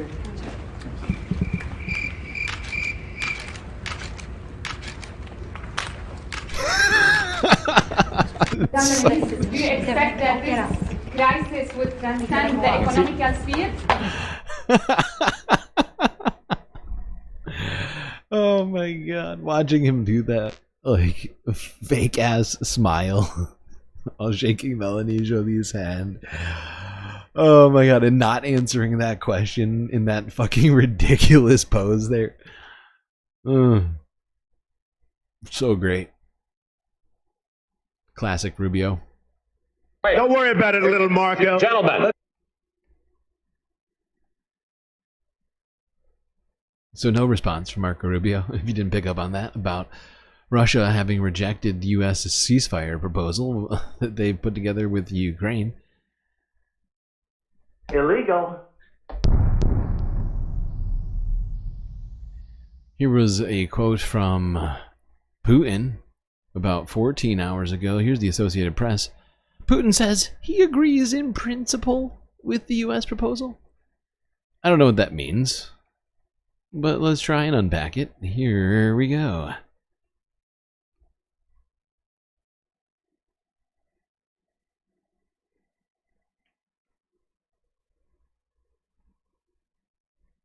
Неизбежный визит Александра Григорьевича после переизбрания на пост президента Беларуси. Мы согласны. We agree with proposals to stop the hostilities, but we proceed from the fact that this ceasefire should be such that it would lead to long-term peace and eliminate the roots of this crisis. What are the roots? What are the roots? Is it Nazis? Who was it again? I forget. Was it NATO? Was it who? It's honestly a little confusing.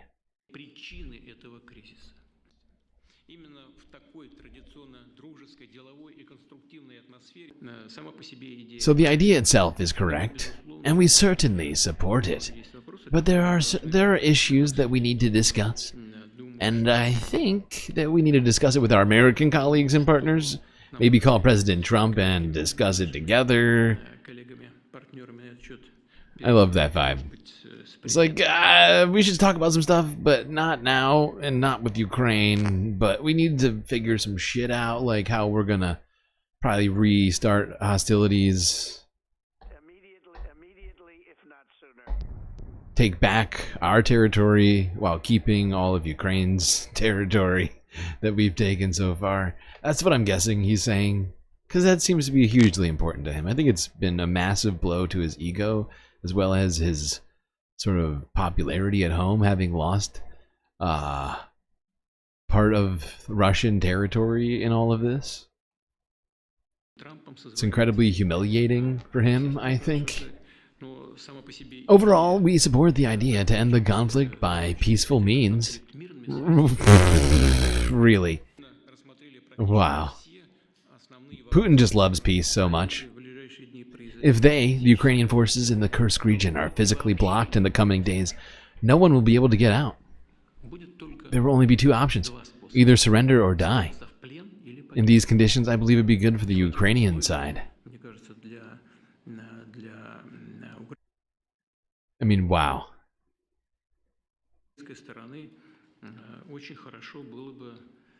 To secure a ceasefire for at least 30 days. And we agree, but there are nuances. I mean, this is exactly what I'm talking about. He's conducting military options straight through this ceasefire talk, attempting to seize further territory. It's really not his anymore. Because if you want to play it by his own games, you know, they've seized Ukrainian territory that he now believes is Russia, and Ukraine has seized Russian territory that they believe gets to be part of Ukraine now and part of these peace talks. But he's fucking stalling. He's fucking stalling, trying to avoid the reality of the situation and continue to wage the war while saying that he loves peace. Come on. We wouldn't accept this argument anywhere else. We're not going to do it here either. Utterly insane.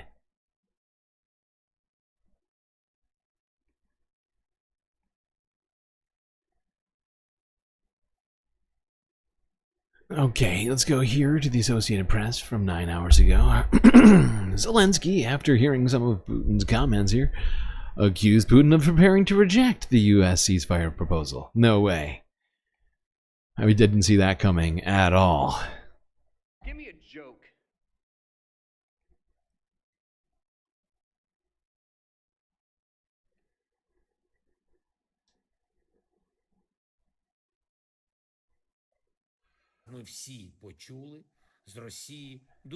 We've all just heard very predictable and highly manipulative words from Russia in response to the idea of a ceasefire on the front. Putin is essentially preparing to reject it at this moment. Of course, Putin is afraid to tell President Trump directly that he wants to continue the war, that he wants to kill Ukrainians. That is why, in Moscow, they are surrounding the idea of a ceasefire with such preconditions that nothing will come of it. Or, at least it will be delayed as long as possible. Putin often acts this way. He doesn't say no outright, but ensures that everything drags on, and that normal solutions become impossible. We do not set conditions that complicate things. Russia does. As we've always said, the only one who will delay everything, the only one who will be unconstructive, is Russia.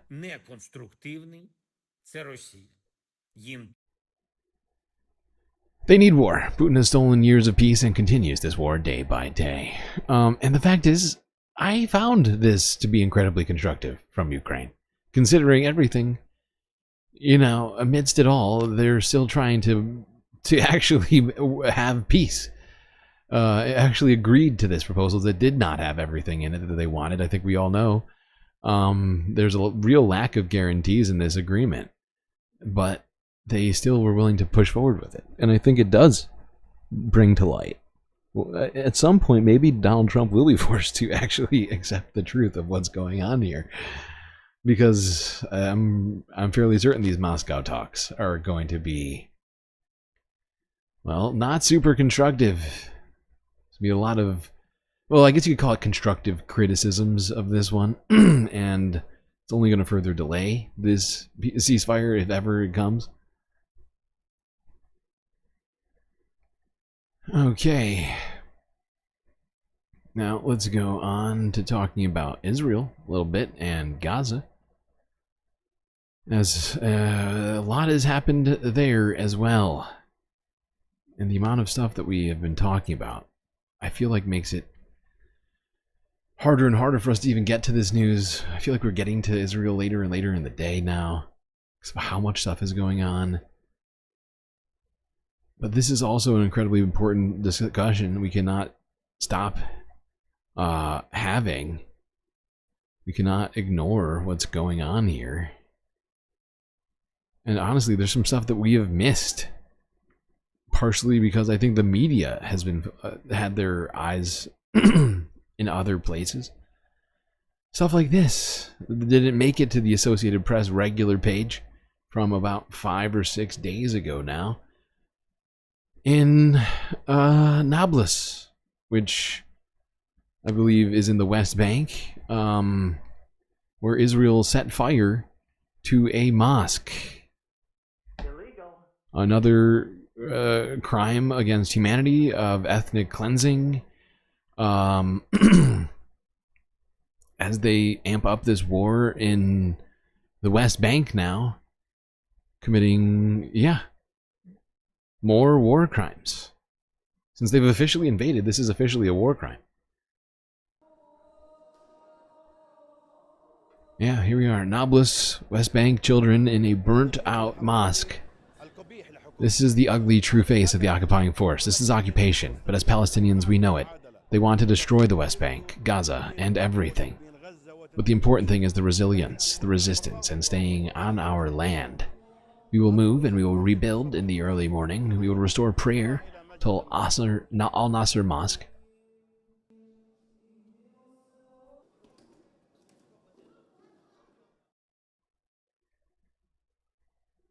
Yeah, that didn't even make it to the regular Associated Press page. That was on the AP archive. Once again, we are one of the very few who have seen this video.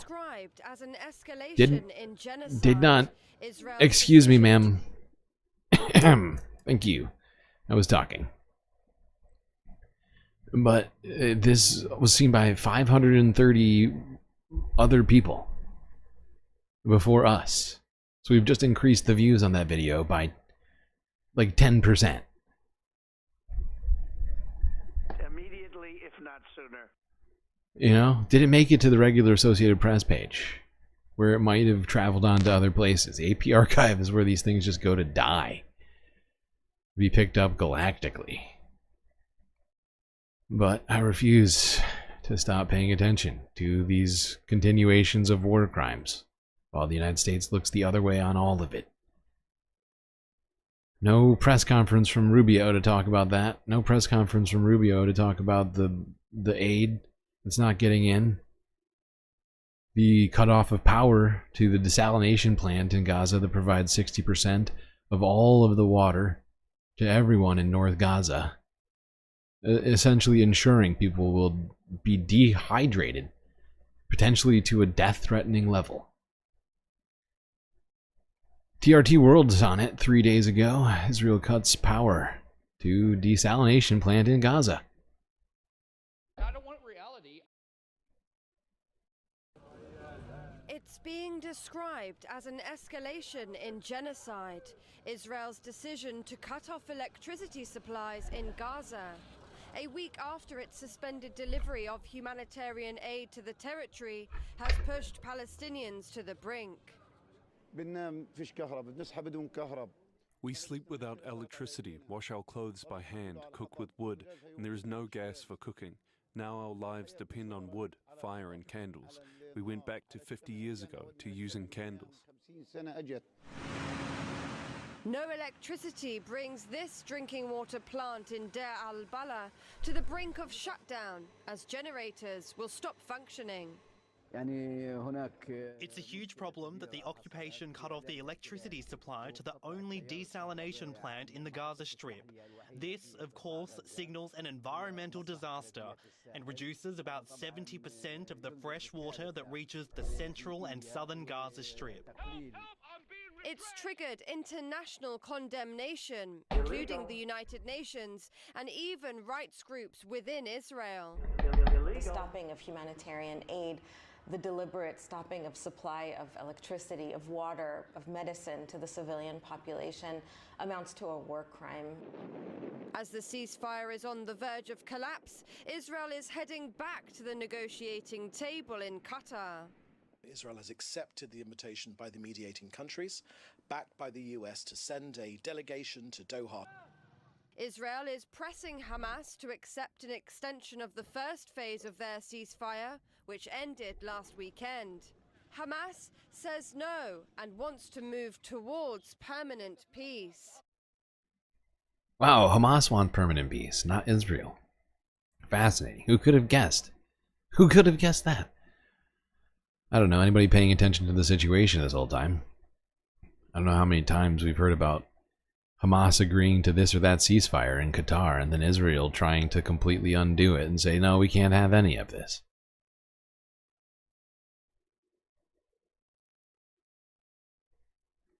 Let's talk about the coming home of U.S. foreign policy to the United States. Mahmoud Khalil, Democracy Now! Nora Erekat on for an interview. Democracy depends on a free press. Please support our independent journalism at democracynow.org/give. For more on the criminalization of dissent and repression of pro-Palestinian activism, we're joined now from Philadelphia by Palestinian human rights lawyer, Rutgers University professor Nora Erekat. She is the author of Justice for Some, Law on the Question of Palestine.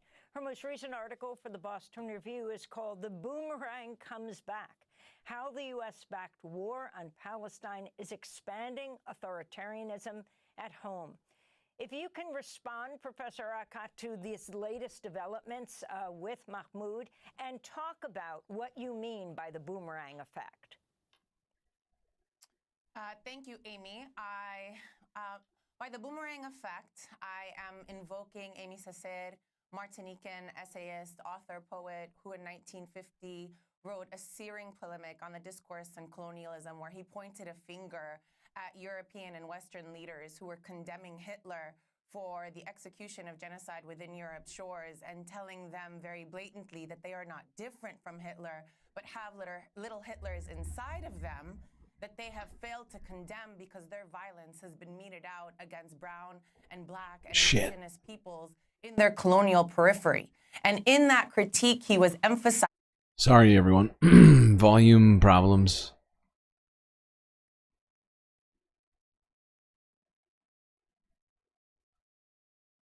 For more on the criminalization of dissent and repression of pro-Palestinian activism, we're joined now from Philadelphia by Palestinian human rights lawyer, Rutgers University professor Nora Erekat.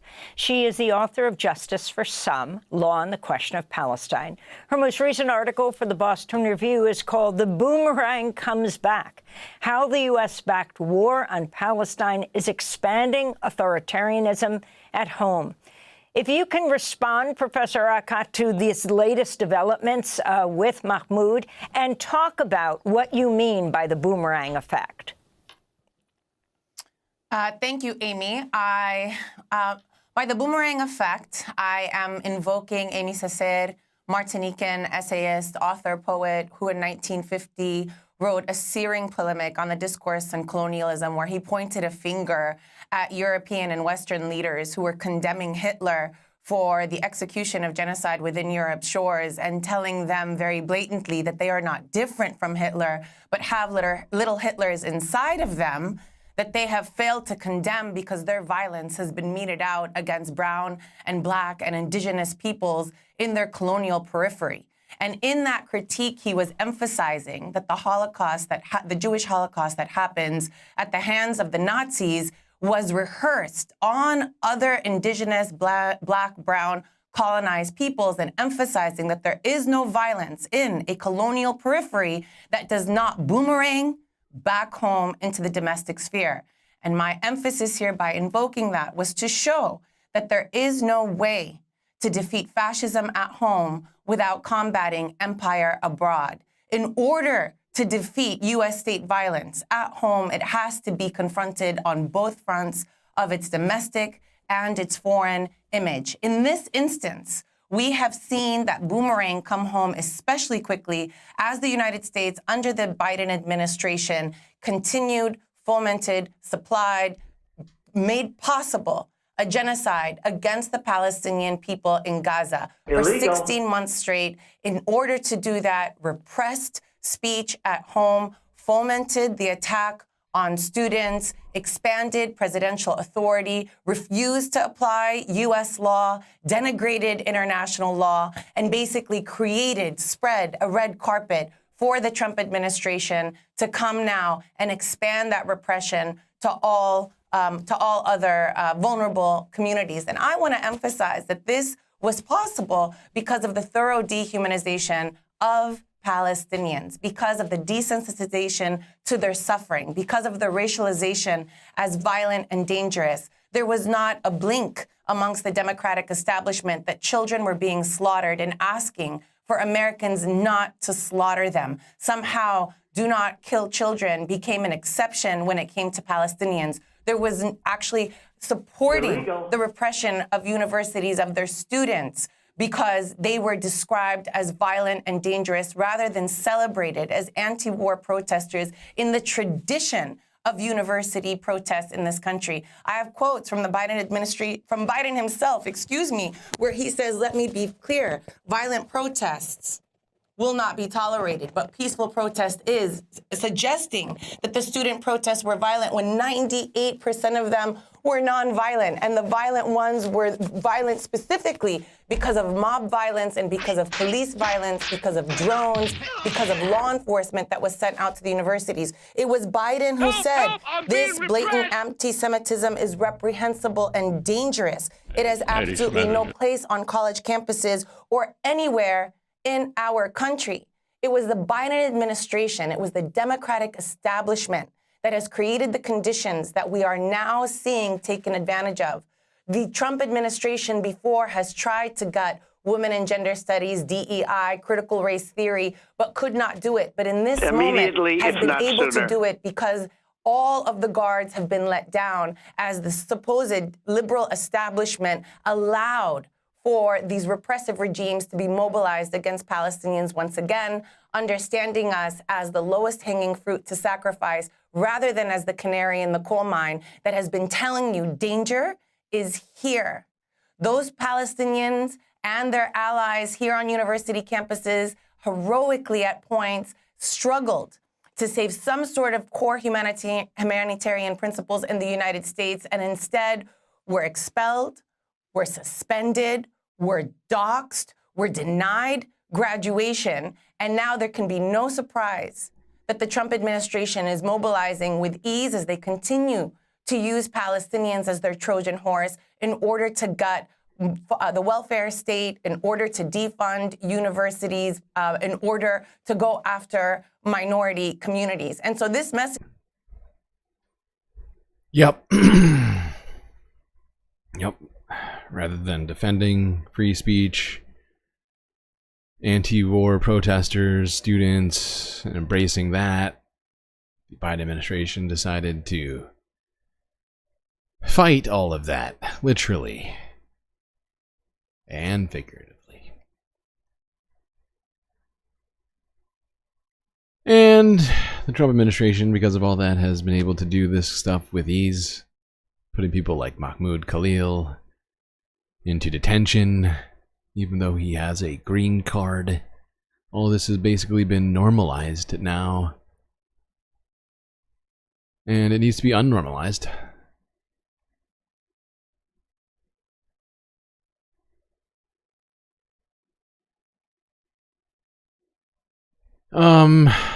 And not only is power being cut off to the only desalination plant in Gaza, according to the UN, nothing is entering Gaza. What? Mm-hmm. That's not me, that's the UN saying it. The water crisis in Gaza has gotten worse since Israel's announcement on Sunday it was cutting off the only power line feeding the water desalination plant in central Gaza. The cut disrupted the water supply to more than 600,000 people who now face a new humanitarian crisis. This decision comes amid the ongoing blockade on Gaza, with Israeli authorities stopping the entry of essential aid in line with a directive from Prime Minister Benjamin Netanyahu. We're trying to cover the needs of Gaza, especially in the north, by producing approximately 1,700 cubic meters of water daily, serving more than 1 million people. Our goal is to expand geographical coverage as much as possible despite the major challenges we face. In an effort to avoid disaster, the water desalination plant resorted to operating on its electricity backup generators, but at only 10% of the plant's capacity. Despite this measure, the available fuel reserves will last only a few more days, signaling a further decline in the water situation in the Gaza Strip. We have faced significant difficulties in operating the water purification plants, mainly due to fuel shortages and the complete lack of electricity in Gaza. Additionally, large company warehouses containing essential desalination equipment were burned, severely impacting production. Securing fuel as an Alternative to electricity for running generators has also been a major challenge. The residents of the Gaza Strip previously relied on privately owned stations powered by electricity. However, power cuts and the bombing of some of these stations have led to the suspension of their services. The water crisis in our area is extremely complex and difficult, affecting most parts of Gaza. Securing water has become an enormous challenge, especially after the occupation halted electricity supply to the desalination plants, worsening the situation. We are trying to reach out to international organizations for help, but the crisis continues to deepen. The United Nations has warned of serious consequences in the Gaza Strip, where 90% of the population is unable to access clean water. As the water crisis deepens and essential services are disrupted, Gaza's humanitarian situation continues to worsen, and people here are accusing the international community of turning a blind eye to their suffering. Ashraf Shanan, TR.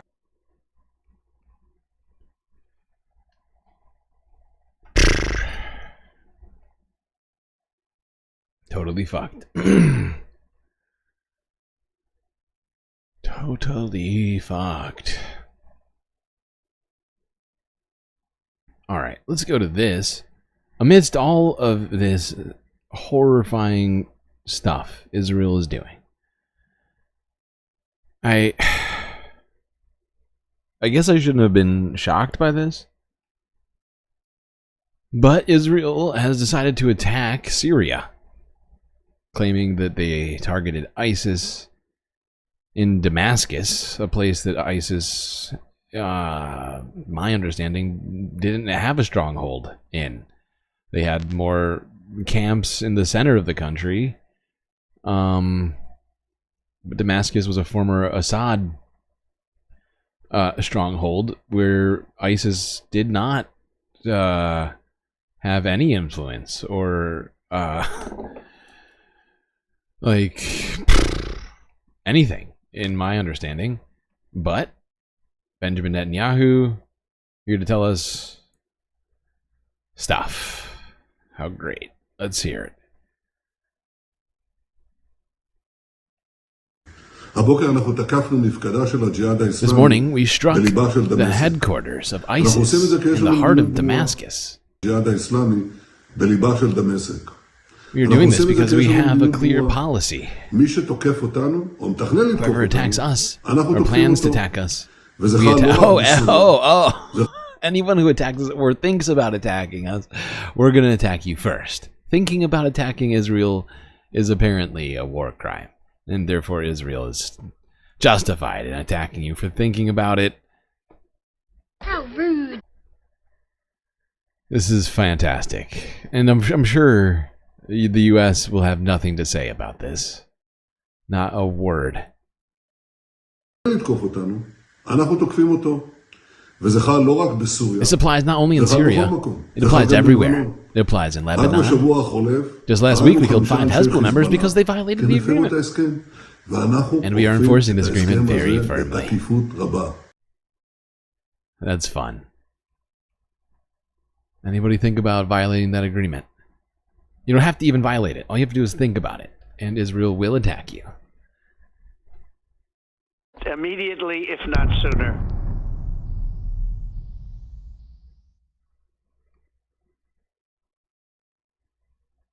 Let's see what Donald Trump had to say. I believe this is an Irish reporter, journalist, who was in the White House, asked Donald Trump a question, which he had a fascinating answer to.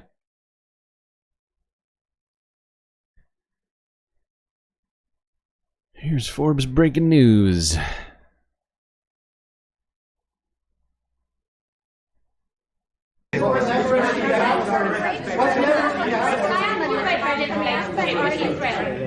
Ireland's relationship with Israel. There's been a lot of talk recently. The government are looking to bring in what's called the Occupied Territories Bill, which would ban goods from occupied territories. I know you met with Prime Minister Netanyahu recently. Did Ireland come up in that conversation? Did he raise any concerns about the Irish government? One thing I'll tell you, you're not from Israel, that's for sure. Right? I'll tell you that. She's definitely not from Israel. It's an interesting question coming from you. We talk about everything. Israel has been under siege, as you can see, and they had to fight back. October 7th was a terrible thing. People don't like to mention it, but it was a terrible, terrible... People don't like to mention October 7th? This is not an answer to the question he just received. What the fuck are you talking about? If you didn't hear it, she was asking about discussion of banning guns in the occupied territories. Donald Trump starts talking about October 7th? Could you jump up? Day in the life of the world. And it's amazing the way people don't mention that, but it was... it's amazing the way people don't mention October 7th. Like those are other clips it's amazing. I get to see. You know, as president, you get to see clips. It's amazing how people don't mention October 7th. It's like, since October 7th, I haven't heard the term October 7th one time. This guy is living in a fucking, like, some sort of alternate reality. That you'd rather not see. But I see clips, and that was a terrible day for I see the world. clips. And we're working hard with Israel. We're working hard to see if we can solve the problem. I will say I just saw 10 hostages, and they were treated really badly. They were really treated badly. I was shocked. Treated very, very nastily. Was there any kindness shown? They were in there. One was in there for 500 days. One was 320. Horrible. Even worse than a Palestinian. I said, was there any, 10 of them, I said, was there any kindness displayed? Like, did they ever, like, say, don't worry, you'll be okay? Or give you a little wink, or give you, like, an extra slice of bread or something? Did they do that? And everybody said, all of these people said, zero. Zero bread. It was hatred. It was pure It's like they were treated like Palestinians. I mean, that's a very terrible deep-seated problem. You have a, like Chuck Schumer. Some advice. Could you give the Taoiseach some advice? Ireland is in the midst of a housing crisis now, and I know you have a lot of experience as a businessman. How can the state build tens of thousands of houses at speed? You know why they have a housing crisis? Because they're doing so well. They can't. Ireland's having a tough time with the houses. It's because how great Ireland is doing. They're just doing so good, and that's why homes are unaffordable. Fantastic. Fantastic. Okay.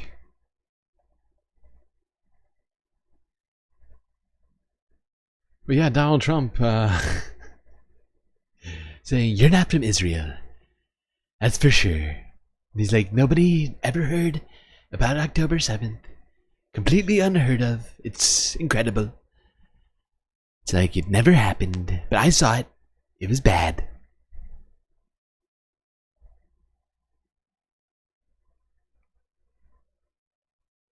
Now, apparently Donald Trump has been sending out letters,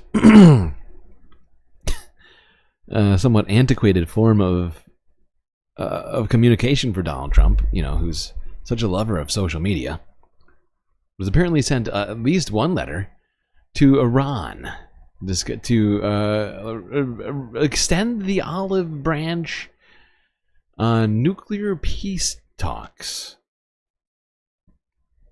Or I guess like denuclearization talks, really. Let's go here. Associated Press from 8 hours ago. Iran's supreme leader receives Trump's letter. How exciting. I'm sure this is going to go super good. A letter from President Donald Trump to Iran Supreme Leader Ayatollah Ali Khamenei has arrived in Tehran. Now, this letter was carried by an Emirati diplomat.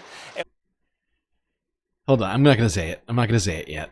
Still don't know exactly I'm really trying to hold myself off on this Trump wrote to the Supreme Leader. However, we do know from Trump's own words that he's trying to jumpstart talks regarding Iran's rapidly advancing nuclear program. Now, this isn't the first letter that Trump has written to Iran's Supreme Leader. There's been at least one other one that he wrote back in 2019, right when tensions were starting to rise over the program after Trump had, the year before, unilaterally withdrawn America from it. Yes, that is exactly the point I was going to make. is very strange because Donald Trump himself pulled out of an already existing peace arrangement with between United States and Iran that was supposedly working to some degree, but Obama did it, so he got us out of that. Does he think that he's going to get the Nobel Peace Prize for undoing everything Obama did and then redoing it? It feels like maybe that is the case. Maybe, I guess, yeah, he's like, there's a formula. Obama did it. We just have to do all the same stuff. And that's how you get the Nobel Peace Prize.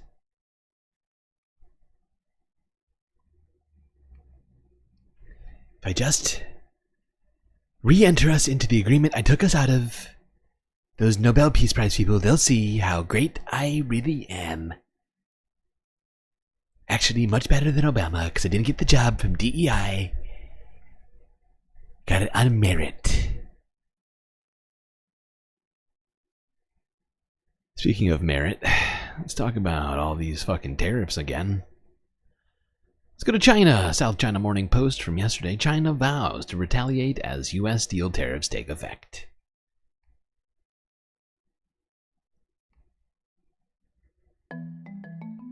China has vowed to strike back after U.S. President Donald Trump started new tariffs. A 25% levy on all steel and aluminum imported into the United States went into effect March 2nd. China's foreign ministry said the move violated World Trade Organization rules. China has always believed that the protectionism is no way out, and there are no winners in trade wars and tariff wars. There's also the consensus of the international community. The U.S. approach seriously violates the rule of the WTO, seriously damages the rules-based multilateral trading system, and is not a way toward solving any problems. China will take all necessary measures to safeguard its legitimate rights and interests. China is the world's top steel manufacturer, but not a major exporter of metal to the United States. Market analyst says the latest tariff could extend to hundreds of products. Trump said he had nothing but respect for Chinese President Xi Jinping. One of the things we did is we took from China hundreds of billions of dollars, and hundreds of billions of dollars. Xi.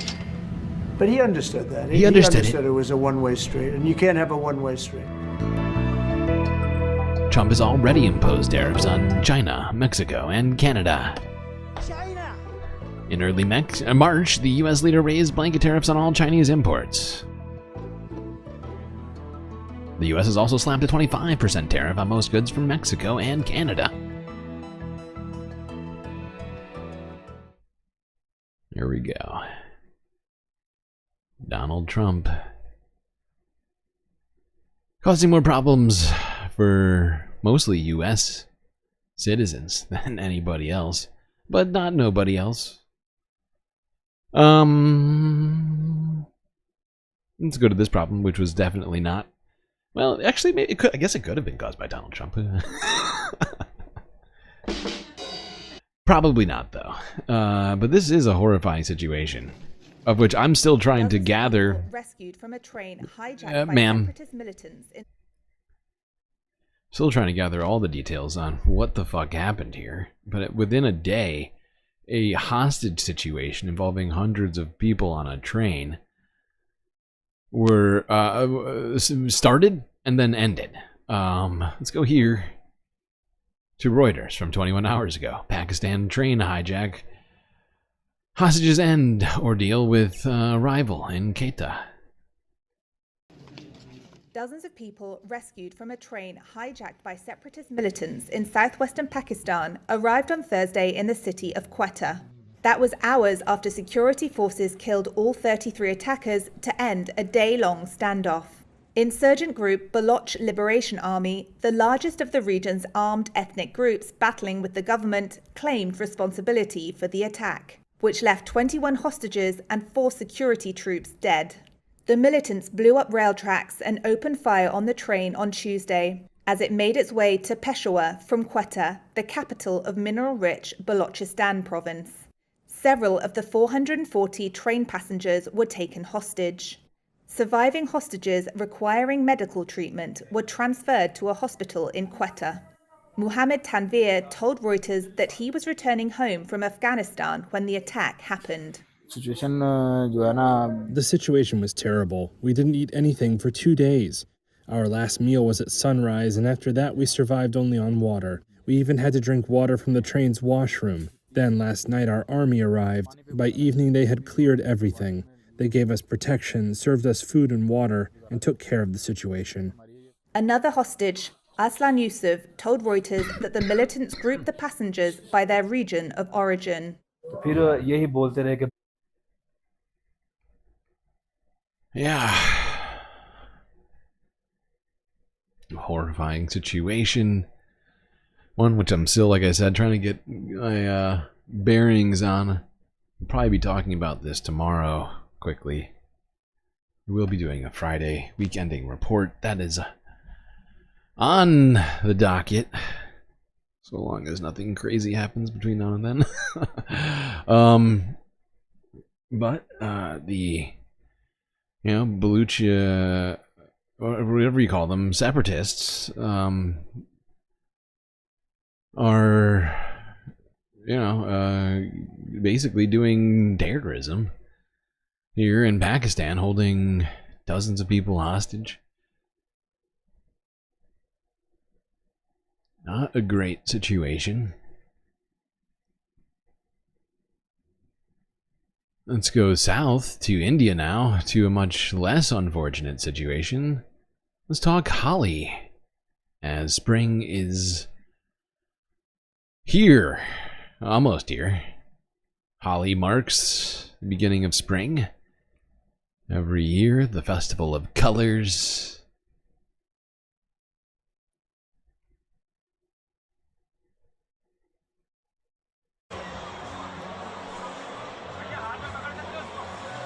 Here's an Associated Press. I think this was a live stream that was done. Ended 9 minutes ago, actually. This was happening very recently. Immediately, if not sooner.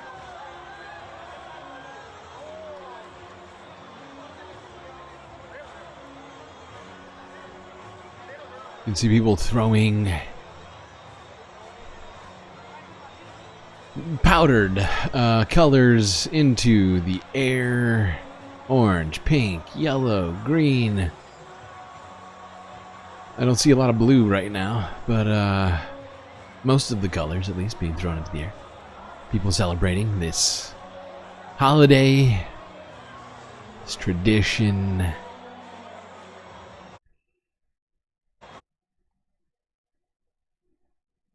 We'll see when things pick up here. I think it looks like things get pretty crazy.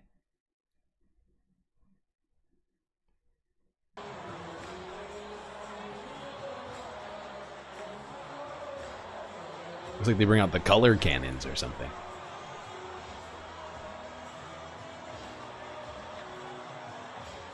Really is a fascinating tradition. I find it to be amazing. Something about this festival in particular that just like I don't even know, it just feels so human.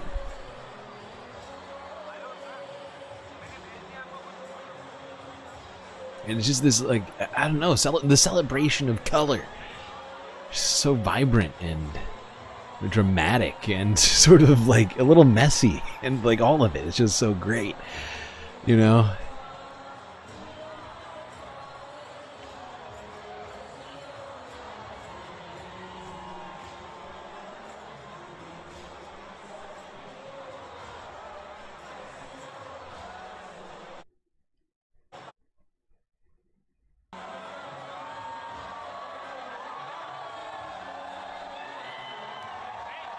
Uh-oh, people are getting excited about something. I don't know what. What could it be? Oh, I just saw blue. I just saw blue dust. I got it. All the colors.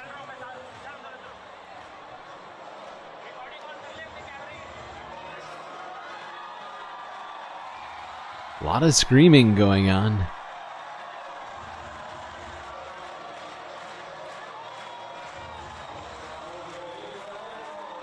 Music is getting going here.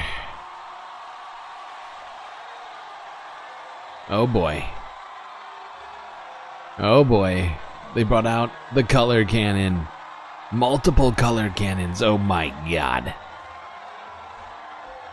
The equal parts. Oh my gosh. It's getting crazy on Holly.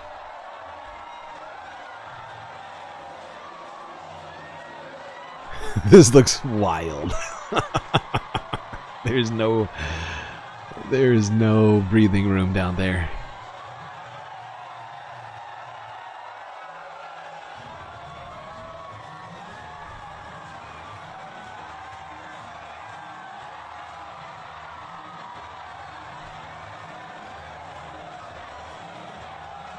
It looks like it must be mixed with water, which means people are both getting wet and colorful at the same time. That dude just got a cannon to the face just now. This dude down here just got blasted.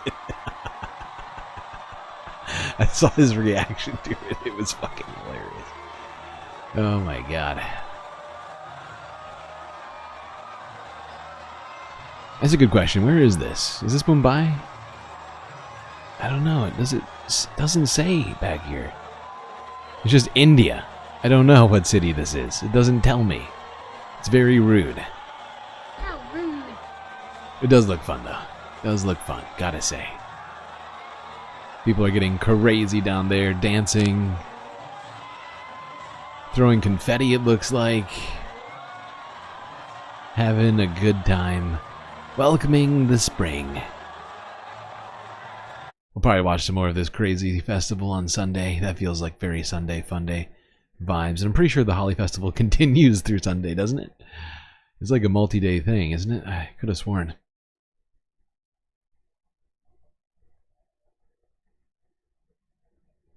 Alright, we are getting close to the end of this stream. 3 more stories, people. Let's go to the Philippines and talk about Rodrigo Duterte. Who was arrested. We talked about it the day that it happened. Or I think, well, within 24 hours of it happening, we talked about it. Let's go to Democracy Now! Talk about ex-Philippines president Duterte.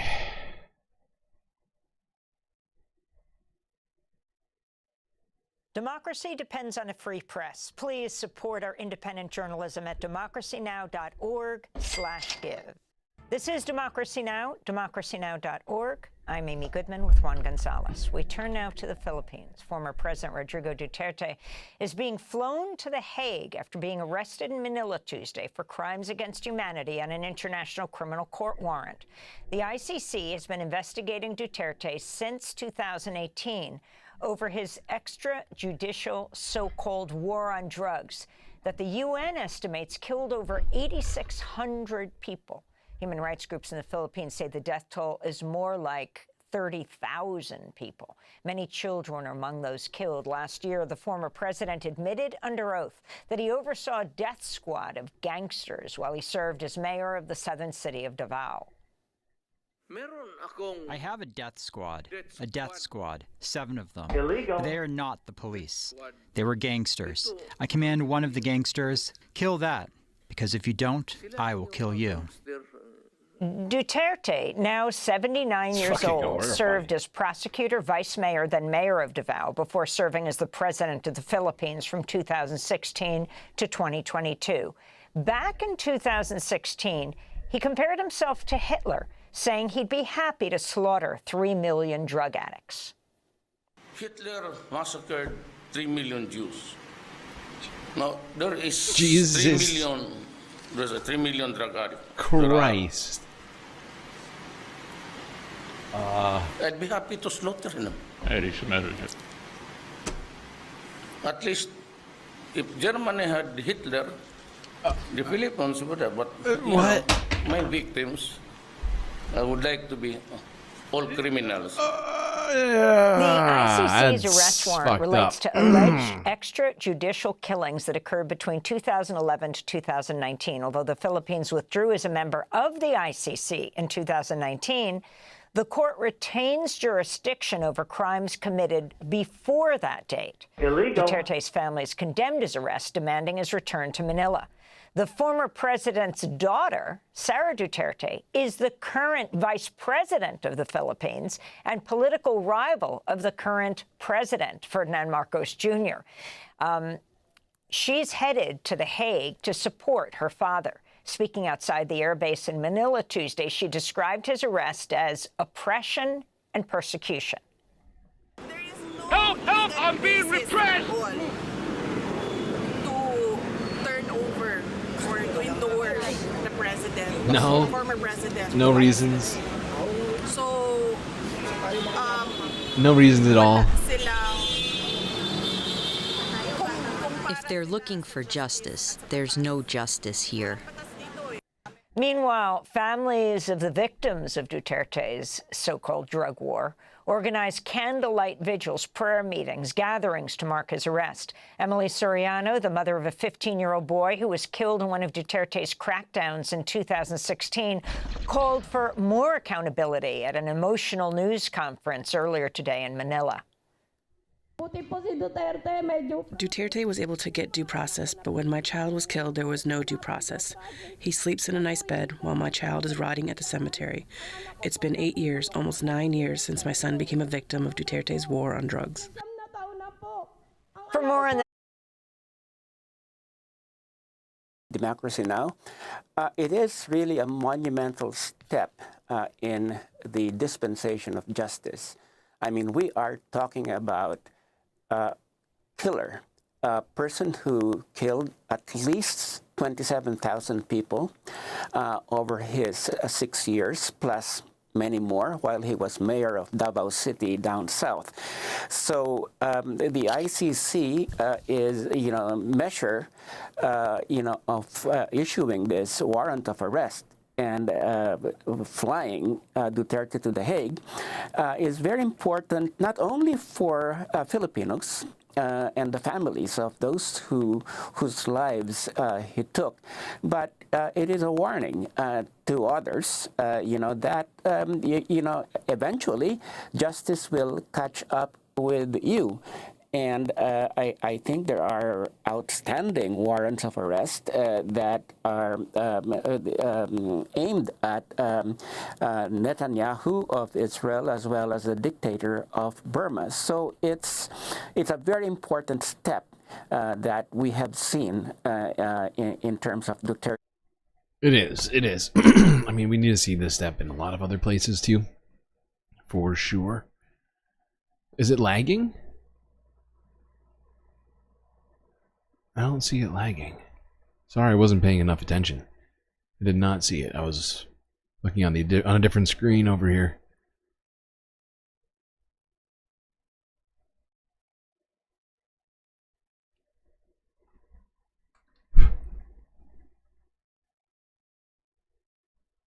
Wait, did the stream end?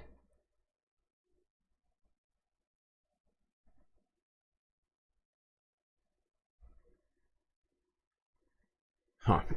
Okay. Well, our last two stories are in Australia. Here's the Associated Press from a day ago. According to Australia's PM Anthony Albanese, Australia will not be retaliating to the US tariffs, taking the high road or low road, depending on how you see it. The United States' decision to impose tariffs on Australian steel and aluminium as part of a global decision are concerning. It has been foreshadowed that no country, regardless of its relationship with the United States, has been granted an exemption. Such a decision by the Trump administration is entirely unjustified. This is against the spirit of our two nations' enduring friendship and fundamentally at odds with the benefits that our economic partnership has delivered over more than 70 years. Australia has no tariffs on goods from the United States, and of course we have a free trade agreement with the United States. Tariffs and escalating trade tensions are a form of economic self-harm and a recipe for slower growth and higher inflation. They are paid by the consumers. This is why Australia will not be imposing reciprocal tariffs on the United States. Such a course of action would only push up prices for Australian consumers and increase inflation. Well, there we go. Australia deciding not to cause more problems for their own consumers and not engage in Donald Trump's trade war, just sort of let it all play out. A tactic we haven't seen. Honestly, everybody else has been kind of pissed. Although I don't think Australia exports a ton of steel to the United States. So that could be part of it. Alright, now this is the last story of the night. Oh shit. Little applause for all of you having made it this far tonight.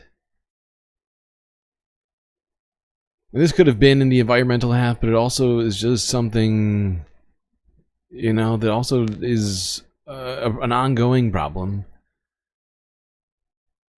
That being homelessness in Australia. And in the wake of Cyclone Alfred, homeless people are bearing the brunt of the sort of inconveniences of this storm, of the flooding. Floods exposing Queensland's homelessness crisis. I knew it was going to be bad, I didn't. Mick and his dog Red have been living at this park near Beenleigh, just south of Brisbane, at the mercy of the elements as ex-tropical cyclone Alfred battered the region for days. It hit pretty hard. The winds were the worst, and with the rain, and we just sat there and just trying to keep it all down, keep the tents down, keep our roofs on. The nearby Albert River rose rapidly on Sunday night. Mick stayed, but dozens left in a hurry. They went out quick. As soon as the water started hitting that creek down the bottom there, they all started going out. They all moved out there. They went up to shelters. He narrowly avoided the reality now facing many of his neighbours: tents, belongings and critical identification documents destroyed. Every one of them tents would have lost pretty much most of everything. Some of them got a little bit in trolleys and pushed out what they could and carried what they could, but everything else is left there. We didn't know if it was going to come that far up. A local homelessness service says the park had around 37 campsites with 3 to 4 people in each. The number of sites left standing after the flood is 11. Shocking that we still have people living in those circumstances. Sad and disappointed that we're, as a community, as a Logan community and as Australia, the lucky country, had allowed it to happen. YFS worked with emergency services to warn rough sleepers in the area to evacuate. When the cyclone was approaching, it was difficult to get the message across because, you know, it was a sunny day and you know, people just not quite understanding or not getting all the news. The number of rough sleepers in the Logan City Council area has risen sharply since the start. What is up with this? I've never heard of this until Australia. Rough sleepers. Not homeless, you just sleeping rough. Come on!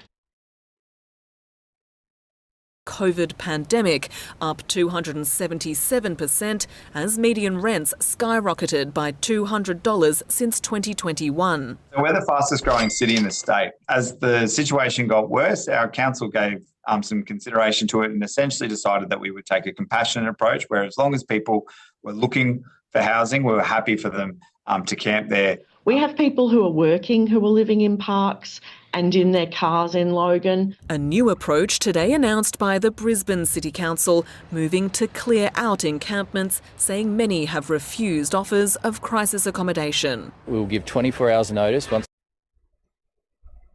Okay. Well, from one side of the globe to the other, a lot of crazy stuff happening here. Stuff that doesn't make sense.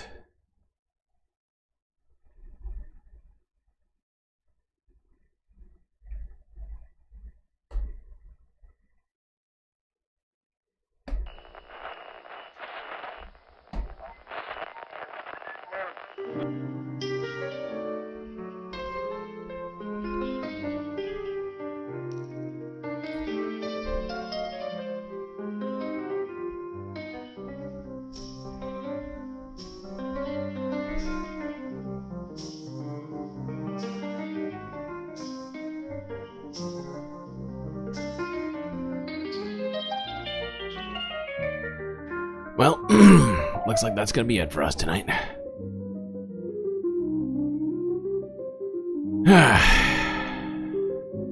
Hope you all enjoyed. Until I see you next, you stay classy, Galactic Stream Nation.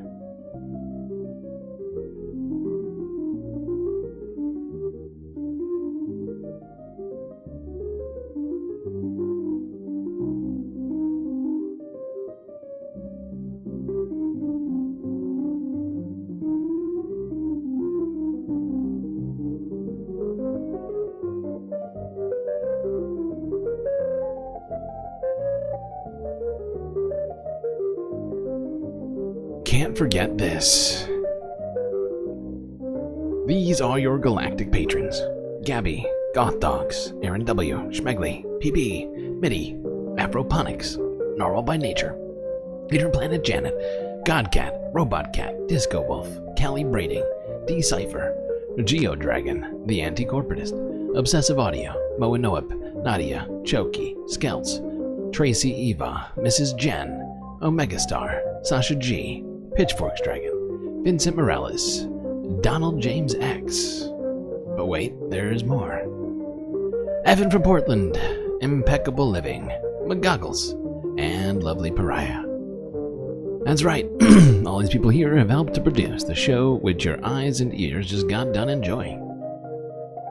You can too, for just a few US dollars a month on Patreon.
We're gonna do a very, very short after-hour stream. Then that's gonna be it. Soak it all in.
Well, seems like we're having some technical difficulties. Probably a good time for us to wrap it up. So I hope you all enjoyed this episode of Late Night Space Radio here with the GNN Spacecast.